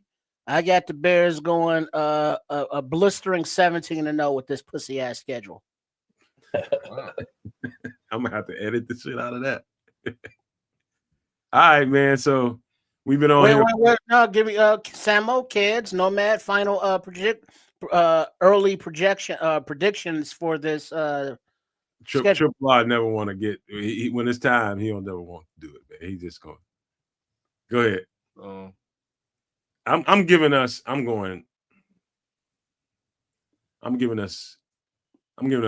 wins. And I'm pushing it. I'll give us 10. 10-7. Where you at with the kids? 10-7 as well. Like there's potential for more. There's potential for more, but 10-7 for sure. That's my guess. One more. Cool. If everything takes, it's like you putting seeds in the ground, planting them. You put the water in, you put the plant food in, you're expecting growth. If everything grows and everything starts it, we could be the Commanders of last year, man. I think we're capable of 12 wins, 11, 12 wins. Yep. Looking at us on paper, we're capable. Commanders of last year. Well said. Yep. That's 12 wins on a high. 12 on the high. Yep. Yeah. I think the season hinges on the development of Caleb Williams, to be honest. Well, yeah, duh. Yeah, I mean, from a standpoint of him playing, not only developing, but also playing disciplined football. He has to develop that deep ball, that deep pass. He has to develop playing under center a little bit more. And he has to have the discipline to just take what's there and not hold the ball. And he has to take what's there and take what the coaches are telling him to take. Like, we don't want to see that gunslinger shit. We don't want to see him running around. Like, dog, hit the open guy and let them make the yards. I gotta tell you, let him run. Isn't that what? When Caleb says he wants to be coached hard, and Ben Johnson, said, yes, I want the Bears job, knowing that Caleb Williams is already in place and that Caleb has issues with his deep ball accuracy. and he's always big game hunting and refusing to take the dump offs or the short passes. With these two working together, Ben Johnson already said that this isn't going to be the old Detroit's offense. This is going to be catered to more toward what Caleb can do, is good at, wants to do, etc. Wouldn't that kind of balance out the the the the deficiencies that Caleb has been displaying just by the nature of Ben Johnson being here, to where it's like, look, man, I know you wanted to hold the ball and wait for that 40-yard pass, but let's get rid of the ball and take this 8-yard pass. Isn't that the development that we want to see in Caleb Williams, that we think that Ben Johnson should be bringing? Well, let me answer that, Trips, because I don't know if you guys got to see this earlier today. I just so happened I was in between taking care of some yard work.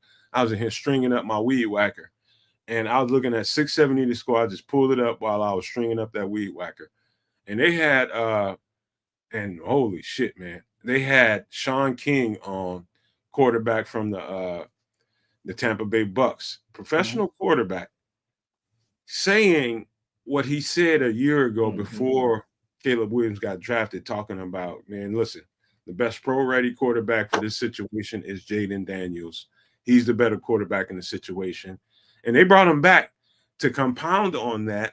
And he said the same thing. And they were just like, everything that Tripp just got through saying, and we've been saying, over and over again, like there's things about Caleb Williams' game that he's going to have to break out of.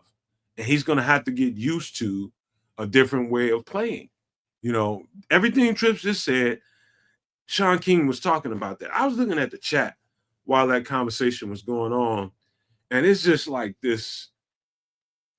these gatekeepers out there, like, oh my God, you can't ever in your damn life have anything critical to say about Caleb Williams. You can't criticize him. It's people in this world that don't want to hear a fucking thing, even though your criticism can be AS1, spot on, to the point. You talking about, I watched that chat and people in that chat talking about he doesn't know anything about football. I'm like, I wanted to get in there and say, you're talking to an NFL quarterback, right?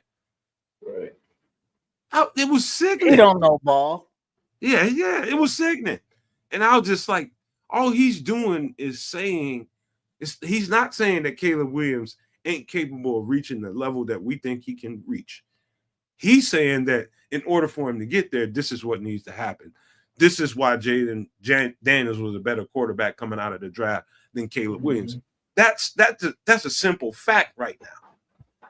And that alone triggers some of the people in the fan base. And I find that, like, I don't want to be amongst delusion. You know what I mean? I want to be in the real world. You know what I mean? I'm like, ain't nothing wrong with seeing what you see and calling a spade a spade. It's what it is. Right.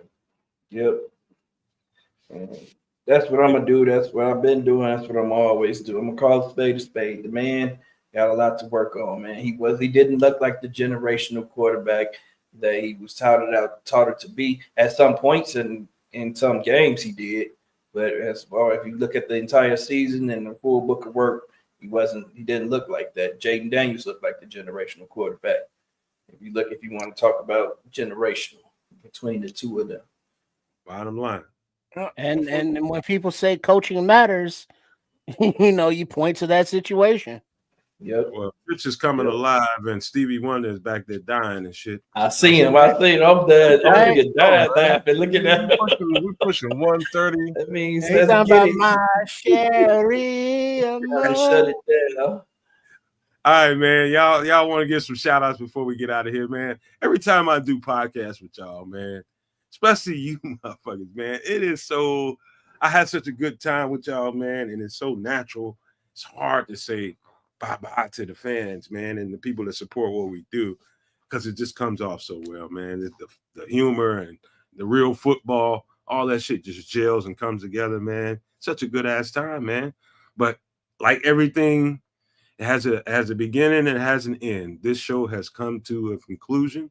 Triple R, you want to give some shout outs? Go right ahead, my guy. It's always good hanging out with the other three horsemen. with the Nomad, the Samo, and the kids. Doing the thing, and just giving you that Bears raw talking content. Going around the league, going around the world as we do. And yeah, I see you see it on the screen. You like those jelly rolls? Yeah, you do. Hey, if you ain't got no stretch marks, you ain't for me. Let me put it like that. So come on over to the channel and show some love at Sports Chicago Style.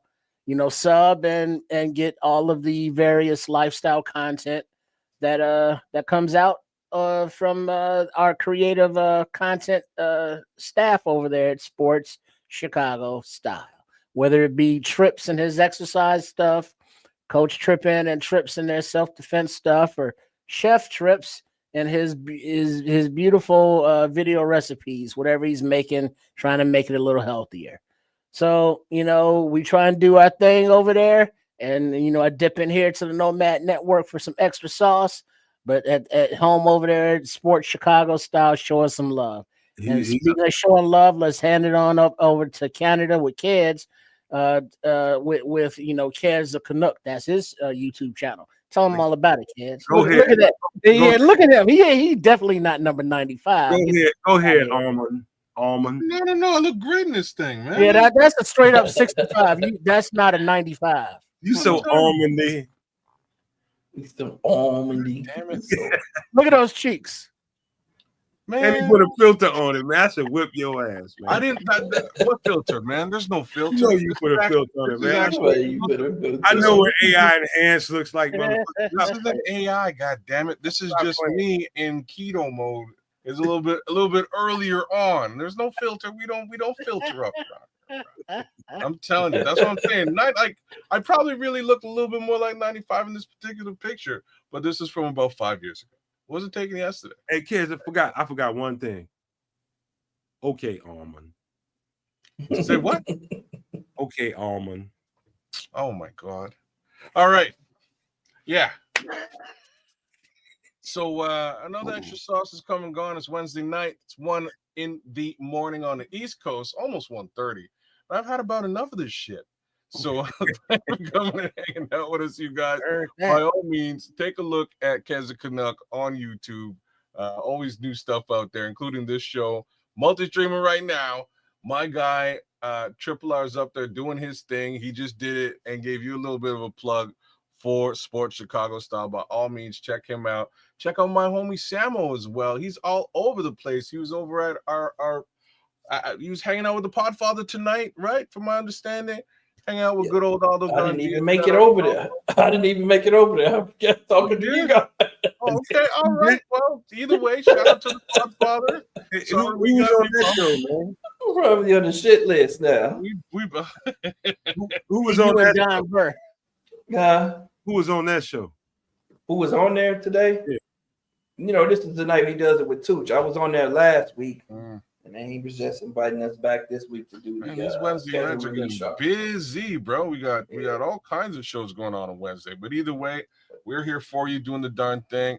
Give love to those who love us. Jigsaw, Richard Long, AC Adam, JJ Smiley, Dante Purified, Terry Hudson, Paul Rodriguez is with us tonight. FFG was all over the chat. Shout out to you, FFG.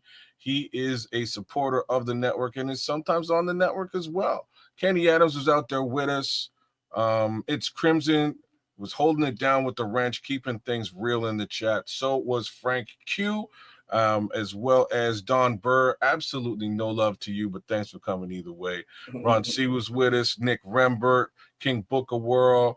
And this homie right here, who I have no idea, but he's definitely a subscriber on Keza Canuck, and you should be a subscriber too. The link is in the chat. Hit the link, hit subscribe, and that's what is that, Cyrillic? Before. I'm not sure. I think it's Arabic, but I don't speak it. You know what I mean? I don't speak it. Assalamu alaikum.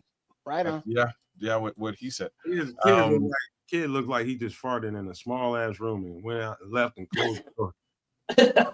That may have happened as well. Like I fart. Hopefully you do too. It's good for the bowel. Sometimes you have to just push that out and. Flatulence. Okay. Thank you. Oh, and FYI, real quick. There's a premiere of Tripp's exercise vlog number 31. He's doing some self-defense stuff with his made-up contraption that's premiering at 1 a.m. So what is that, like 40 minutes from now, or the top of the next hour, 1 a.m. Central. So if you're still up, you want to hang out, check Trip out with his exercise vlog. And some people, kids, may want to participate, Samo, and get some of that baby fat off. Shout out to Triple R. That motherfucker do some karate on you and feed you at the same time on his channel. He'll fuck you up. Feed you right afterwards. He make you sauce and shit. The sauce boss. Chef T, the sauce boss. Right. Fuck you up and feed you in the same stroke. Right. You something else, man. It's like, here, let me make something soft for you since you ain't got no teethuses no more. I just put a short out, Trips. I don't know if you saw it, but I was gonna do a blooper, man, a little blooper reel. I got a short that's kind of blooperish, but I put a short out. What was you talking about in that short? I think you was talking about the brown sugar hack that I did not know until I saw you do that. He got a container and poured all this brown sugar in it. And then you know how everybody is, you use brown sugar sometimes you don't. That shit is sit around and get all hard on you. And so Trip figured out a hack. He put it in a container and put a piece of bread in it that absorbs the moisture and keeps your shit all fluffy and light. I said, I gotta put that shit out. It got a lot of views, man. It's still getting views, but yeah, man, I thought that was a good hack. I like that. Yeah, Chef Trips, he tries to pass on little hints here and there, just little kitchen tips, not only about eating, healthier where you can and not, fuck with the taste, but, just tips in the actual kitchen, For sure. You know what? I'm getting sick of eating chicken wings. What the hell can I cook now? Any idea? Because you one of them people that overdo shit, kid. My brother, I didn't ask you. Well, if you want to move off, if you want to stick with getting your protein, and move off of wings and avoid beef, that wild salmon, baby boy. Oh, you know what's funny? That's what I had today. It did not work out well today, bro. But it didn't work out good, man. It didn't work out good. You mean the way you cooked it? I'm not sure if it was the way that I cooked it. I'm gonna tell you what I think it really was. So I went to the grocery store and I was like, you know what? I'm gonna buy some steak because I could use a steak this week, get that protein. But I don't want to eat steak tonight. I want to eat something easier. And then I saw some salmon. And the salmon was on sale because it goes bad tomorrow. But oh Lord. You know what I mean? I don't know. It's probably been bad 2 days ago. You know what I mean? Bad a few days ago. You know what I mean? It wasn't what it should be. You should have got that salmon yesterday. You know what I'm saying? Yeah. Because when fish goes bad, Yeah. Well, it wasn't. You know what I mean? It didn't smell like it was bad, but it the taste was not salmon. Salmon's a beautiful meat. It just but there's so many different ways that you can prepare it, that with so many different flavors that you're not hiding the fish flavor, but you're accentuating it, or you're adding either a sweetness of a brown sugar or a honey, or the tartness of a lemon or something citric, citric acid wise, or throw some garlic or something, and then also charring it. Has that char flavor profile on there. I love it. Real. Throw that shit on the grill, man. Or blackened it. That's usually what I do. I gotta get. I gotta get gas for the grill. I didn't want to go and get gas for my grill. See, that's where you fucking up. Yeah, do a little char salmon on there. No, I ain't doing no charcoal business, man. I got a massive. But even just in your kitchen, just blacken, season, and blacken it in a skillet or on a blacktop. Yep. So I kind of so what I did was it was a maple jerk maple jerk salmon, and I've done it before. It usually comes out real nice, but this time, I'm telling you, it just wasn't right. So I took a couple bites. The wife, she took a couple bites. I was like, "What do you think of the salmon?" She was like, Yeah. like, but So this you got a bad salad piece is of fish. badass though. She made a badass salad, so we just crushed the Yeah, salad. you're a big dude, man. I think you would really enjoy. I should make this for my pops. He's a big guy, man. He's always every time spring, summer come around, he's like, man, put me some turkey drums on the grill. Turkey drums. I like turkey wings personally, Yep. but I love turkey turkey drums wings. is cool. But Yeah. man, you grill them things up and then just let them smoke to that tender. You know what I mean? At some point, depending on how you like to sauce them, if you want to sauce them, you wrap them hoes up in some foil. Man, do you talk? You can be eating on them things for days. You just go get you a nice 3 or 4 piece turkey Days. leg, man. Shit, man. Yep. Man, I'm dating myself now, but the Taste of Chicago, Mary Jane Byrne was a thing in the city of Chicago. They had in Grant Park, and they would shut down the park, and all of these different restaurants from throughout the city would purchase booths, and you would go in, you would buy tickets, and you would spend the tickets at the different foods at the different booths, which were right next to each other on both sides of the street. One of my favorites as a small children's, considering I broke 200 pounds in like 7th grade, some shit like that. God You damn. know, I was yeah, fuck you. I would go down there and I would love to get the turkey drumsticks that were smoked, and they would have them wrapped in foil and then had the barbecue sauce in there. And so I'm just this little fat kid, happy as a son bitch, walking around with this big ass turkey Big ass leg. drumstick. I got barbecue on sauce it. around my face. And I'm just chewing on this turkey drumstick in the middle of July. And turkey's not something that we had. We only had like Thanksgiving and maybe Christmas. Yep. And so barbecue turkey drumstick in July, oh, it was beautiful. Shit. Oh, Yep. yeah, it's a treat. I heard they got a whole turkey leg hut out in Houston, some fucking where. Yeah, the dude just got himself locked up. Wait, what? I saw that. I was like, I thought he sold it. I thought he turkey sold hut it. guy selling got locked drugs out of the spot. He was selling drugs Oh, out of the spot. damn. Feds came and locked him up, and he had a hell of a business out there. Everybody was going to Houston for these damn turkey legs. Yeah, you go to I've Houston. Because they were sprinkled with crack. They that's the first place everybody want to go. They go to Houston, go get Yep. the turkey leg, huh? Yeah, I didn't know that was. I thought that was some tax shit or some shit like that. Hey, man, that's when you'd be like, hey, man, I'll give you a few dollars for your business, your recipe. And it's like, hey, now we're going to reopen minus the drugs. Right. Get you some Hopefully. turkey. Get you some Get turkey. you some turkey meat. But not only that turkey meat, I do the turkey, ground turkey. You can do turkey meatballs, no diddy. You can do turkey patties and do, smother them a little bit. Like have them like Salisbury steak. Do you have your own That should grinder? be keto. Kid, What's that? You got your own grinder? Meat grinder?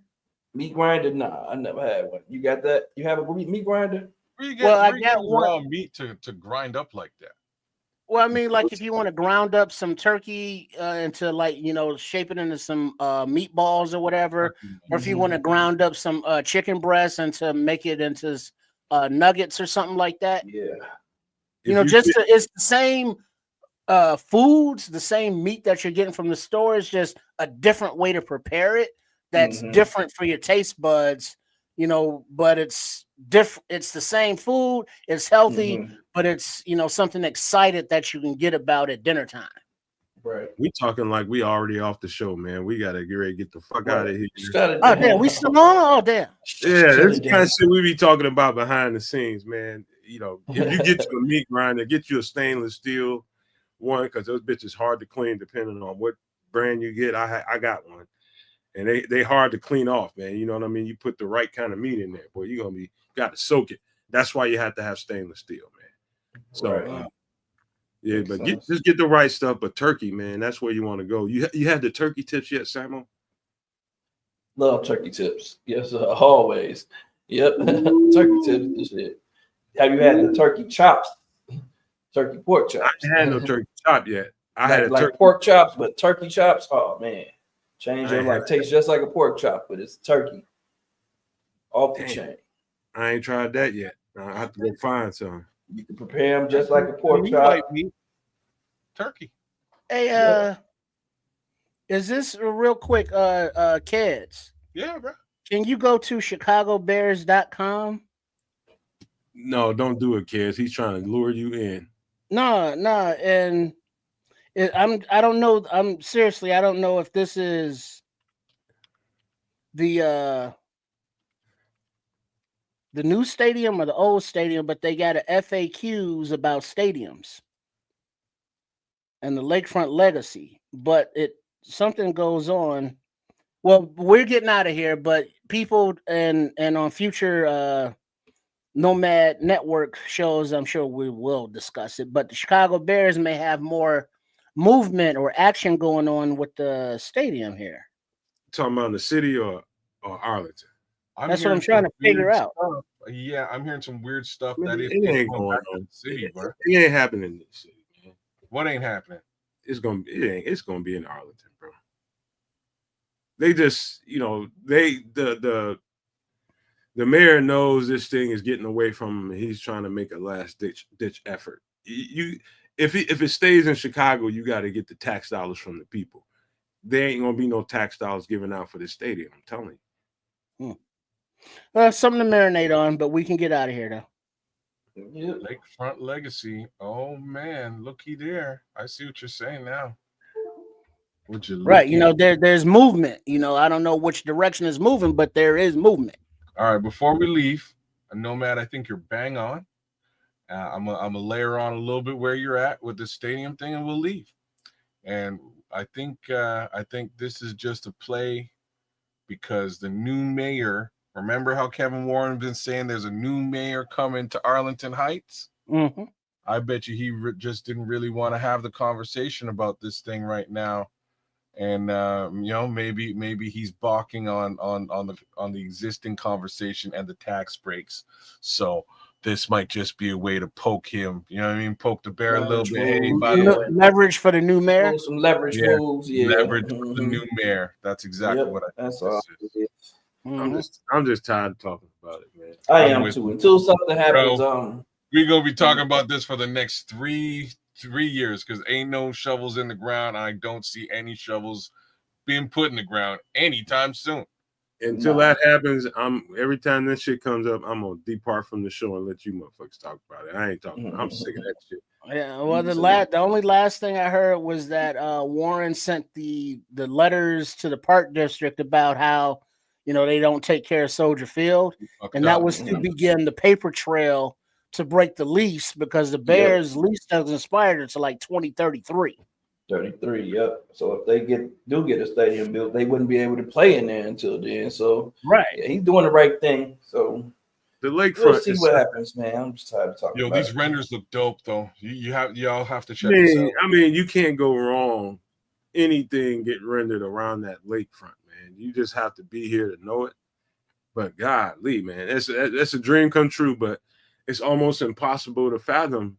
Given the situation, man, there's just too much. Yeah, because that's too much. That's a whole lot of money leaving on the table out there now tonight. But they still own that land, though, and so they can do whatever they want to with it, other than the stadium. If the stadium is in Chicago, they can still put the casino out there. Yeah, they can still put a casino out there if they wanted to. Casino, hotels, all of that. I think that's the next shoe to drop. Is going to be some motherfucker they're gonna put out in the open, in the public, in the media, that some big name motherfucker is looking to buy that property or something.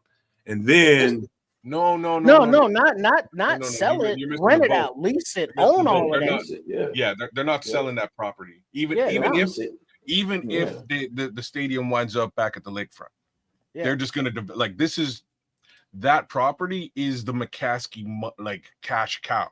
Yep. That's where the money for the McCaskey family is going to come from for the next 100 years. It ain't going to come from the Chicago Bears. This is diversification now, right? Yep. They're just putting up cool shit over there, and everybody eats.